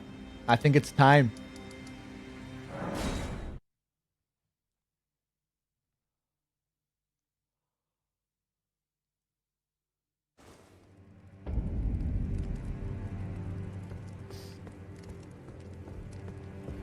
I see that you've stayed the path of champions. This is your usual reward. Please, take it. Taker's cameo. Perhaps you are ready. Might you see our Lord? Our Lord will no doubt welcome you. Another kindred spirit, treading the path of champions. I see. Well, I cannot make you take the leap, but do know this. To follow the path of valor, an audience with our Lord is essential in order to defy this debasement and rise up against the Erd Tree. like a true recusant of the Volcano Manor.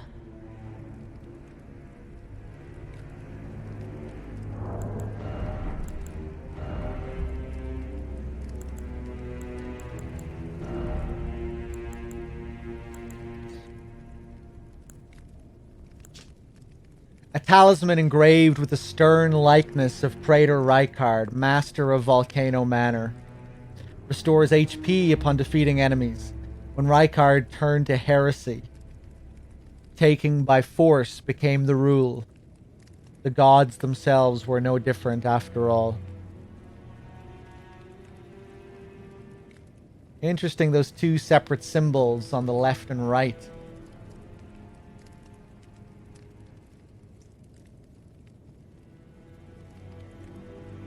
Some kind of humanoid skeletal figure with the arms crossed on the left.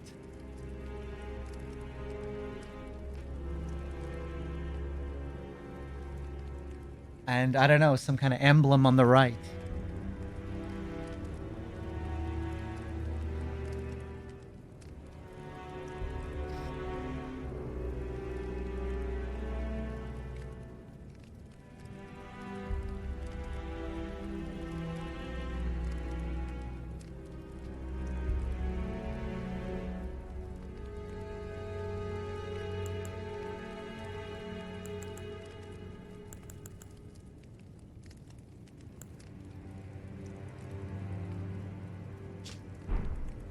Okay, let's do it. Won't you consider having an audience with our Lord? Our Lord will no doubt welcome you. Another kindred spirit, treading the path of champions. Yes. As it should be.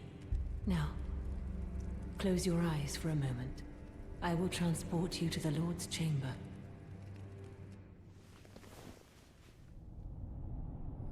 Farewell, then. May your visit be fruitful.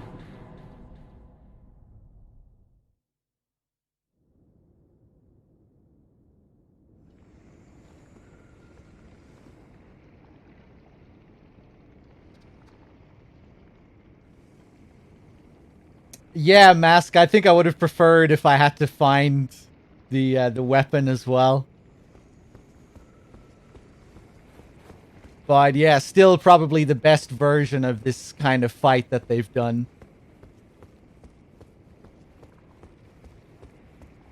Definitely a big improvement over what's-his-face in DS3. I always thought that was a pretty boring reuse of that Demon Souls fight, but this really feels much better. Just like the arena and the spectacle of it alone. And then the variety of attacks that you have and all of that. I should probably go back and level up, actually. Yeah, I enjoyed the whole thing with Sigurd. That was cool. How they tied that quest line into it and the unique... how it ties into Sigurd's quest. That was cool.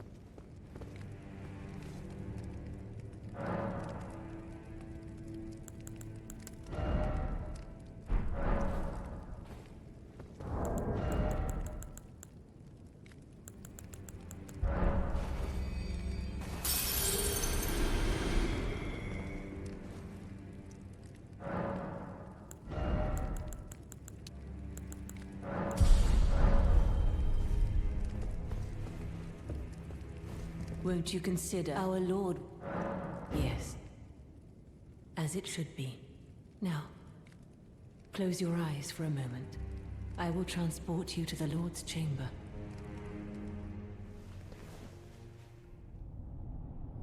Farewell, then. May your visit be fruitful.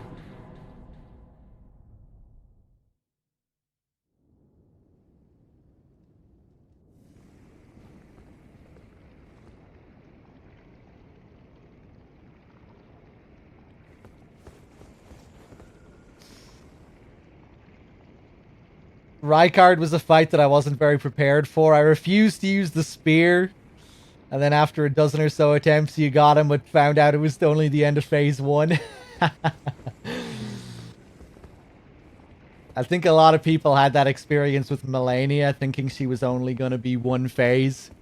Spending like hours or days trying to get her down. Only to find out there's a phase 2. Alright, let's do it.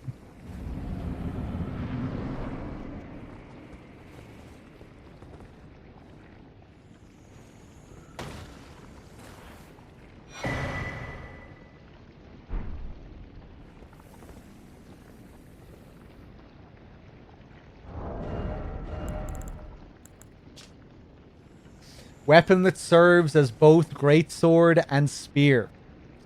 Thought to have been used to hunt an immortal great serpent in the distant past, it manifests a long blade of light when facing such a creature. When their master's heroic aspirations degenerated into mere greed, his men searched for a weapon with which they might halt their lord.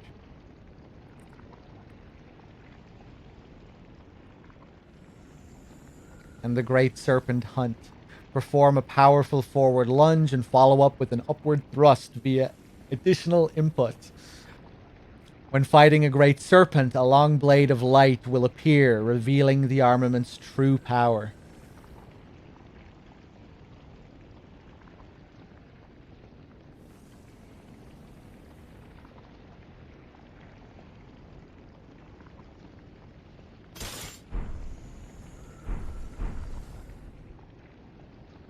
Let's do it.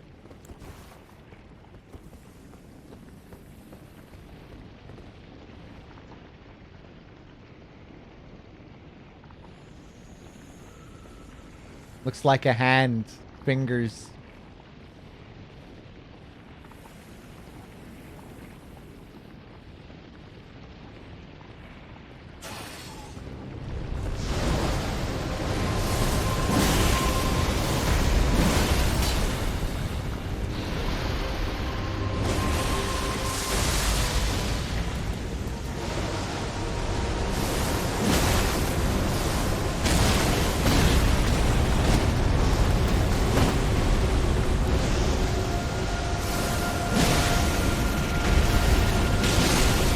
Nice.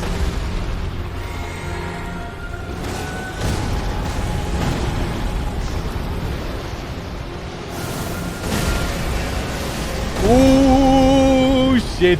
Am I dead?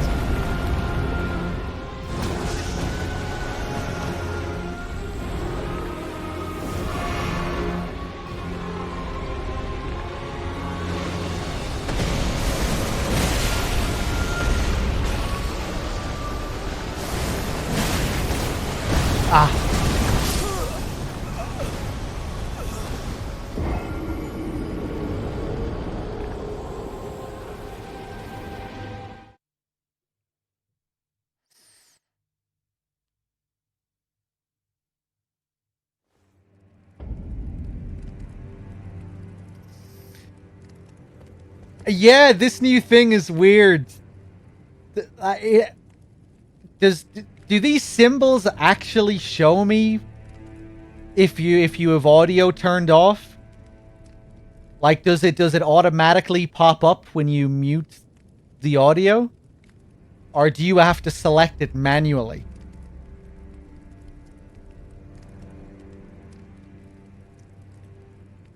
You manually use it, okay.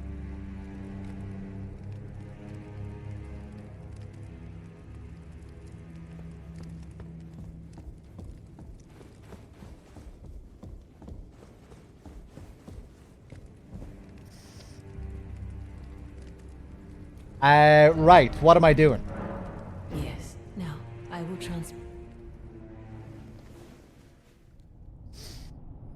Farewell, then.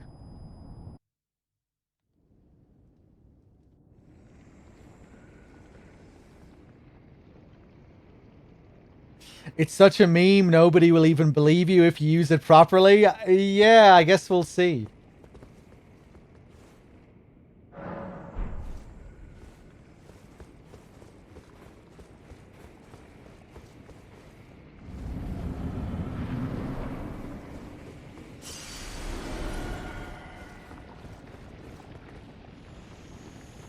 Kind of gives me Mensis vibes almost.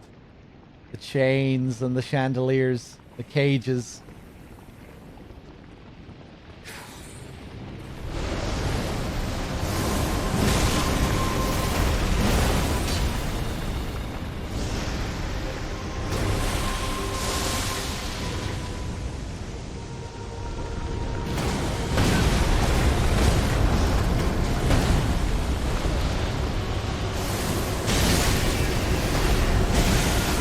Nice.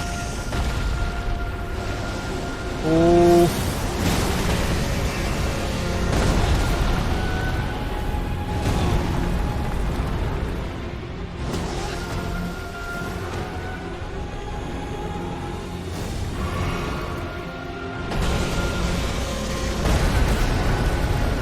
Oh, God, I thought I avoided it.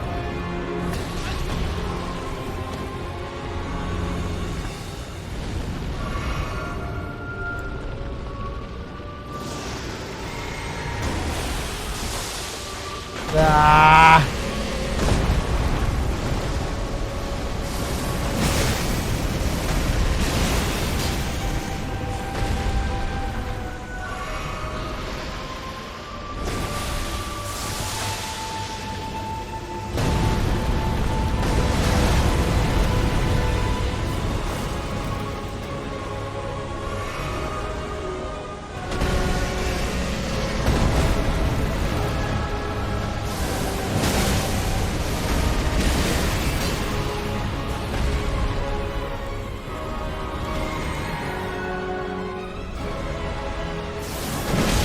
I need to remember I have these other really strong attacks. I remember doing that the first time as well. The jumping R2 is really good. Whoop.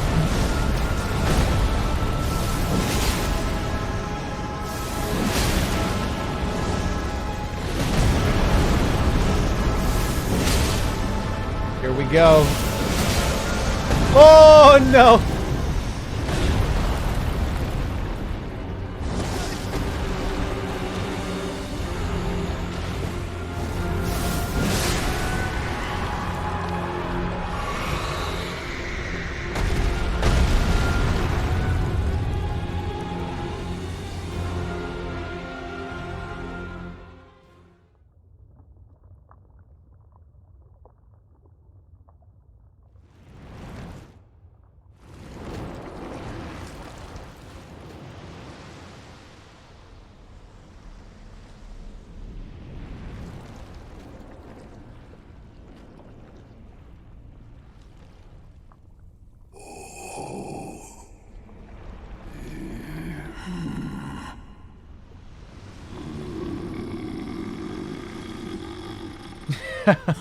Very well.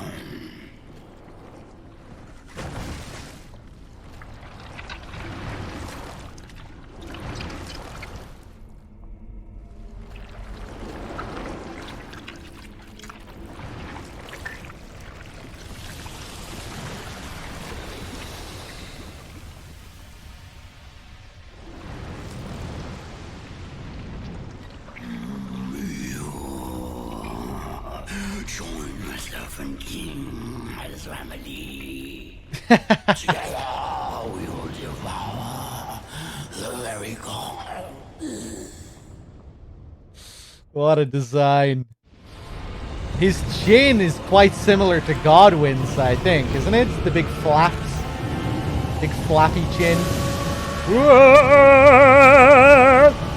Here we go.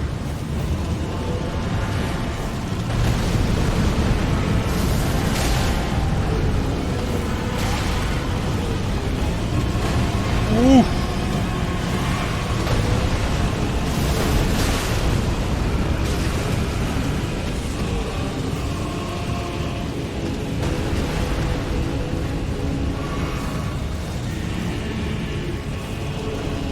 What are you doing, man?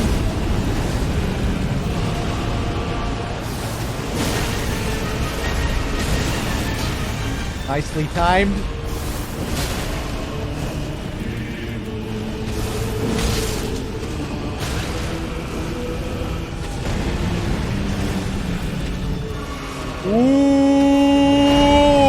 the delays.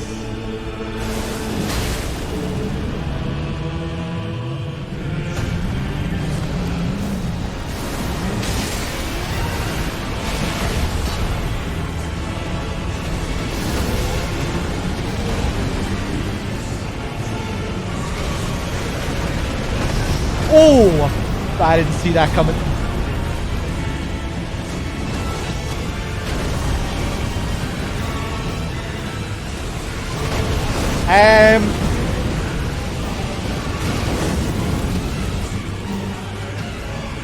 Heal.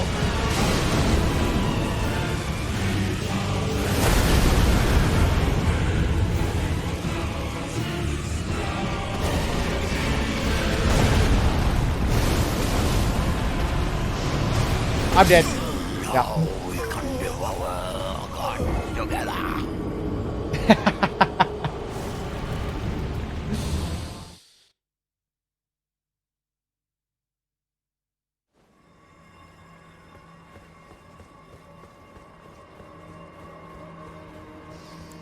Oh boy, okay, let's try it again.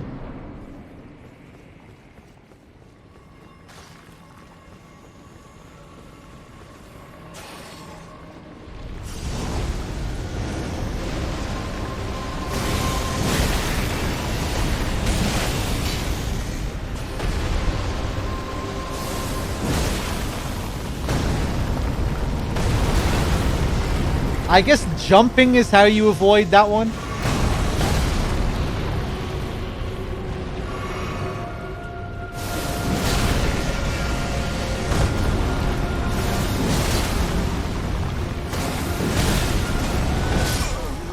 Fuck.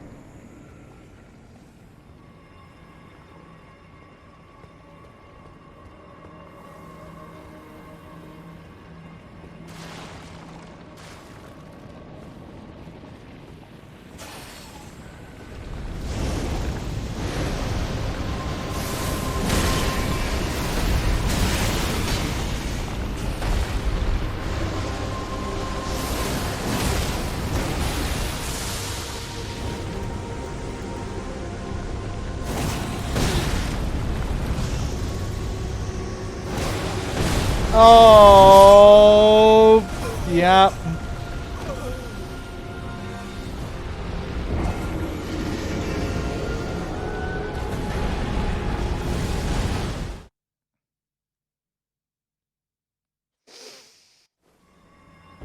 That would have been a great ending, Salami. You just see like one of your limbs flying around on his sword or something. Hey, that's me. Just this face sticking out of the sword.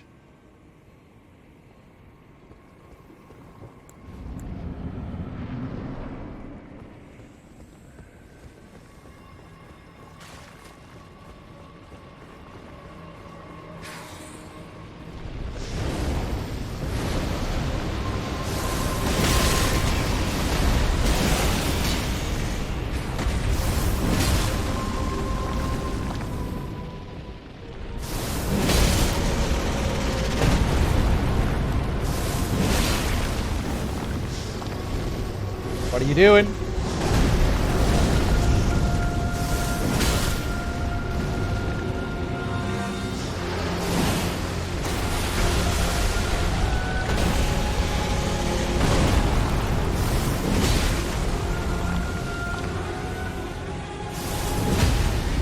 Oof.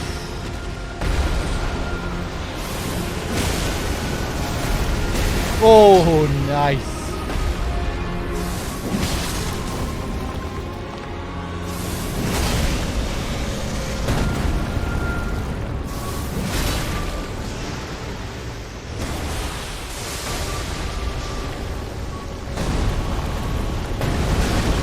Ah, fuck. What do you do for that attack?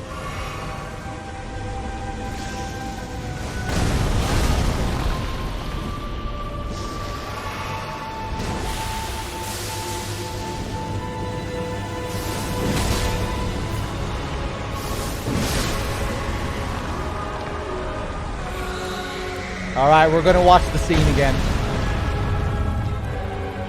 Oh! Alright, he is dead. I thought he had a little smidgen of health left.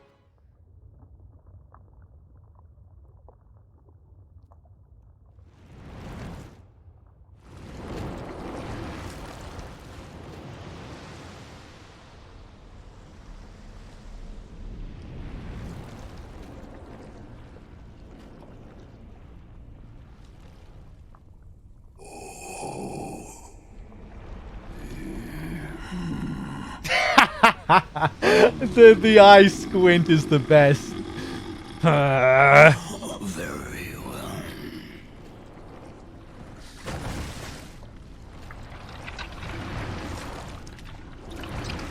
Like, he's angry, but, like, not all that angry.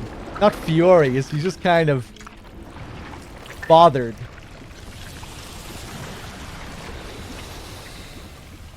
Like we're disturbing his sleep.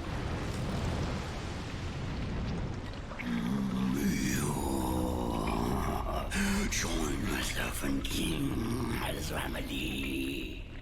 Together we will devour the very god. Look at those rings! Oh my god.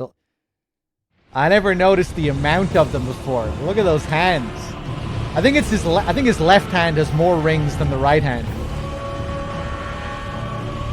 Alright, let's do it.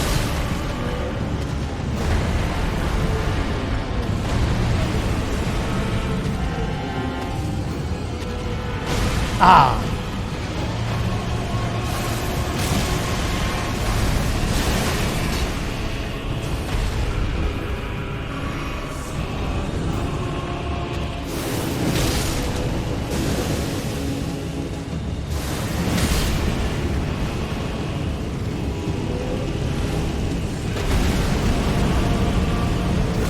Oh shit, right.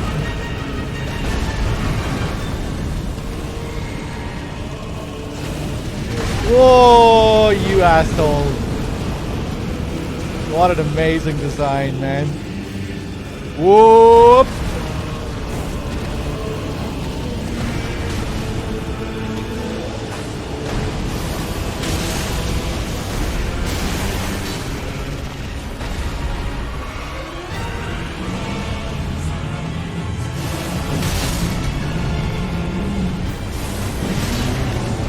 Uh-oh.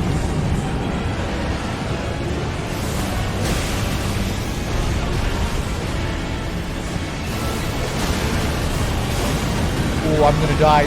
I don't know what's going on.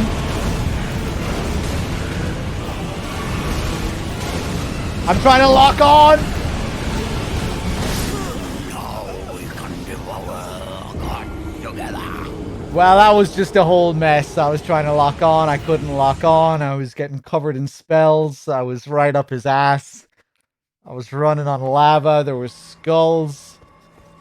Couldn't see a thing.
Ooh, yes.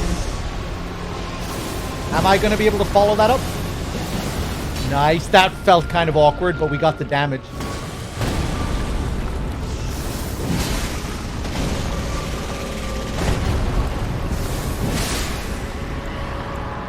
Are we going to watch the cutscene one more time?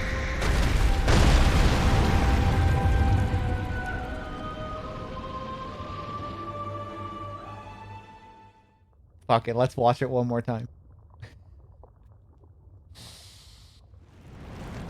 I want to see that disgruntled face. That disgruntled eye.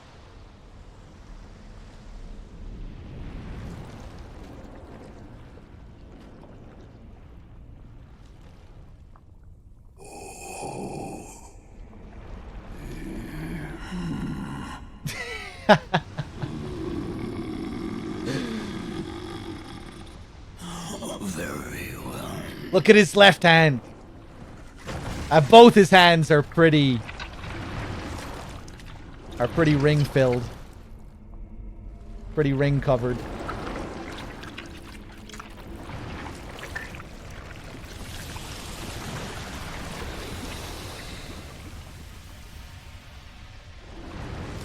I'd love to see some of the concept art for this guy. Join myself and King as remedy.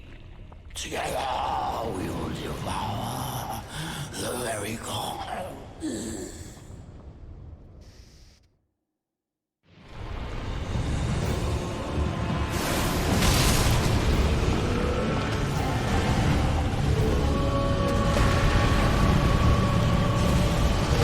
Ah, I didn't think you were coming in with that.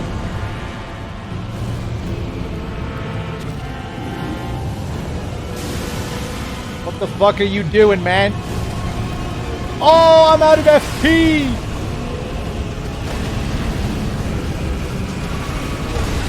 Oh! Oh!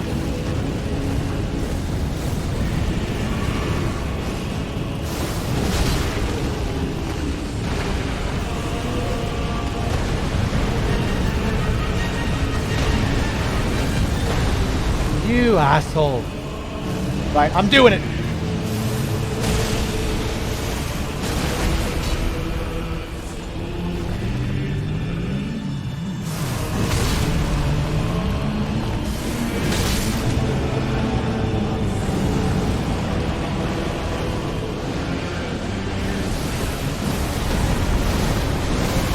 Fuck. Out of range.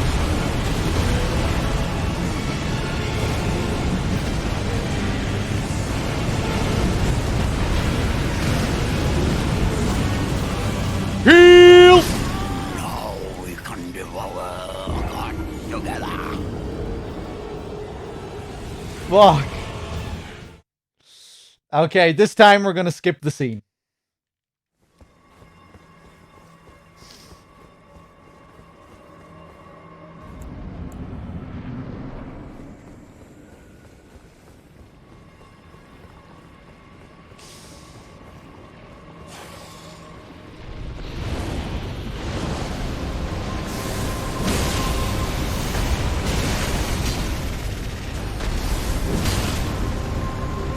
What are you doing?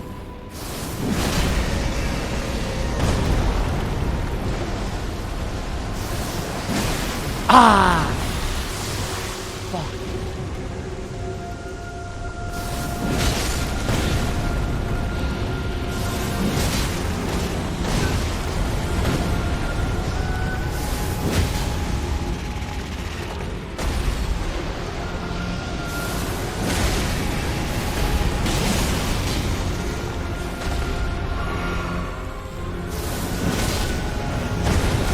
No!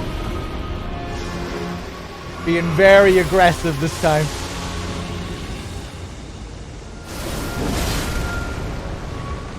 Come on, do something.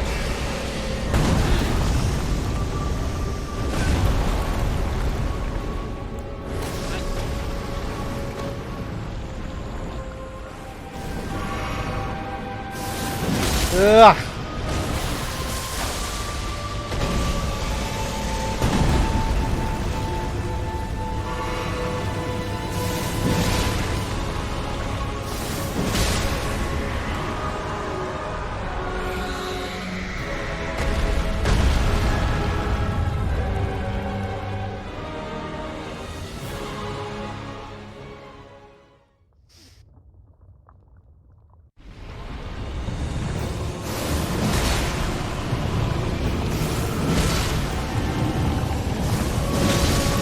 Fuck you.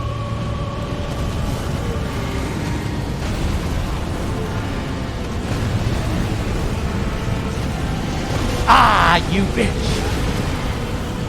Thought I could get it there.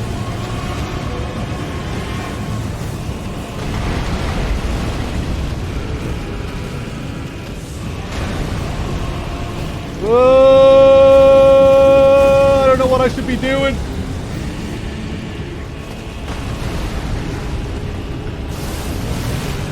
Oh, really?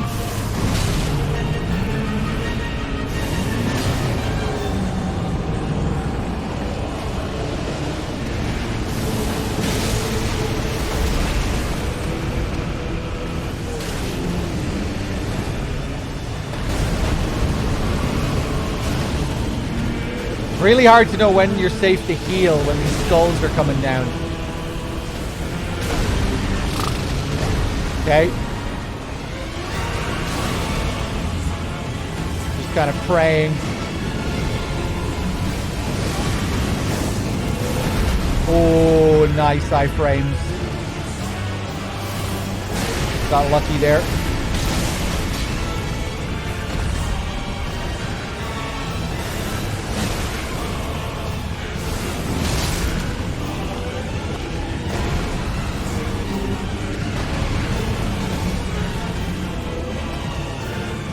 No!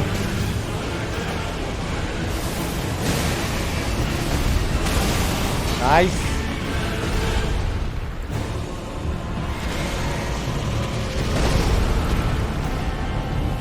No!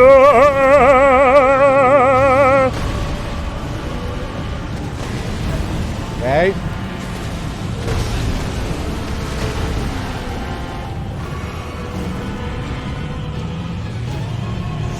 Fuck it, go for it! Boom!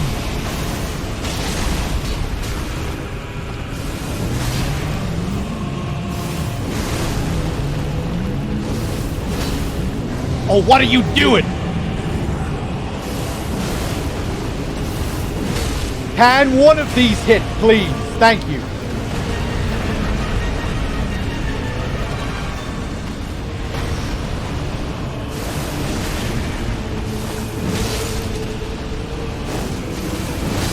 Oof. We got him.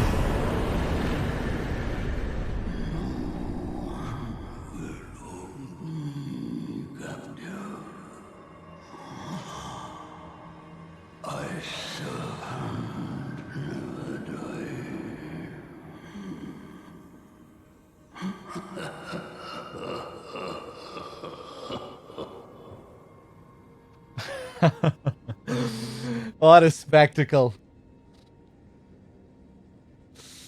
Yeah, jumping forward with the R2 wasn't working there. I had to lock on and jump back. Towards the end there. It's a fun fight. I love the music in that second phase as well. The choir is perfect. Something about it.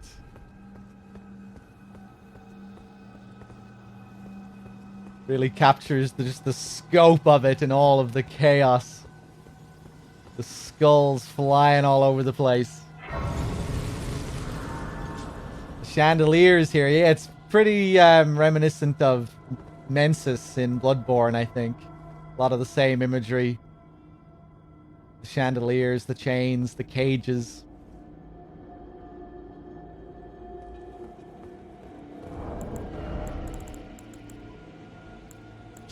Remembrance of the blasphemous.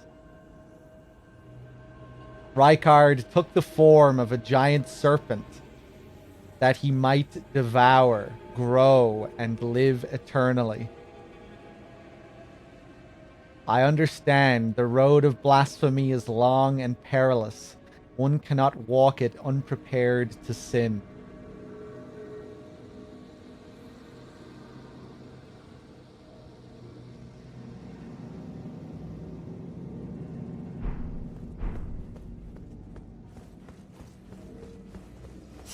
What do we have here?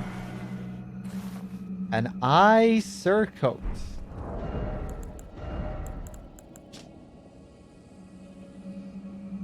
The insignia emblazoned on the front marks out the wearer as the eyes and ears of Sir Gideon the All-Knowing.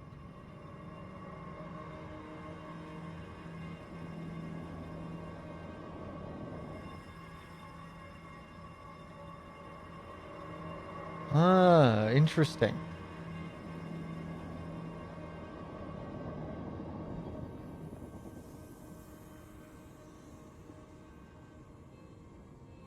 Weird item placement? Yeah, I don't know.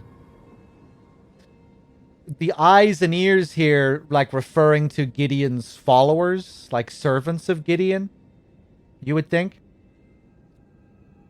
Marks out the wearer as the eyes and ears.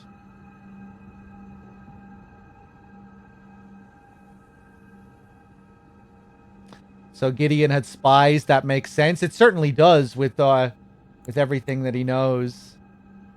And, you know, we know that he already had people out doing his bidding, you know, just the village of the Albinorics and the massacre that took place there and all of that. Surely that was...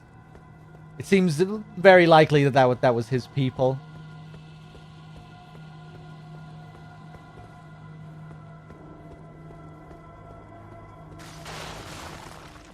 Mounds of skulls that you find here.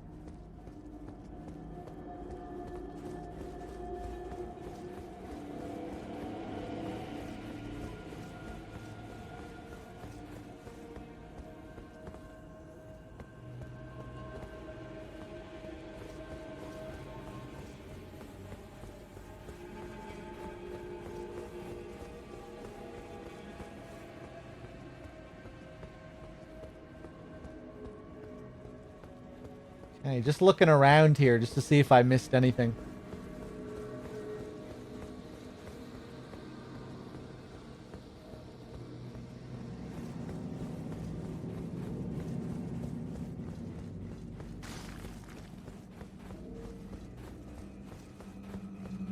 Okay.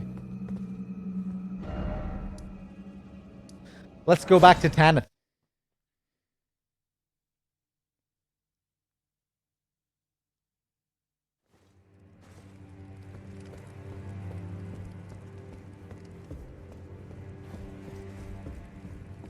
You... It's true then. You've defeated our lord. No. I must thank you. Our lord was yet weak. You have taught us that. Defeat is not the end. Our lord is immortal, and will one day rise again. Stronger. Until then, I must stay the path and do my part. I will leave the Volcano Manor before long. I suggest you do the same. I will miss these encounters. The champion who walks the tainted path shines all the more. I always was an admirer.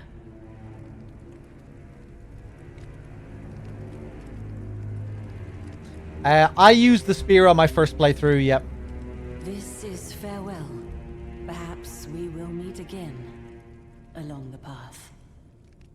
Okay, so on my first playthrough, this was the last time I encountered Tanith.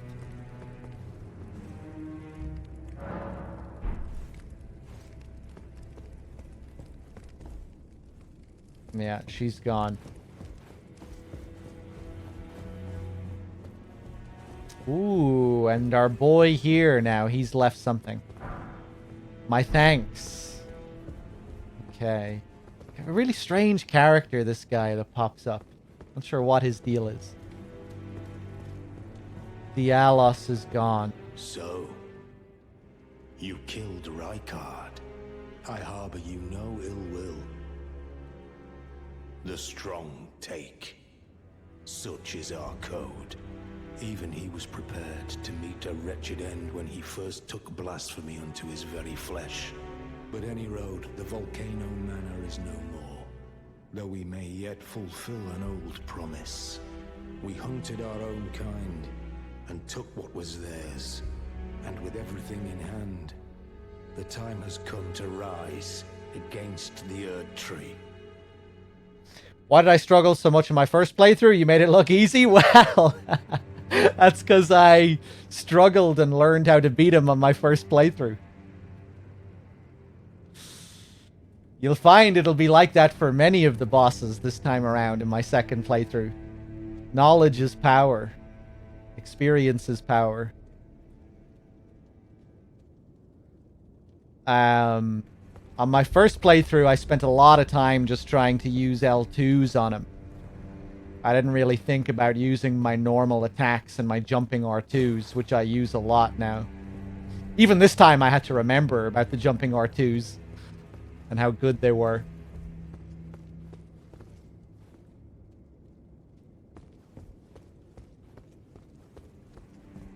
O greater will, hear my voice. I am the recusant Bernal, inheritor of my brother's will, and you will fall to my blade. We refuse to become your pawns. Consider this fair warning. Wait, what did he say there? O greater will, hear my voice. I am the recusant Bernal. Oh, right. Inheritor of my brother's will, and you will fall to my blade. We refuse to become your pawns. Consider this fair warning. Cool. I thought he was talking to me there for a second. Because of course, we do fight him later in Farum Azula. I'm not sure what the deal is with that.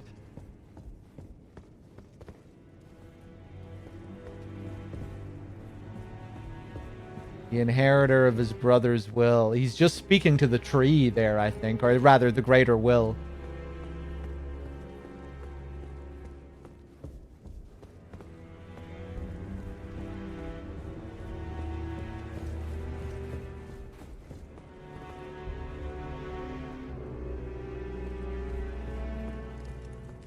Lots of brother stories, twin stories. Seems to tie in with the whole duality theme as well.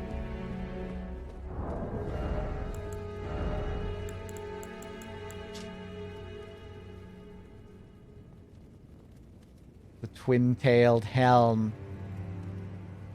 And the story of the two brothers here. And then, of course, you have Dee and his brother and the twinned armor set that both of them wear.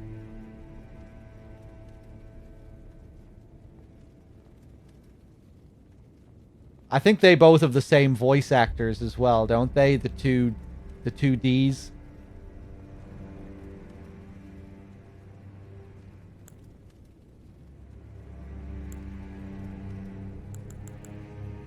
The two, known as D, are inseparable twins. They are of two bodies and two minds, but one single soul. Not once do they stand together, not one word do they speak to one another. I haven't been to Jarburg in a long time. Yeah, I guess we should go back. I mean, I still need to go to Alexander.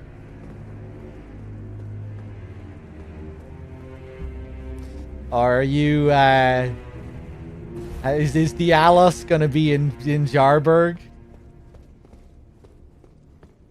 I take it someone's in fucking Jarburg. But that's okay. I don't mind being led there.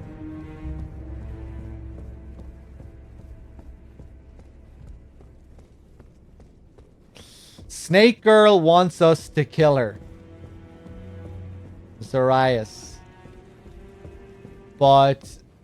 And Snake Girl wants us to kill her. Her mother, Tanith here, wants us to give her a potion so she can forget what she's learned about her lineage. Which means she won't want to kill herself anymore. She won't want to die anymore. But people also alluded to another thing that can be done with her. So I'm going to wait, I think, until we find out what the third option is.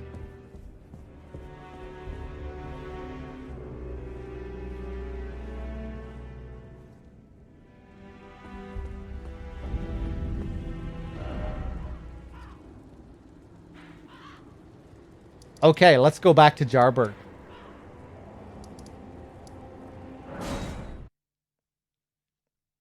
Oi, cuz.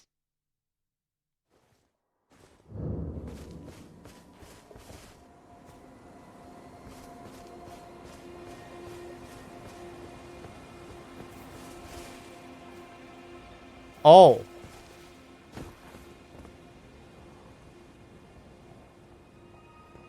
I don't think this pot was broken last time. Oh dear. Is everyone dead? Are all the pots broken? There's the Alice. What the fuck happened here?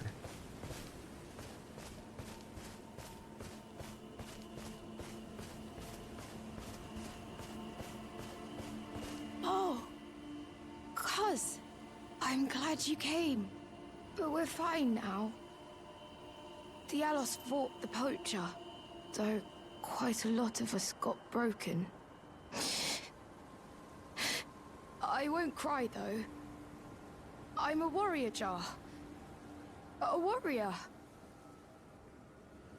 The tale of House Hoslow is told in blood. That's the kind of warrior I want to be one day, cuz.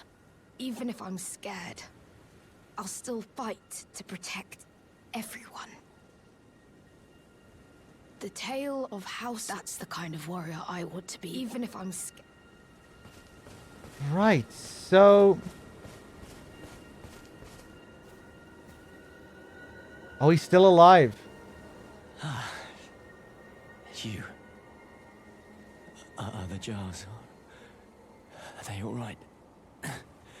Did I defend them? Oh.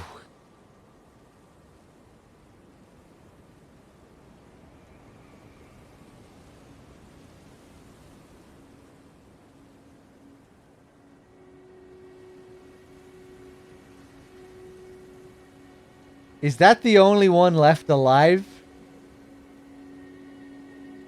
Well, you defended them. It might not have been all that successful, but there's one of them still alive.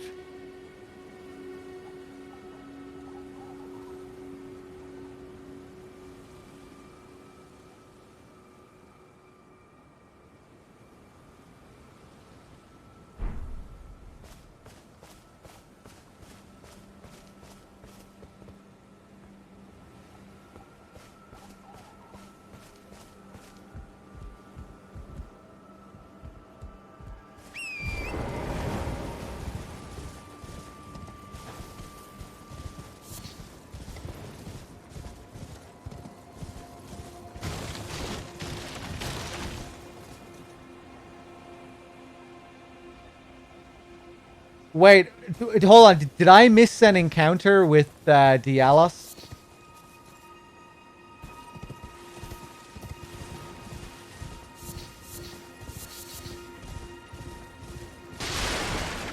I can't remember how many jars were here before.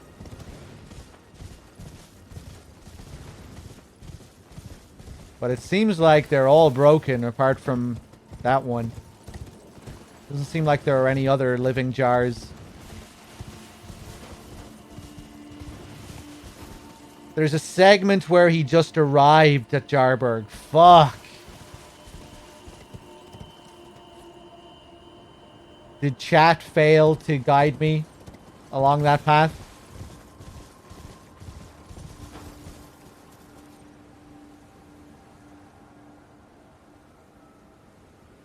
Good for nothing, useless chat.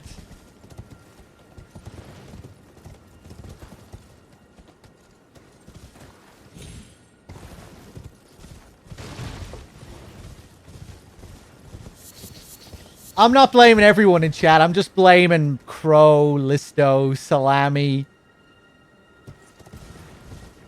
Just the people who are mainly responsible for guiding me along quest lines and making sure I see things that I missed before. I mean, how did you fuck this up? How did you forget about this? Who's responsible for this?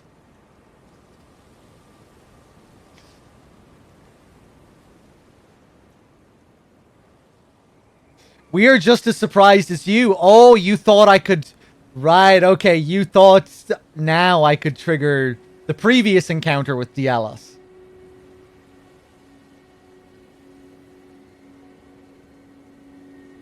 Okay, okay. Not too bad then. Fair enough.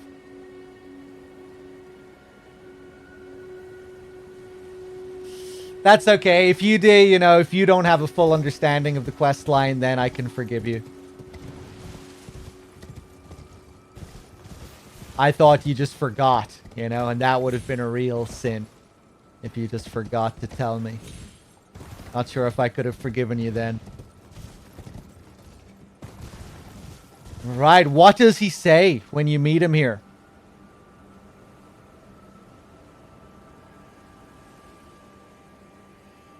It seems like he took up a pretty noble cause in the end. He left Volcano Manor and just went out to protect some jars.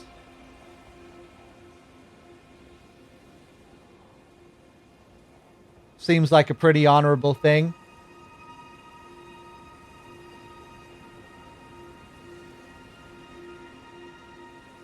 Something about finally finding his path and being content.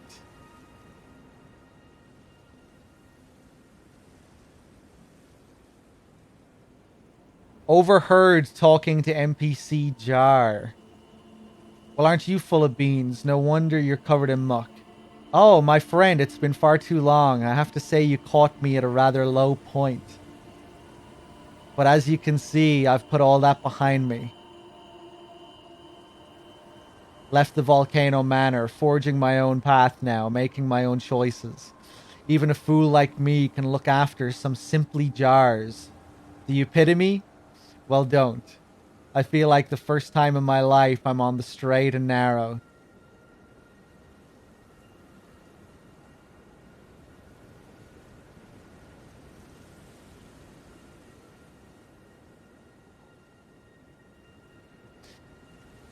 Jarbairn comments on him being their new potentate with silky smooth skin.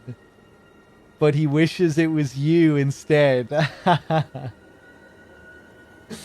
Do they talk about Dialos having silky smooth skin?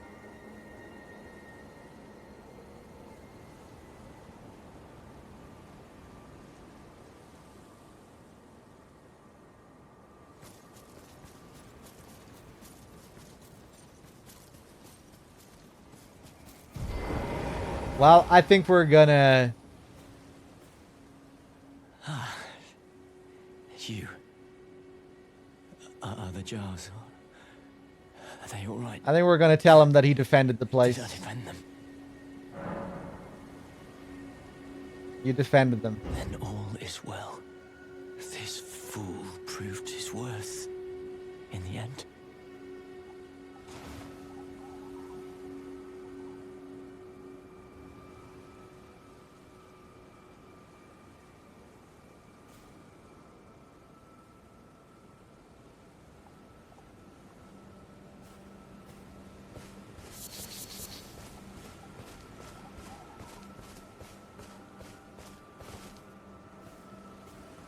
The tale of House Hoslow is told in blood.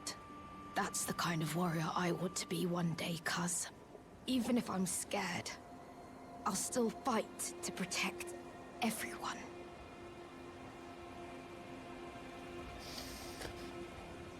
You posted Jarbairn's dialogue as well? Hold on, let me check.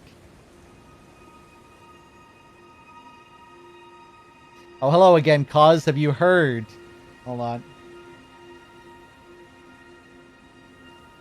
A new potentate's coming to the village. I think he said his name was Dialos.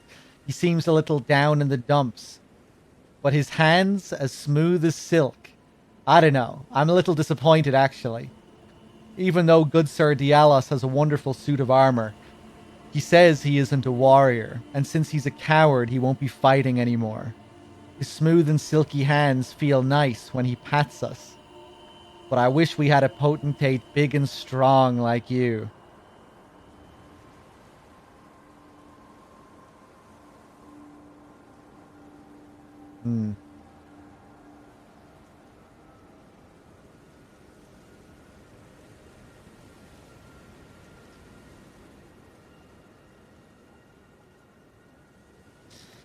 Yeah, it's nice to see him turn away from the Volcano Manor.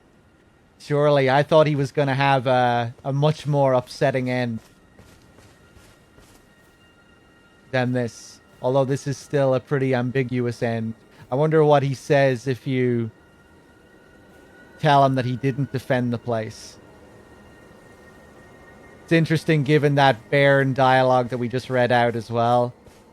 And his brother's armor kind of alluding to the fact that he was never really a great warrior either. He didn't really succeed in defending this place. They're all dead apart from the main NPC here. Kind of interesting then as well, though, even after the Bairn saying that she'd prefer us to be the potentate. She's talking here as if she wants to carry on the Alice's legacy in a way. You know? Speaking out his motto, the House Hoslow motto. The tale of that's the kind of warrior I want to be one day, cuz. Even if I'm scared, I'll still fight to protect everyone.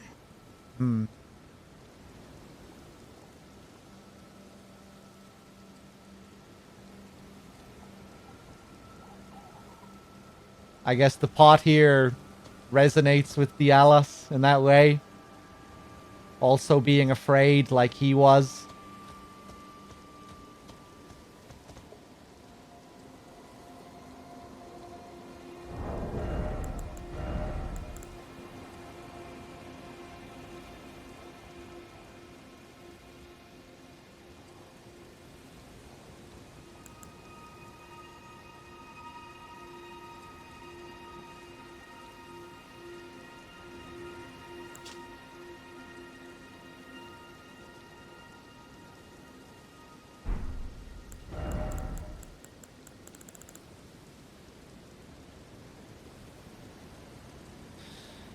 I think you missed some dialogue in Volcano Manor that's only available after defeating Rykard. I can elaborate if you want. Yeah, sure, you can tell me.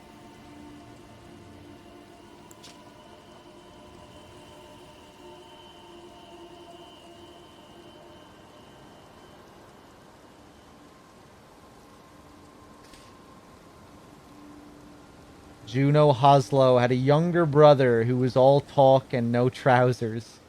His inability to commit to action was such that Juno inherited the Hoslow legacy without resistance, granting him the freedom to shower his little brother with adoration. Kind of an interesting note here. That the Alice was showered with adoration. Trying to say something about his mindset that he, like...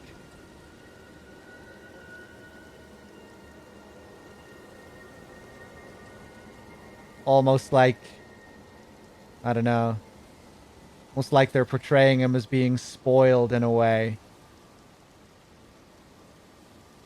Or how this might have led to... might have led to the mindset that he has when we see him in this game.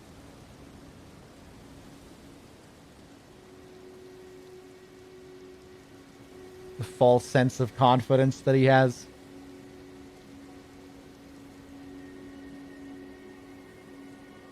You know, when he's convinced that he can go to the Volcano Manor and take his revenge, when really he's not made of that stock, you know? He's not really cut out for that.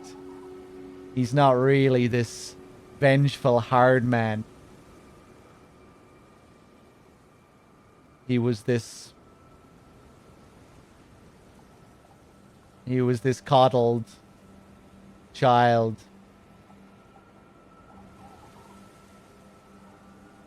The Alice is an interesting character, yeah. Go back to the boss room. Okay, cool, cool.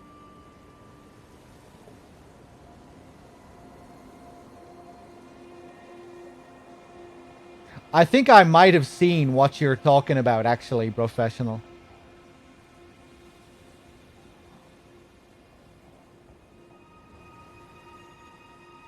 Before you go back and reload this area, yes, I was going to do that as well.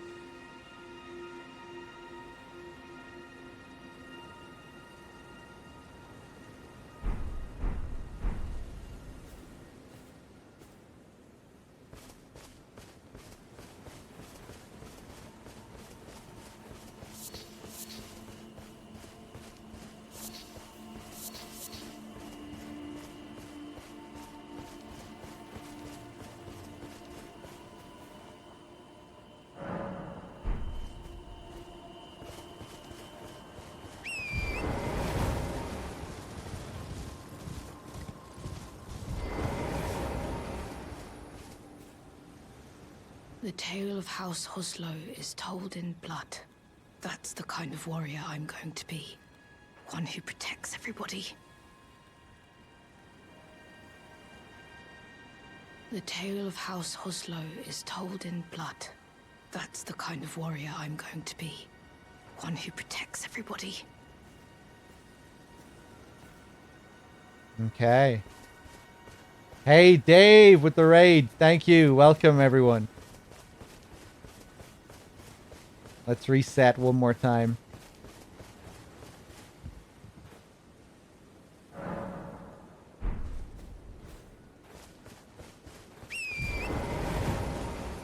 And they're both gone. Hey, the Baron is back up there. Okay. Ooh. Dialos' mask. A Newman rune. He's a Newman.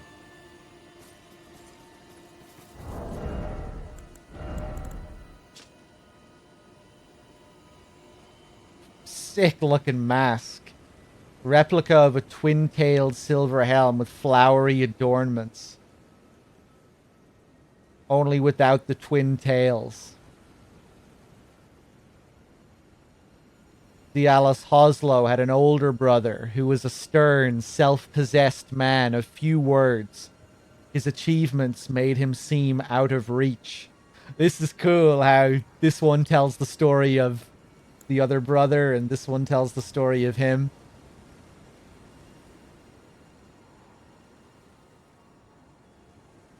And so the younger aspired to be like the older, yearning for the day that he would tell the tale of House Hoslow in blood, knowing full well that it would break his brother's heart.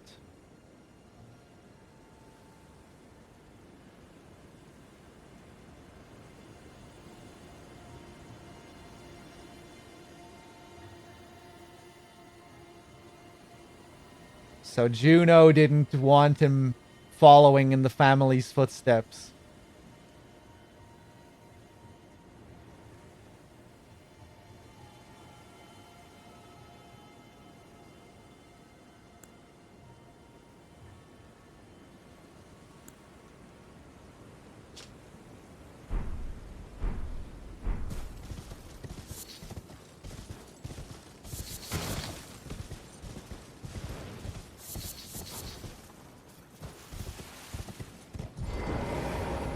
Thanks for coming back, cuz.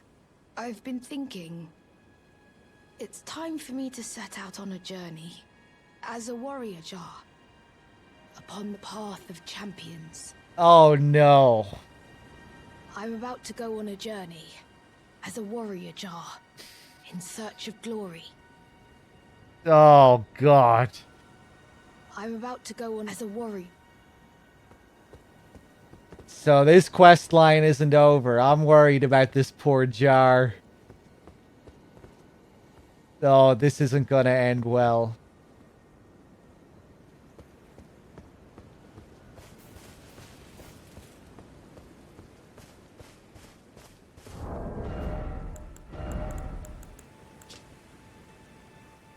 Hoslow's Petal Whip. Do they both have the same description?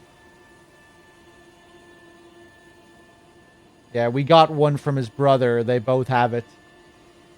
Metal whip formed of razor-sharp chain-link blades that have the appearance of flower petals. This work of art is handed down through the generations of the illustrious House Hoslow. High dexterity is required to wield this weapon, but it excels at inflicting devastating blood loss. The tale of House Hoslow is told in blood.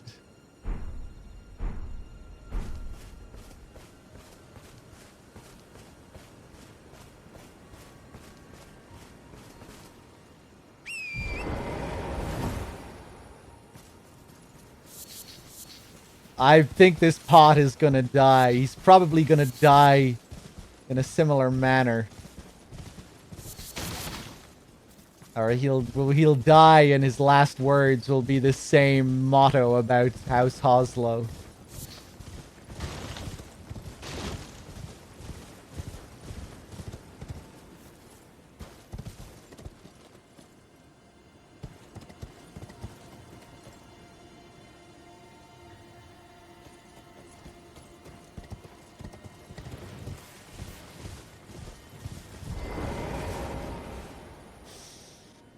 Damn, okay. Let's go back to the Rykard room then.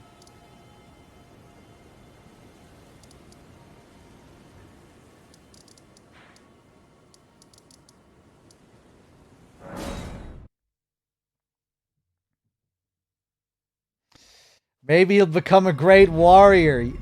Oh, Jesus.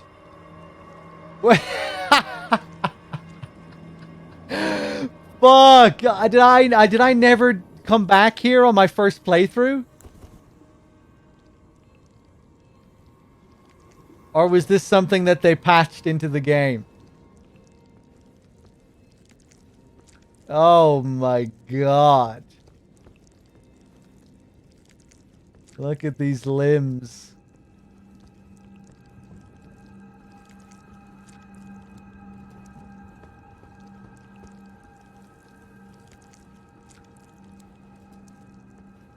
Oh, you...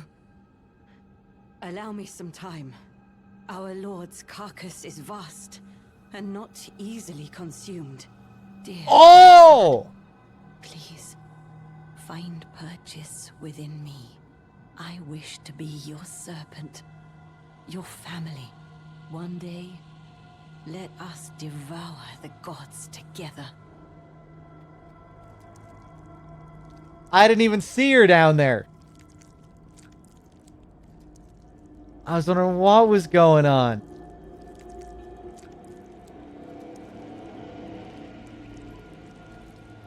Dear Rykard, please, find purchase within me. I wish to be your serpent, your family. One day, let us devour the gods together. Damn.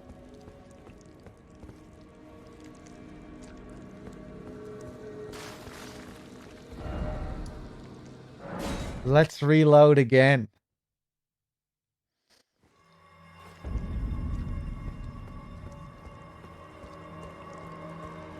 Oh, you. Allow me some time. Our lord's carcass is not easily consumed. Dear Rykard, I wish to be one day. Okay. Let's reload one more time. There's more to do here, but I have to find Patches' new location. Ooh. Okay. Yeah, I don't think I ever found Patches after this point in the game either on my first playthrough.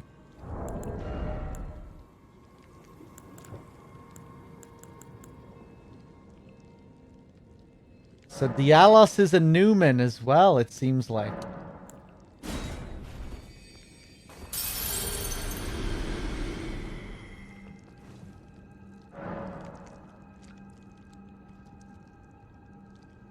We should probably just tell you there's no way I find it.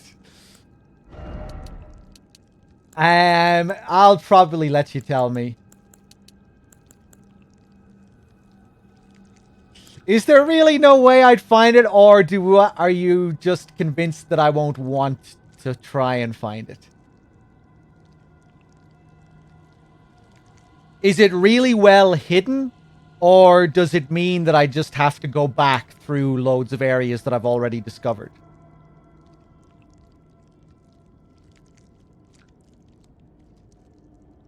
Okay, yes or no question time. Is he in Limgrave?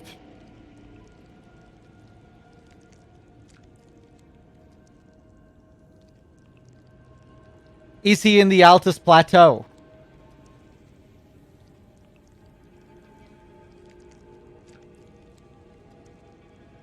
He is in the Altus Plateau. Okay.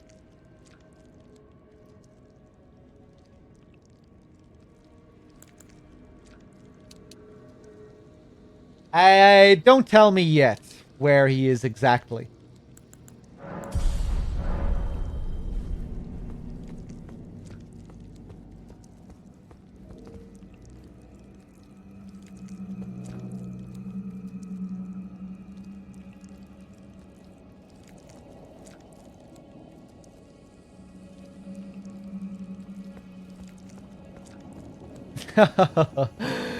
Oh, God. So, Tanith here implies that she wishes to become the serpent? Is she, like, gonna take... A new serpent is gonna be born?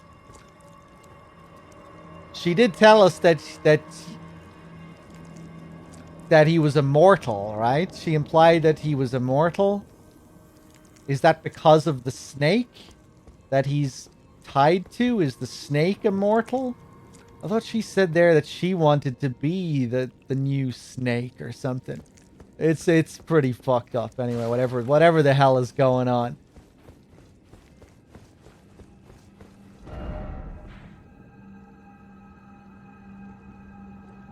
A serpent never dies. Yeah, that's what he said. I was kind of wondering about his post-fight dialogue, the way it lingered there. Like, I think it took a little while to trigger. It didn't feel exactly like death dialogue, you know, similar to when you beat Margit for the first time, and he keeps on talking, and it's like, okay, it seems like we didn't really kill this guy. But with Margit, it's a bit more explicit. With Rykard's post-death dialogue, you could still kind of interpret that as being death dialogue. But then Tanith says that he is immortal, which kind of reshapes it a bit. I wish to be your serpent, yeah.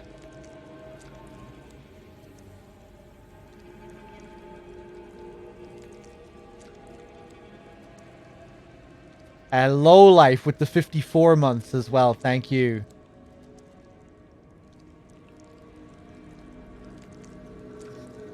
Oh, God. I'm worried about this pot bairn. This fucking House of Hoslow is a curse. This legacy needs to be put to a stop.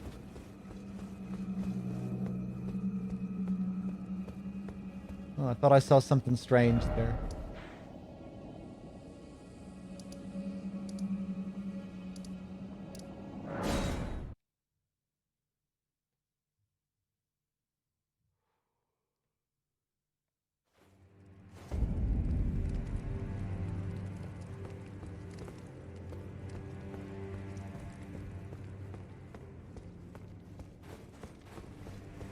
Right, so you're still here, Patches. Now you've gone and killed Rykard. You scheming little bastard. Cripes, you make this nonsense seem, well, less nonsensical. Perhaps a Tarnished will be Elden Lord after all. But for now, this manor is finished. The demigod beast is slain, and Tanith has lost her head. Fine mess. But how else could it end? When Daddy Ambition's head over heels courting Lady Blasphemy. Well, here I am, untethered, once again. Goodbye, my friend. Some good lines there. When Daddy Ambition is head over heels, courting Lady Blasphemy. Daddy Ambition.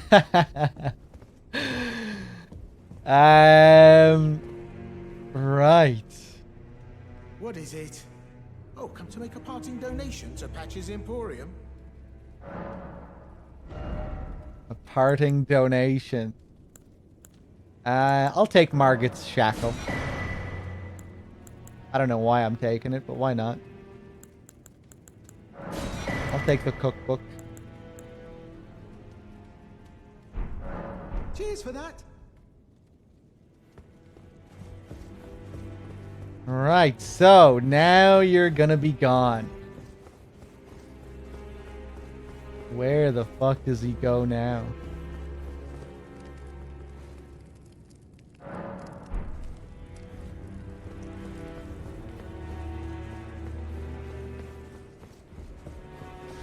Daddy Ambition.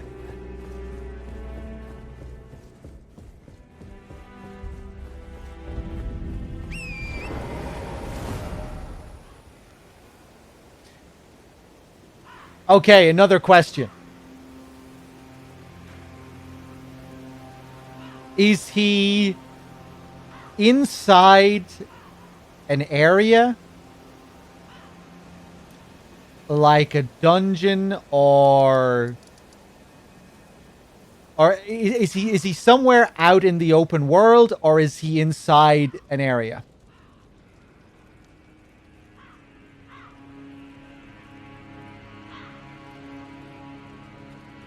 He's inside an area. Is he inside the Volcano Manor? Shut up, Listopat. Stop making it complicated. Hey, Toasty. Inside an area.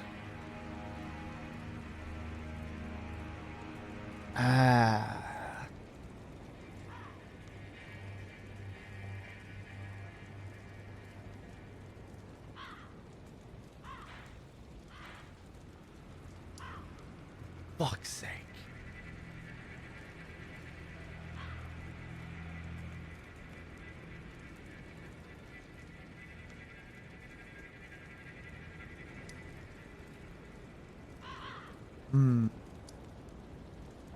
I feel like Patches might enjoy the women of the Windmill Village.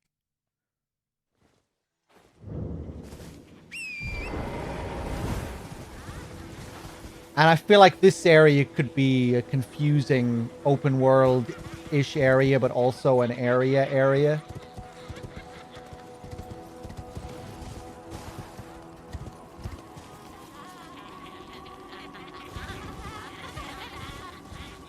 Patches would have a great time here.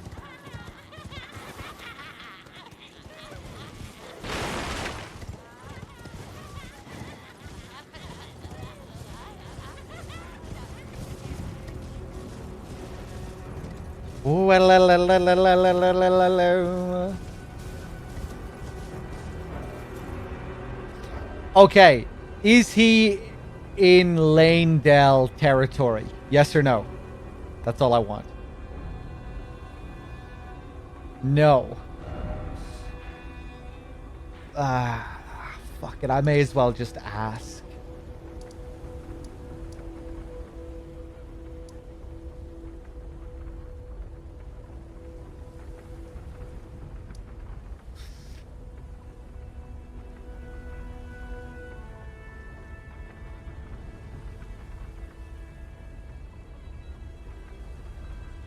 On a scale of 1 to 10, how obscure do you think his location is? Give me all the numbers. 10?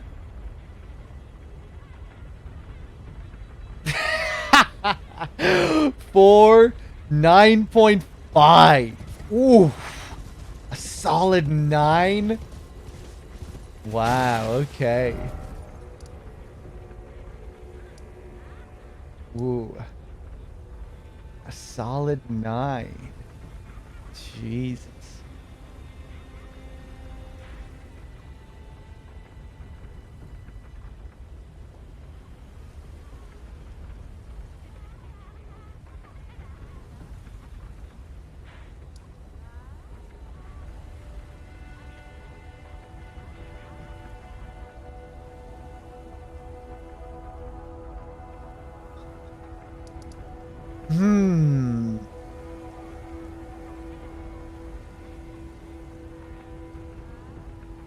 Another question.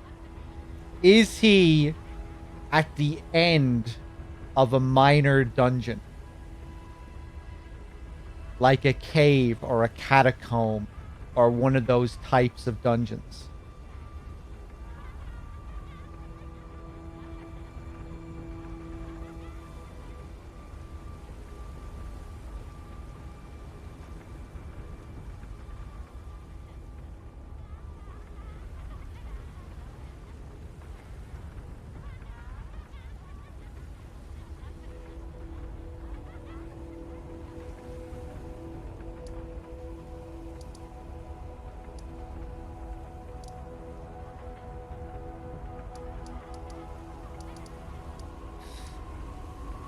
I have one idea for where he might be.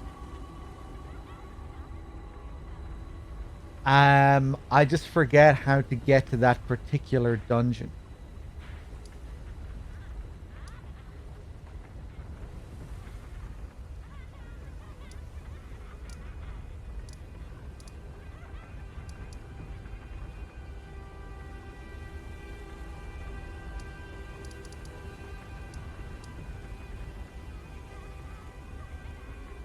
Unsightly catacombs. Let me go down here. Okay, I think I'm going to ask one more question. And if the answer is no, I'm probably just going to ask you to tell me where he is.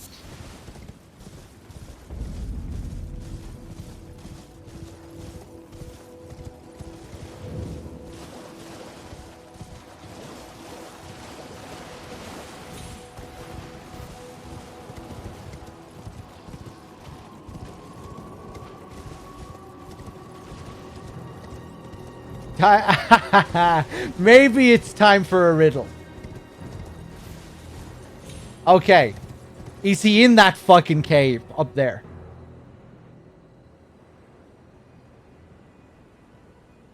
No. Okay. Right. It's let's do a riddle then. Let's do a riddle. Make sure it's a harder riddle than last time, Salami.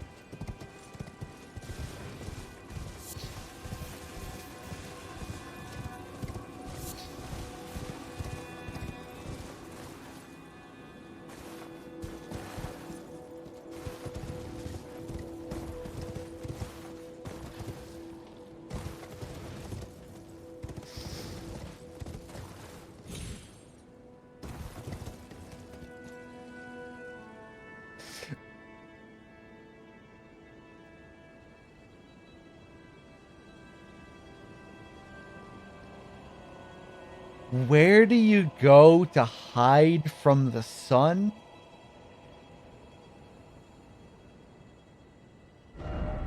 The Shaded Castle. I was thinking about the Shaded Castle.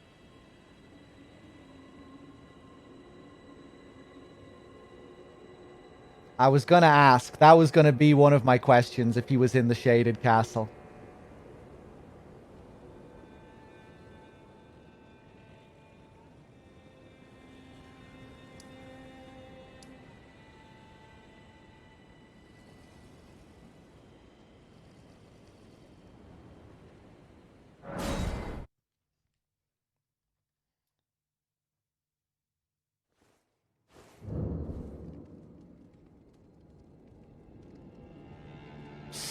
Salami, is this your riddle? Behold the statuesque form of the squatting degenerate?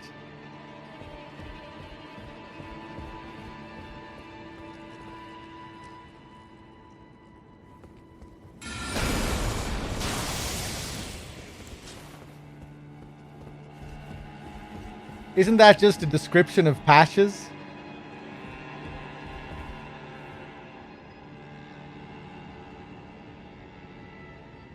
Statuesque form of the squatting degenerate. I guess there's another patches type. There's another patches type person to be found, or... Okay, don't say anything.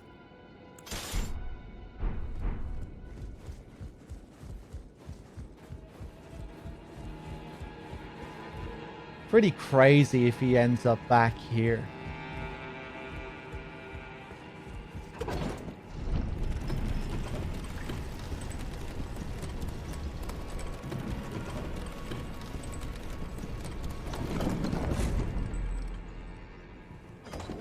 Oh, this fucking dungeon is really nasty.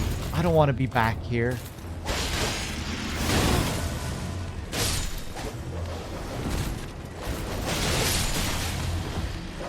Just an absolute shithole, this place.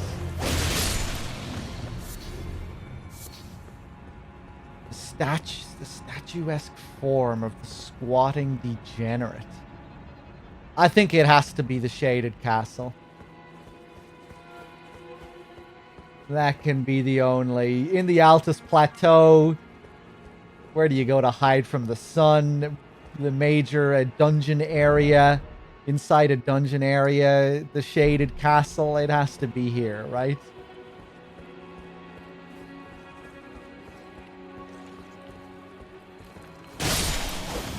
Squatting degenerate.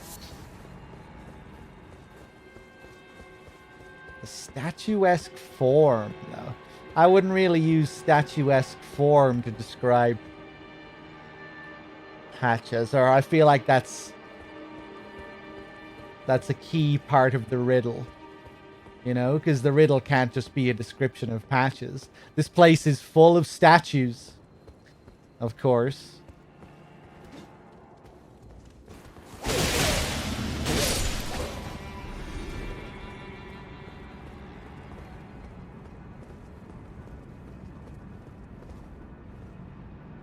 I didn't read the second part of the riddle, but post the whole fucking riddle in one comment, would you? Hold on. Wait, let me kill this guy first.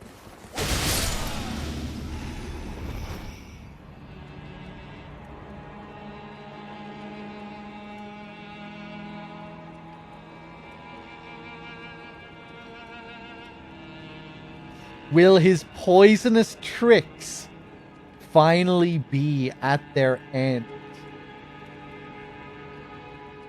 Behold the statuesque form of the squatting degenerate. Will his poisonous tricks finally be at their end?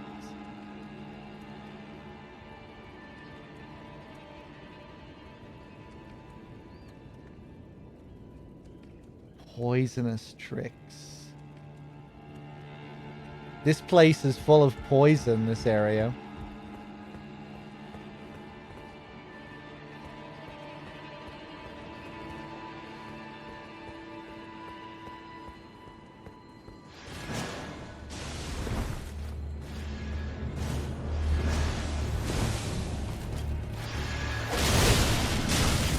Oof.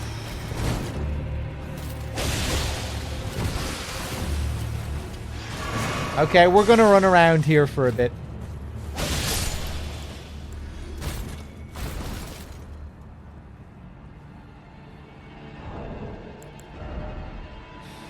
Of course, I also have the squat emote. I think. Pretty sure we got the squat emote from him, didn't we?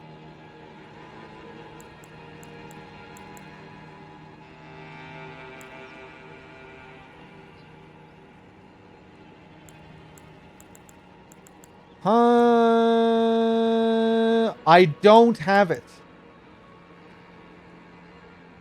Shit, I thought we got the... Can you not get the squat from him in the early game? By doing all that crazy shit? You can't.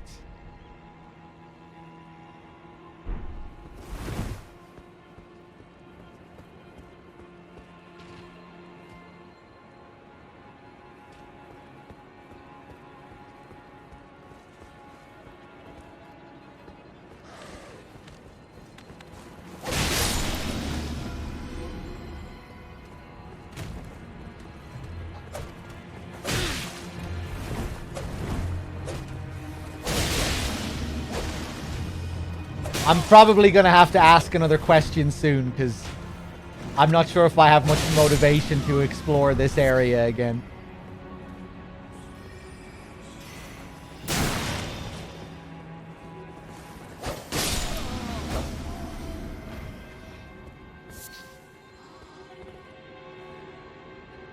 Can you post the riddle again, Salami, but all in one message?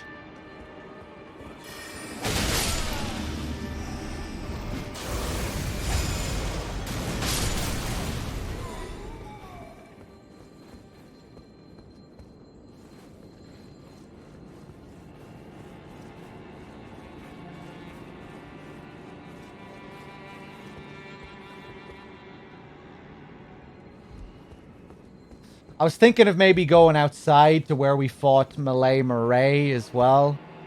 I don't know why, but...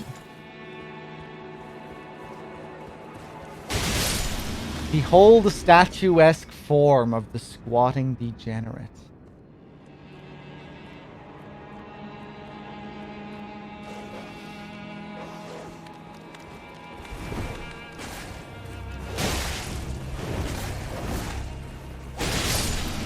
Beholding Patches, the form of Patches. Will Patches' tricks finally be at their end? But there must be a play on words here. The statues, the poison, the shaded castle.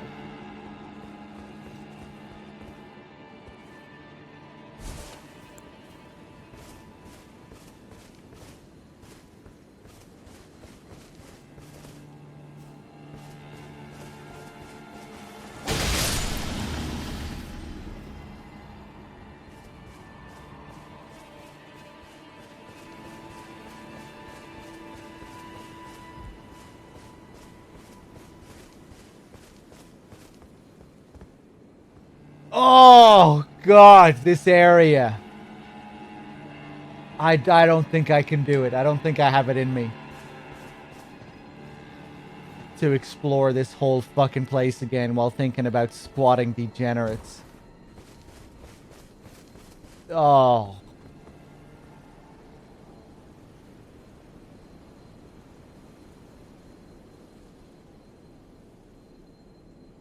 Oh.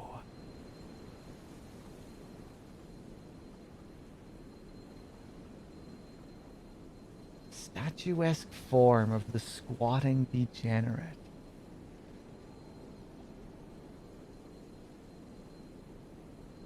Can I give an interesting hint? I'm just thinking now about like the I'm probably going off in a completely wrong direction. I'm just thinking about enemies, poisonous enemies, the nasty revenants. They kind of have a squatting form in a way. I don't see how they would be the key to solving the puzzle.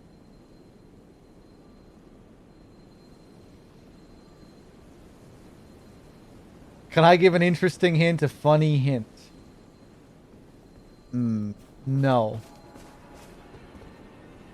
Not yet.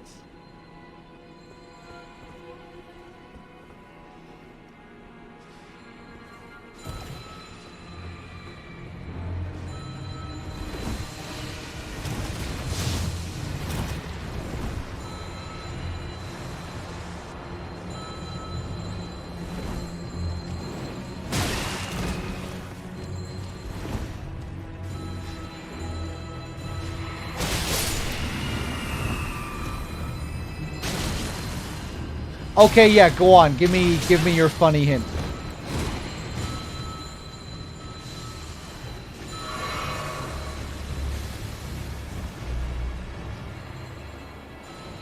I was just thinking, Salami, I think maybe you were just also trying to allude to this area.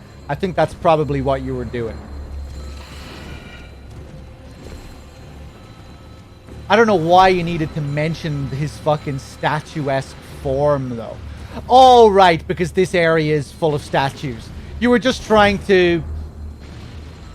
Right, okay. That would have been cool. That was a good hint. That this is the area with poison and statues, and that was it. And yeah, I was just trying to take it as being additional to what Listo was saying. Okay, I don't know if I want to hear your bullshit, actually, Listo. I think that I should be good. He's just here in this fucking area somewhere.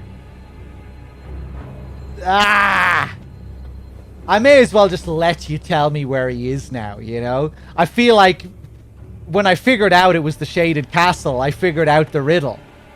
So you may as well just tell me where he is in the place. Don't tell me where he is, though. Not yet. But I feel like you may as well. But let me just run around for a little bit longer.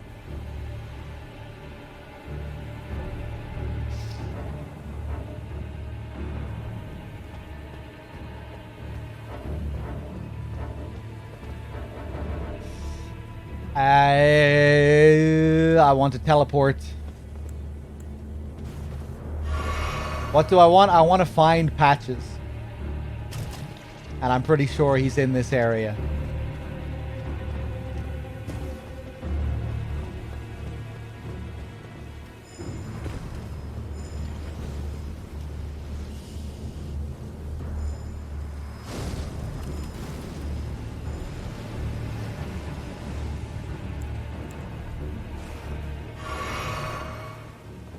There's the Lusat set. Yeah, I kind of want to check outside the grounds.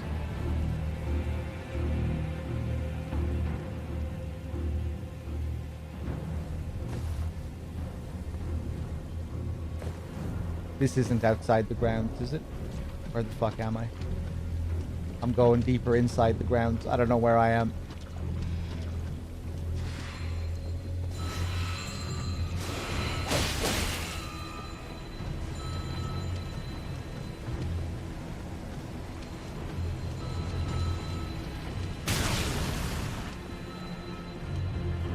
My earlier questions still apply. What earlier questions?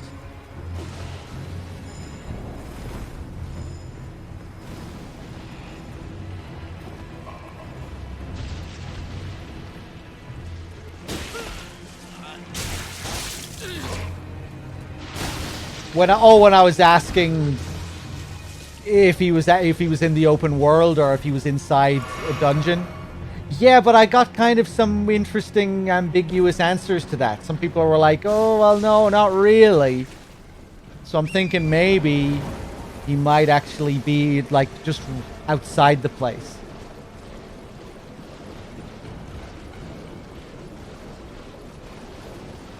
Fuck it, you may as well just tell me where he is, because I figured out the riddle, right? He's somewhere in here. I don't really need to... I don't need to find him here, I don't think. I don't think that's going to give me much extra satisfaction here. Okay, fuck it. Tell me where he is. Tell me where it is. You can spell it out.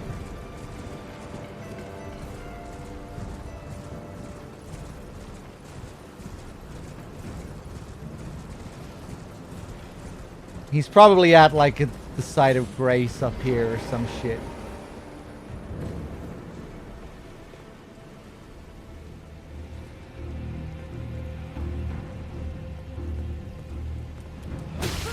No.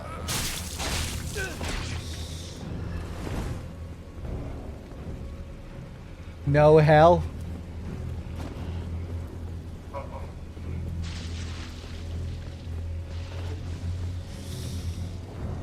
Listo, give me your riddle there. Give me another riddle.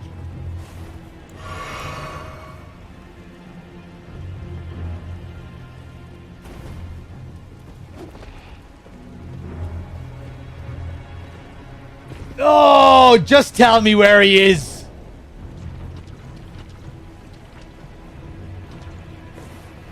Tell me where he is, or I'll leave. Tell me where he is, or I'll turn off the fucking stream. Oh shit! There goes my battery. Hold on 1 second.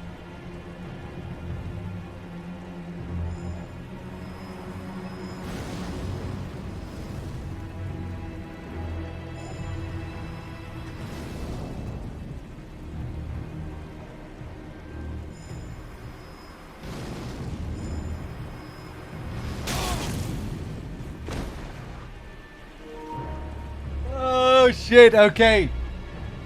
I don't know how I'm not dead. How slow was that perfumer?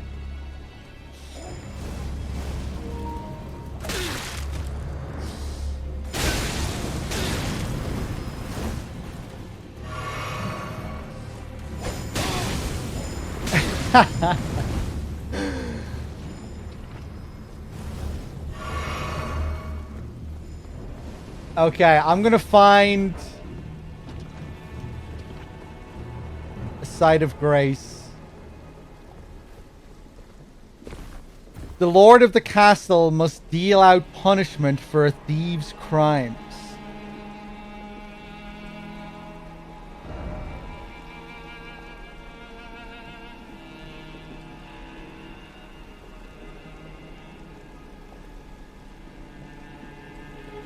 Is he out here? Is he out here?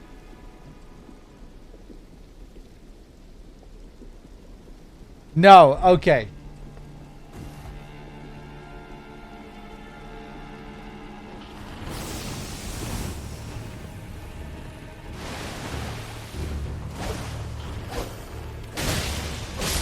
Right. Well, you're alluding to the lore of this place, obviously, and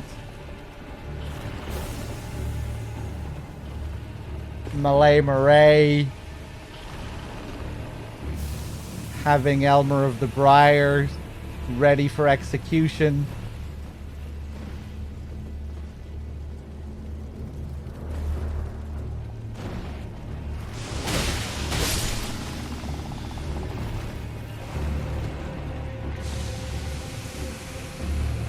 Oh, did I run past him? Oh, Jesus. Fuck you for spoiling that, though.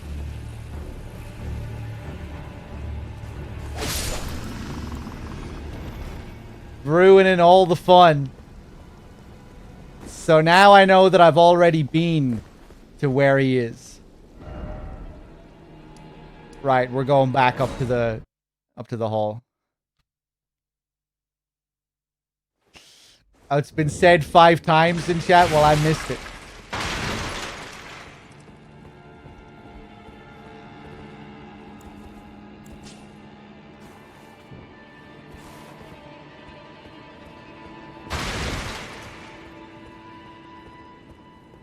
Okay, I wonder, is he just out in the hall somewhere here?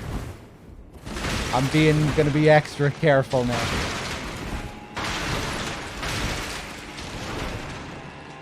Make sure I'm not being blind here.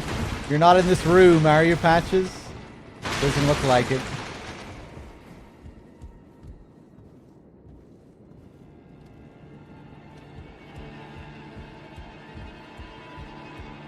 Oh, Jesus.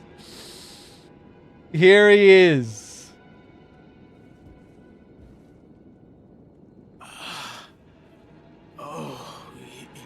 You again. A shame you had to see me like this. I had a bit of a slip-up, that's all. I should have stuck to what I know best. No matter. I know I can trust you. Gullible, yes, but a good soul.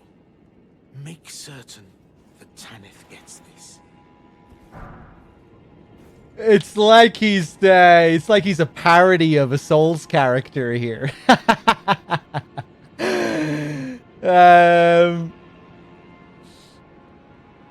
You know, typical Souls character.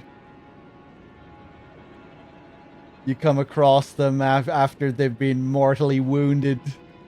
Just carry out this last task for me, old friend.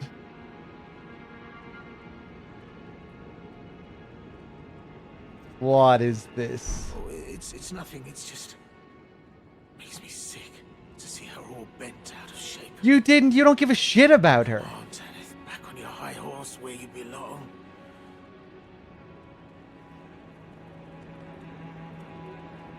You're able then? Then I can rest easy, my friend.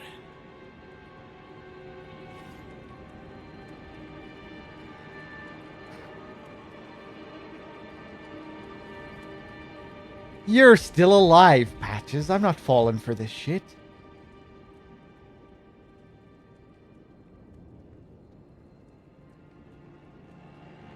Dropping his head down like it's his dying breath. He's still alive. Look at him.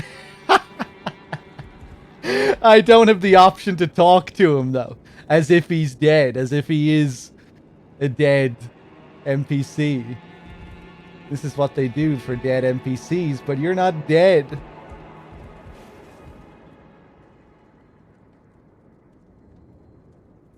I'm really tempted to hit him. I'm gonna have to punch him. Hold on. We're punching him.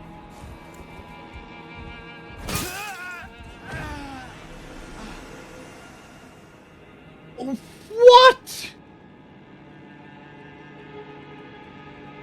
Oh, no!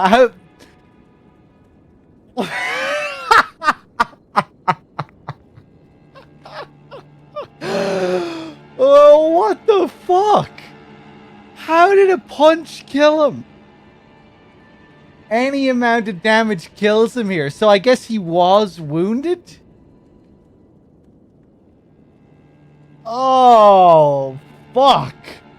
Right, so I've probably missed an interaction with him then. Maybe more than one interaction. He was still pretending to be dead, though.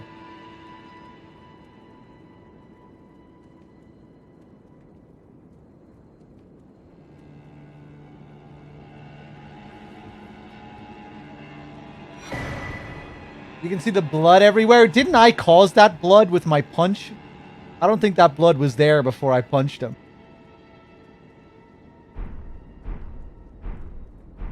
Ah, fuck. Okay, so that's... So we end Patches' quest line prematurely. Do I miss out on a lot of stuff now because of this?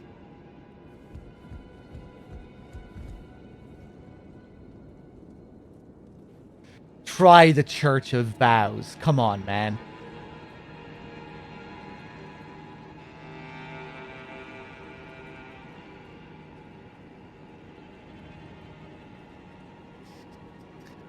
Revert from last save. These games save constantly as you're playing it. He's dead. If I reload the game, I'll be right here after he's dead.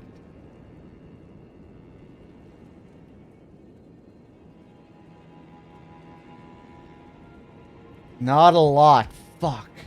Well, do I miss out on any, like, other key items, or does it fuck up Tanith's questline? Can I still do everything that there is to see with Tanith?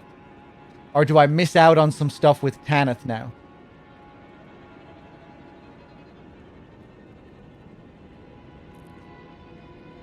Let's take a look at this item anyway.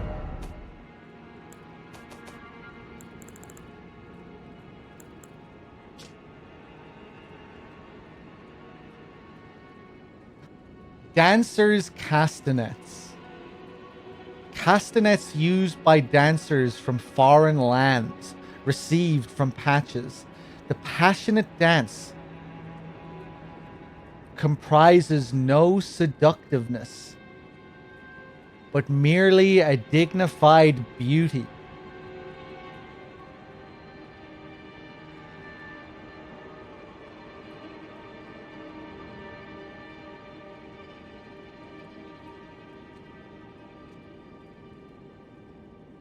I miss out on the squat gesture. I figured that would be something that I miss out on, yeah.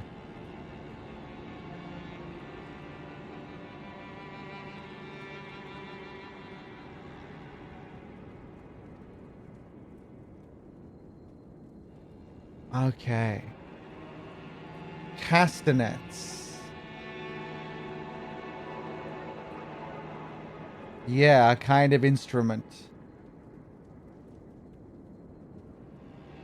Small concave pieces of wood, ivory, or plastic joined in pairs by a cord and clicked together by the fingers as a rhythmic accompaniment to Spanish dancing.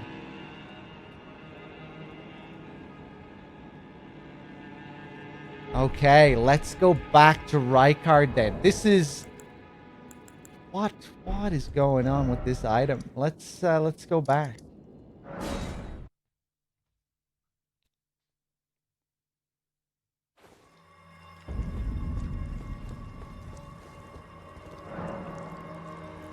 Give the dancers castanets.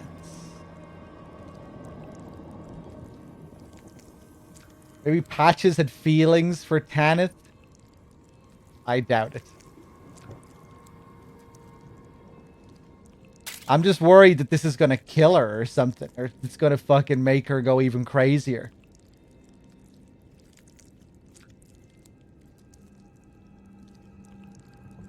Martian with the 10-pack. Thank you, man. Cheers.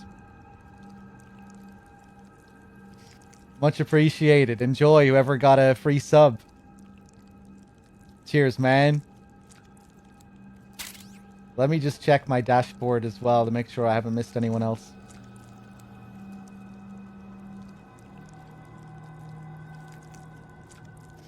Low life earlier with the 54. Spike. Wex. Cheers, everyone. And Martian, thank you again for the big 10-pack. Enjoy. Whoever got one. Devin, Base Cat. See a few recognizable names there.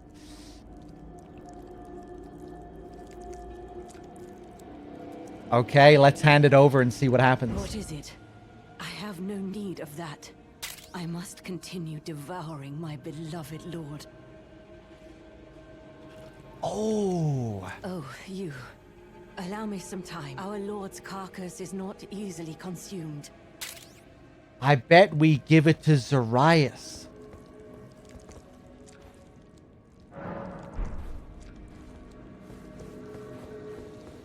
Oh, you. Allow me some... Our lord's... Dear Rykard, I wish to be one day... Okay, we're gonna go to Zarias.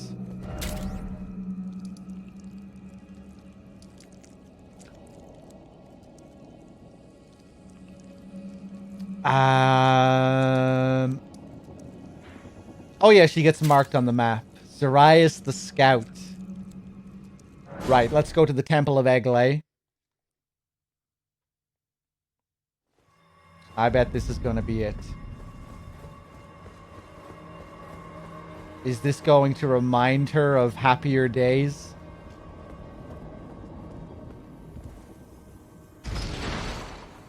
Is this gonna cheer her up?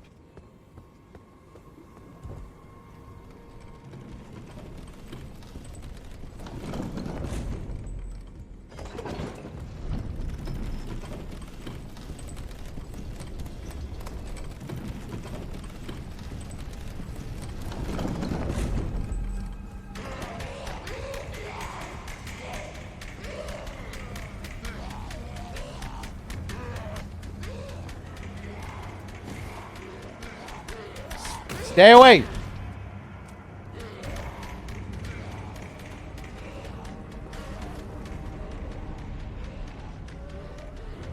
Can you stop, please?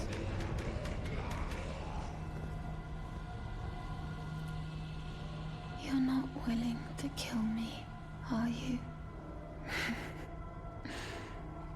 You've always been so kind and uncompromising. Fuck.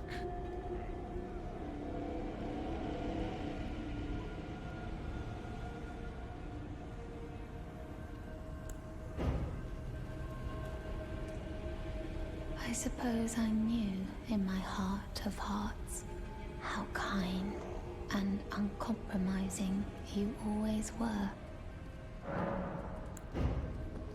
Fuck. Okay.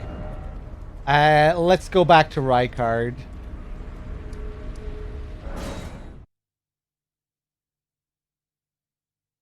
I guess I'm just gonna have to come back later. We probably can't do it now. Oh, you. Allow me some... Our lord's... Okay.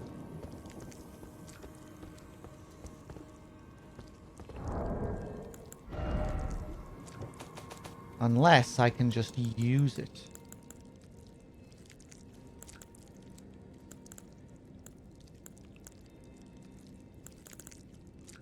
Oh, wait, what? Did I hand it over? I guess I handed it over.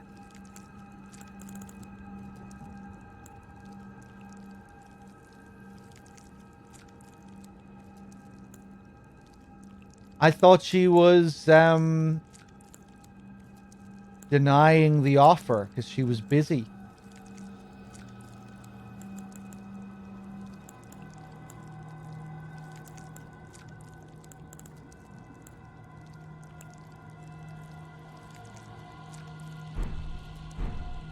Yeah, oh, I'm sure it affects something. We just need to wait.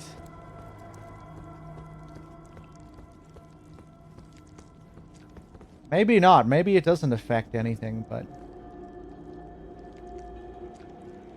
kind of curious if we could have shown it to Zarias. Probably not.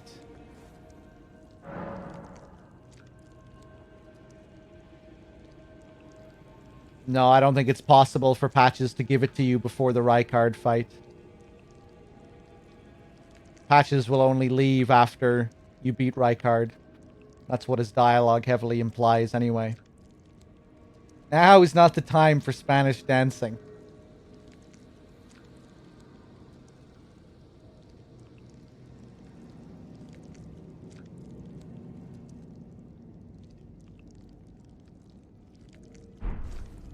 Okay.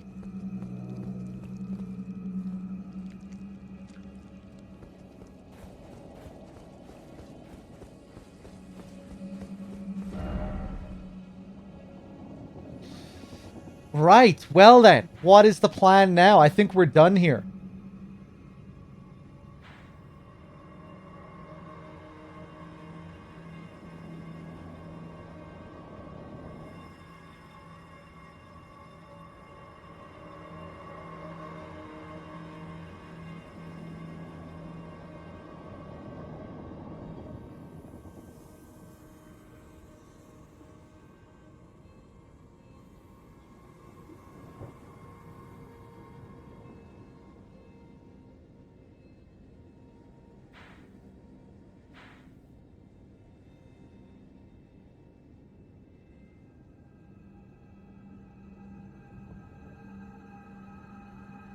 Go to Raya again?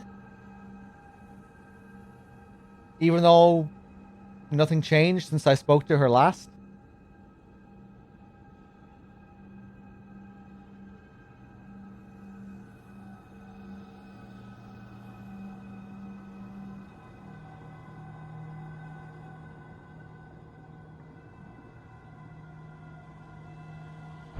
Are you sure about that? I think so. What's changed since I spoke to her last?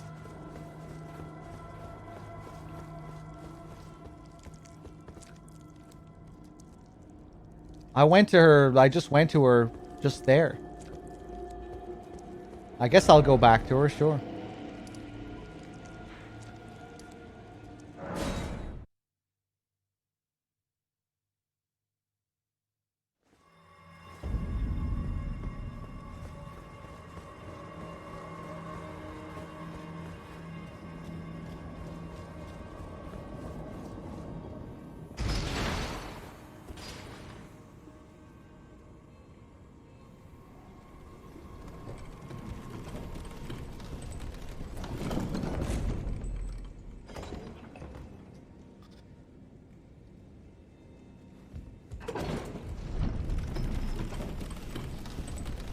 Really, I figured the Ranni's quest line would have been one of the easiest to do without any help. Like just her standard quest line. Without all the extra Celavus craziness. The stuff with Selen and Celavus is pretty well hidden. But I think Ranni's main quest line is fairly straightforward.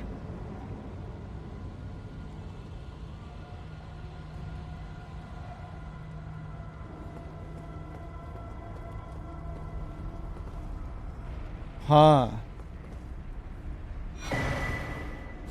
Oh no.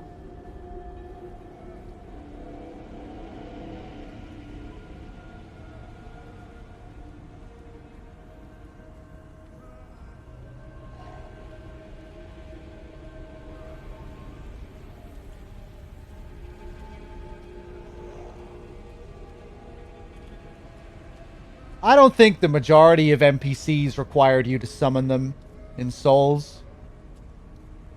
I think it was a big thing in Dark Souls 2, wasn't it?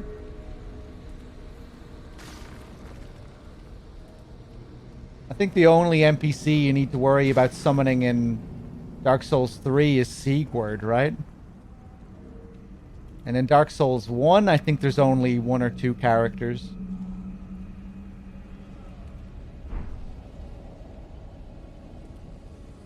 Data cars, whoa.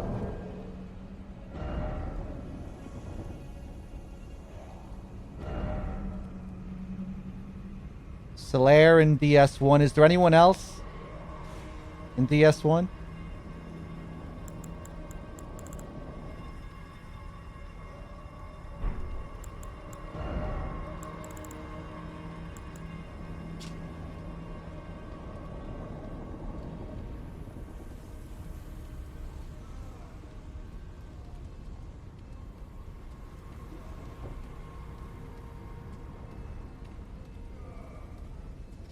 You don't even summon Sigurd in Dark Souls 3. You just enter the boss arena after his fight and he's there with you. Right. Yeah, isn't there like a little scene where he walks through? Maybe I'm thinking of something else. But yeah, I think DS2 is the only one where there's like a lot of it. I haven't played through all of DS2. But I just remember people commenting on it. In DS1 and 3, I don't think there's that much, just for like 1 or 2 characters or 1 or 2 interactions. Disturbing likeness of a woman whose skin was flayed. She smiles with a serene tenderness. Increases damage taken. It is said that this woman, named Daedakar, indulged in every form of adultery and wicked pleasure imaginable, giving birth to a myriad of grotesque children.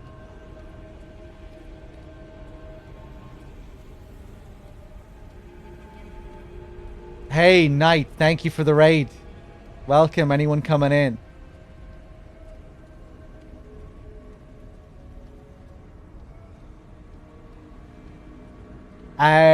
Wow, haven't you, dog? Wait, what?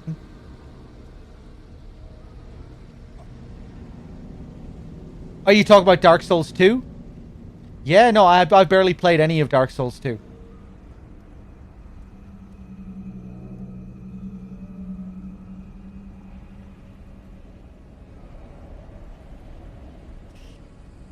Patches called Lady Tanith Lady Blasphemy, yeah.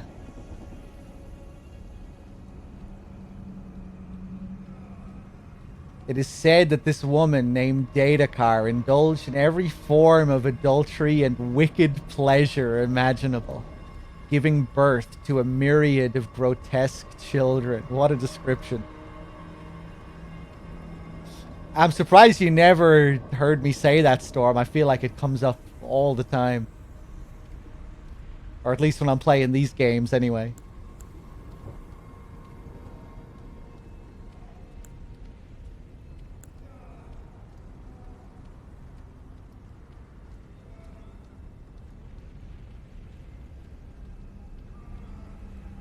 Right, let's take a look at the letter.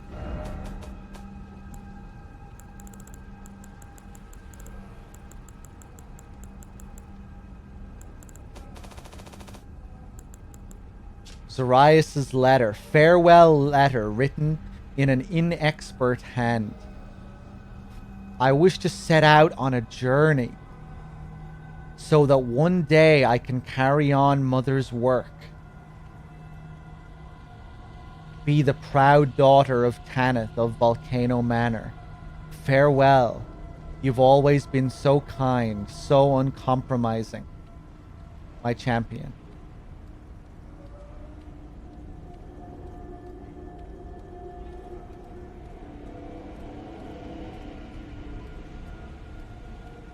Okay, so what was the trigger for this?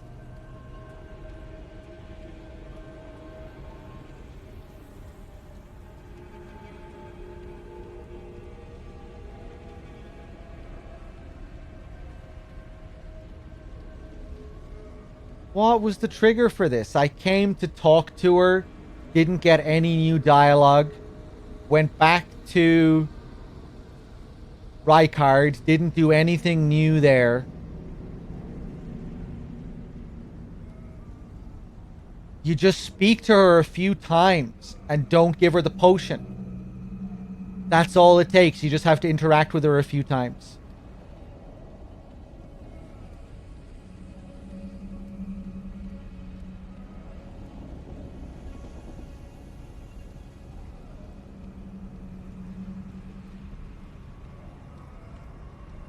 Oh, did I get new dialogue with her? I thought it was the same as before. Right, so after Rykard, does she just get this new dialogue after Rykard? Right, okay. Do her quest line up until this point, kill Rykard, then talk to her, and then she'll go. Okay.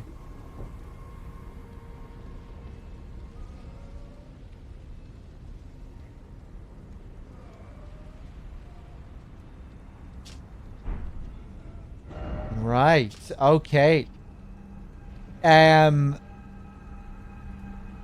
Someone alluded to... Someone was kind of joking about Zarias DLC now or something. Does that mean that there is no more of Zarias in the game? Is this the end? Or are we going to find her again in the game? This is it. We just never find her again. She's gone for good. Huh.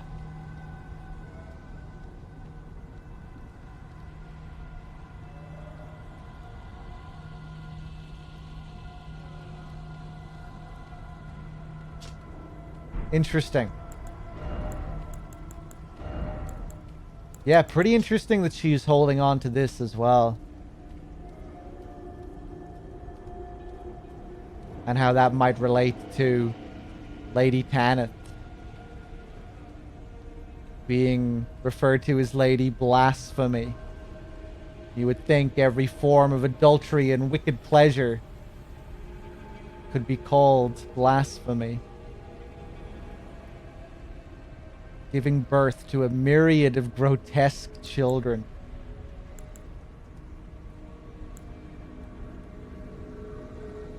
Shabriri's woe and Datakar's woe. Okay. Some interesting stuff. I think this is hinting that maybe that this was her real mother. That her real mother was yeah, possibly. Yeah, Lady Tanith isn't her real mother. But I figured that she was born of the snake, right? That she was a product of the serpent here, or, you know. We see lots of other snake men that look just like her, that roam around this place.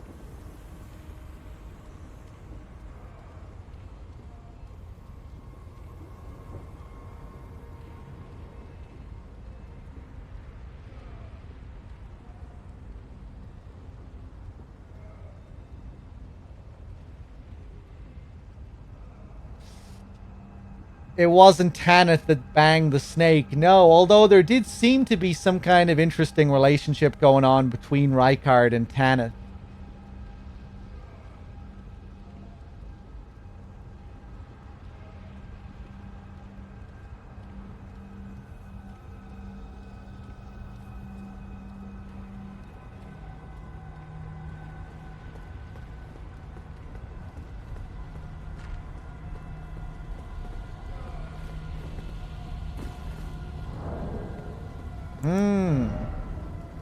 So you think all the snake creatures might be the children of the snake and this person, Datakar?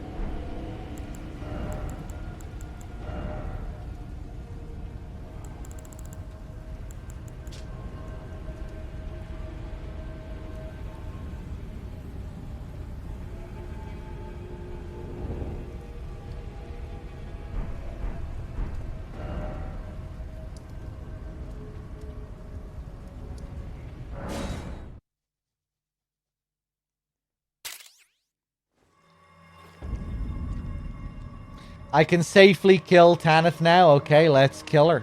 Pew with the 54 months. Thank you. Cheers. Right, let's kill her. So there's no more from Tanith. Oh, you. Allow me some time. Our lord's carcass is not easily consumed. Ah, my lord. Rykard. Oh! Oh! Okay, that's cool. That's a really cool way to bring back the Crucible Knight. Okay, hold on. I'm addicted to parrying these guys. Where's my shield?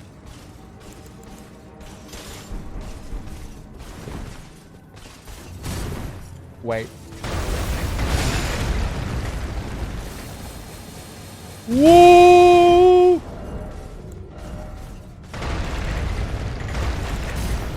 Give me the... There we go.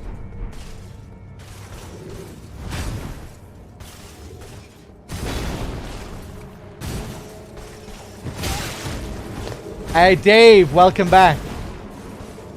Have you seen this, Dave?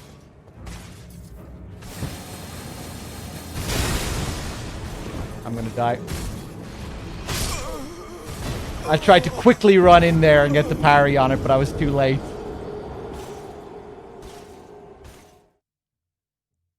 Yeah, I'm just seeing all this for the first time.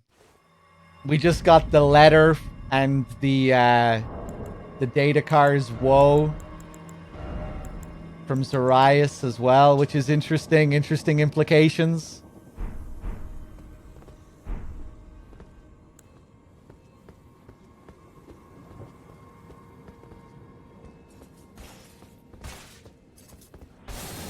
Fuck.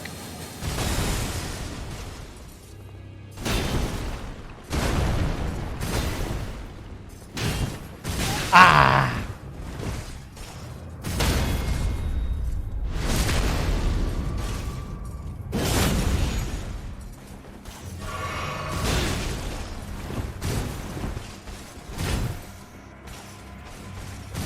I should just fight him normally. It'd be so much easier, but I love parrying them. Brings me back to the Black Knight Dark Souls 1 days.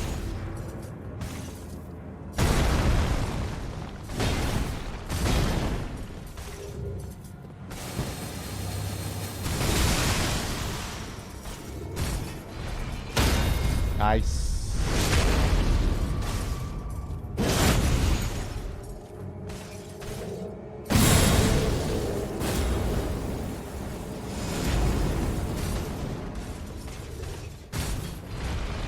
Ah, too early.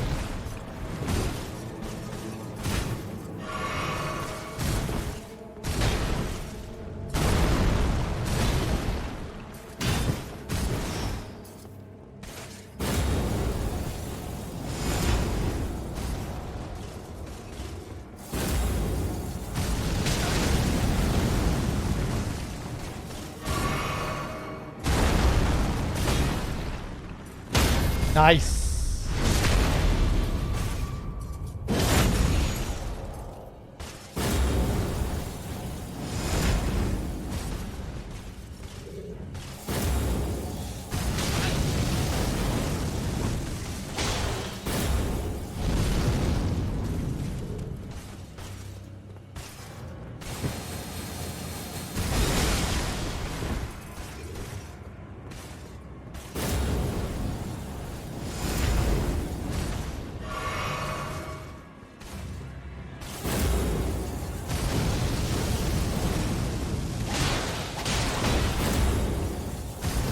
Ooh, that was nice.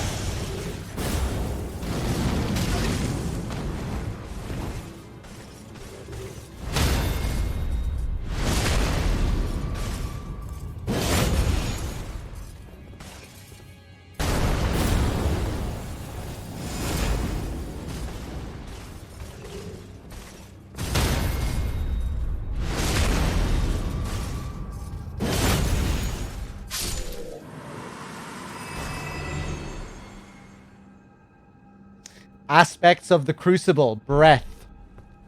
Cool. I was hoping for something a little bit more interesting from him. I thought maybe we could, like, learn something specific about this Crucible Knight and his loyalty to Tanith. But still cool. Yeah.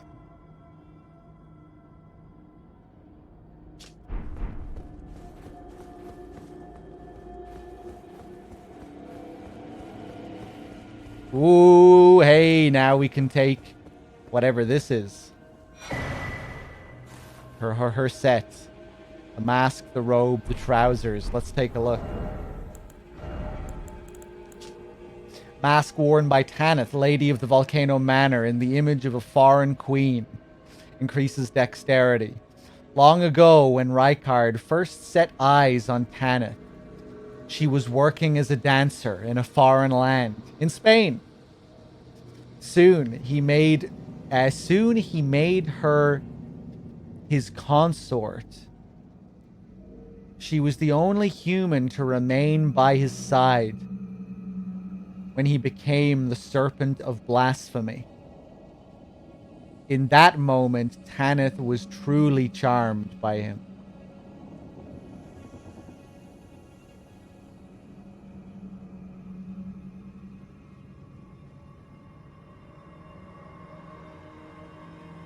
Okay.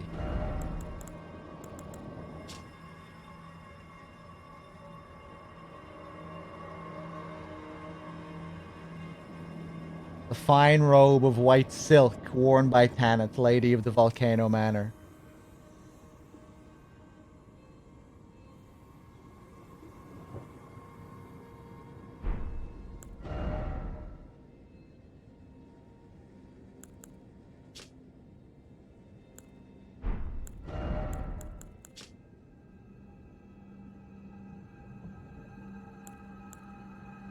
Huh, okay.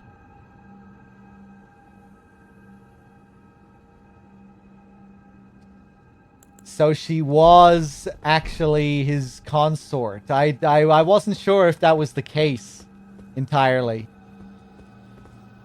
Maybe it was made explicit earlier. You know, she did refer to him as her lord and all of this, but you know, I wasn't sure how official all of that was. Again, it kind of makes me wonder about Zarias and possible children that they might have had after he became the Snake Man, after he was devoured by the snake and became one with the snake.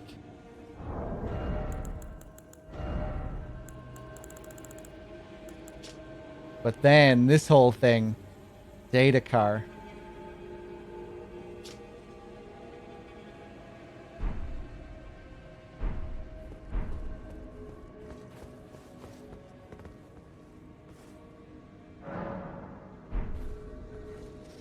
It's a pretty creepy image, yeah. I really like the two woes here. The Shabriri face is great as well. I love how it ties into how his lore ties into the mechanics as well of the talisman. You know, he's known as the most reviled being in history. So it makes sense that it attracts enemies' aggression. Along with that, it kind of looks like a troll face as well. And it makes sense that a troll face would aggro people. Constantly attracts enemies' aggression.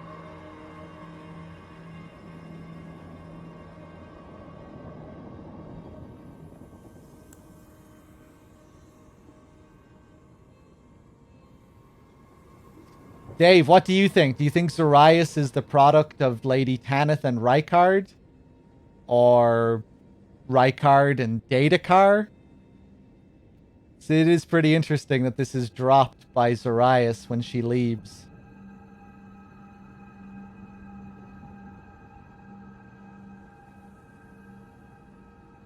Indulged in every form of adultery and wicked pleasure imaginable, giving birth to a myriad of grotesque children.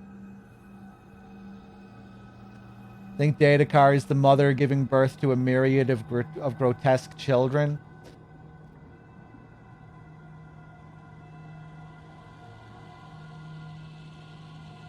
Right, because it seems like once Rykard became the serpent, Tanith left his side, right? So maybe that's when Daedakar swooped in.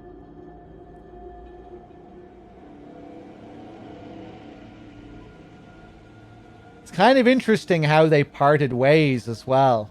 You know, Rykard giving Tanith the potion, thinking that she would want to forget him. But this was when she was truly charmed by him. Once he became the snake, she was even more in love with him. More than she ever was.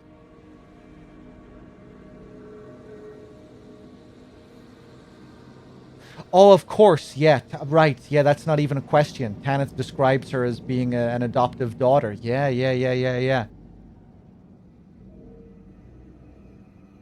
I don't know how I forgot about that, because we were talking about that a few minutes ago. I guess it's easy to forget stuff when you're just piecing all this fractured information together.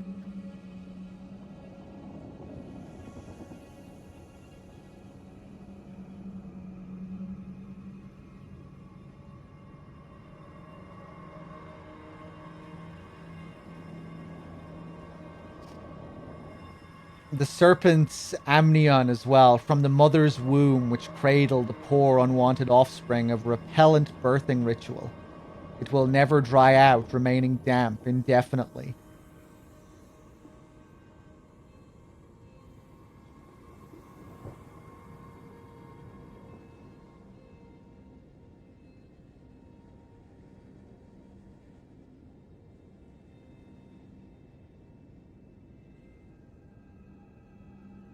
I don't know, Salami.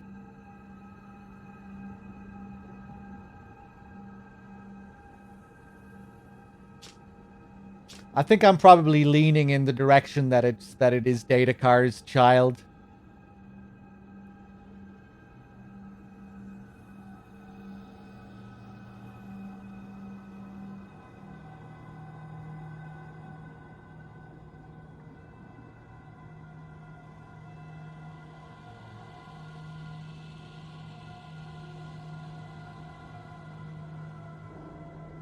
The image of a flayed face smiling while it talks about wicked pleasures is chilling, yeah. Banging snakes, getting flayed, giving birth to monsters.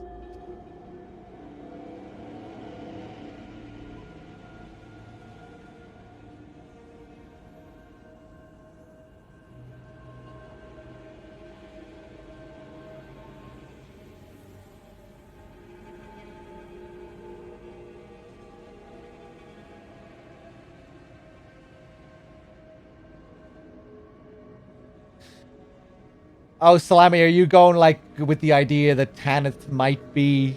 You were thinking that Tanith might be Daedakar?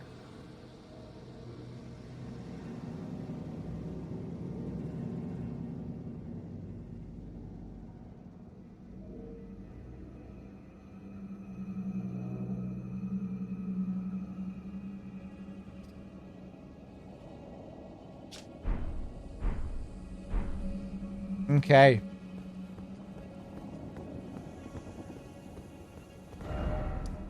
Well, lots of interesting stuff here. Let me go grab my runes.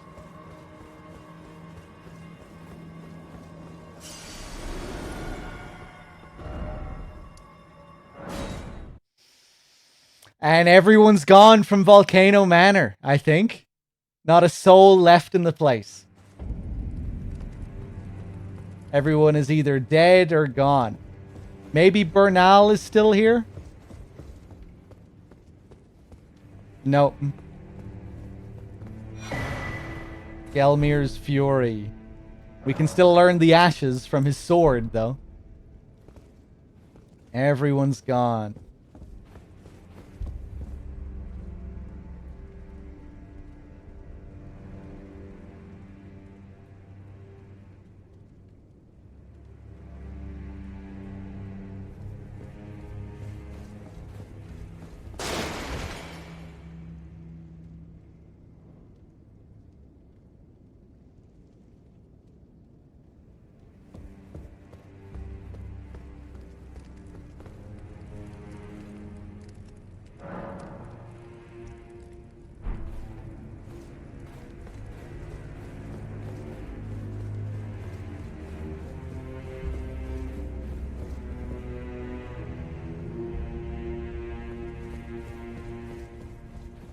Did I get Patches' dialogue about having to see Tanith the way she is after Rykard?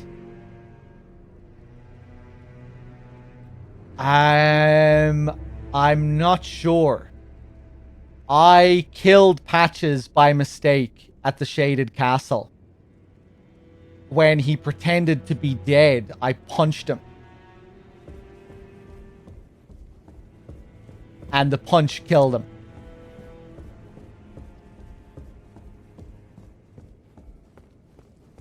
I wonder how many other people did that.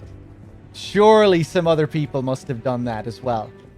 You know, he's like a parody of a Souls character when you see him there. You know, all breathless, as if he's speaking his dying words, trying to sound as earnest and sincere as he can. But like, you know, it's Patches, so it just comes across as hilarious. And then he puts, you know, then his head falls. You know, just like a character does in these games when they die. You know, their head drops and then you get no talk interaction anymore. You have no option to talk, but he's still breathing.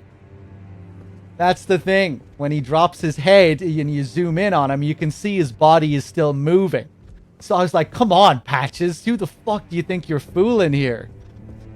Playing dead like this with your Souls parody dialogue. So yeah, I punched him, but the punch killed him. So I guess he was injured. He was actually injured. He was still playing that up, though. There's no way that dialogue was actually sincere. Surely not.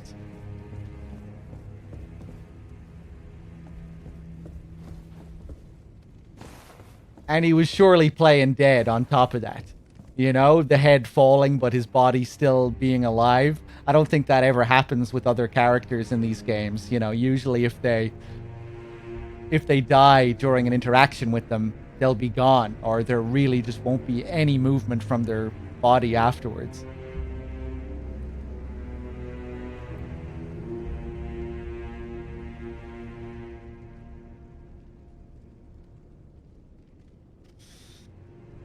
I did get the dialogue. Oh, it's nothing. It's just makes me sick to see her all bent out of shape. Come on, Tanith, back on your high horse where you belong. Yeah. Yeah, I got that.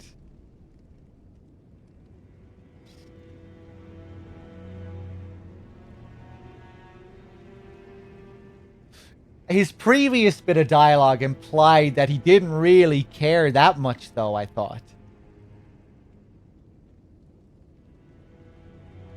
Do you think Patches actually does have some loyalty to Tanith?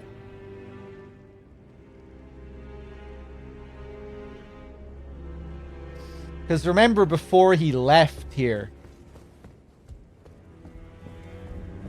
you know, he was being very whimsical and sort of sarcastic about her relationship to Rykard, I thought.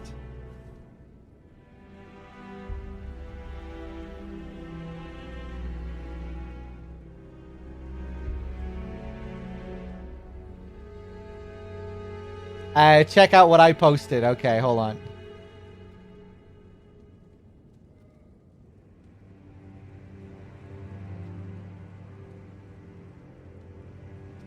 He hinted at crushing on Tanith before, too. Yeah, I think I do remember that. Even after announcing her blasphemous ambitions, she still stands proud. I've never seen a woman quite like her. Right, okay.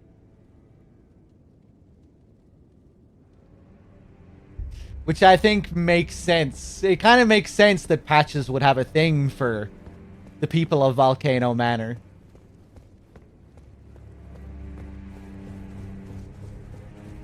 You know, rising up against their own kind, and their kind of, you know, Patches and his hatred for clerics in all the previous games.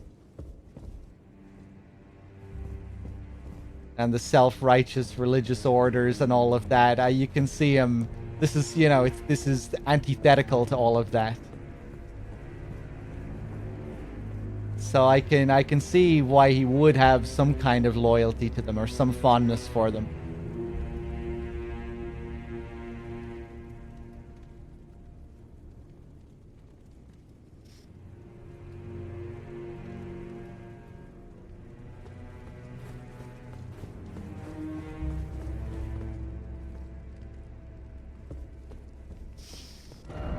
Okay. Okay.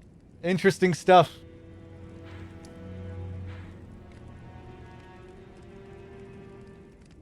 I think we will leave it there for tonight, everyone.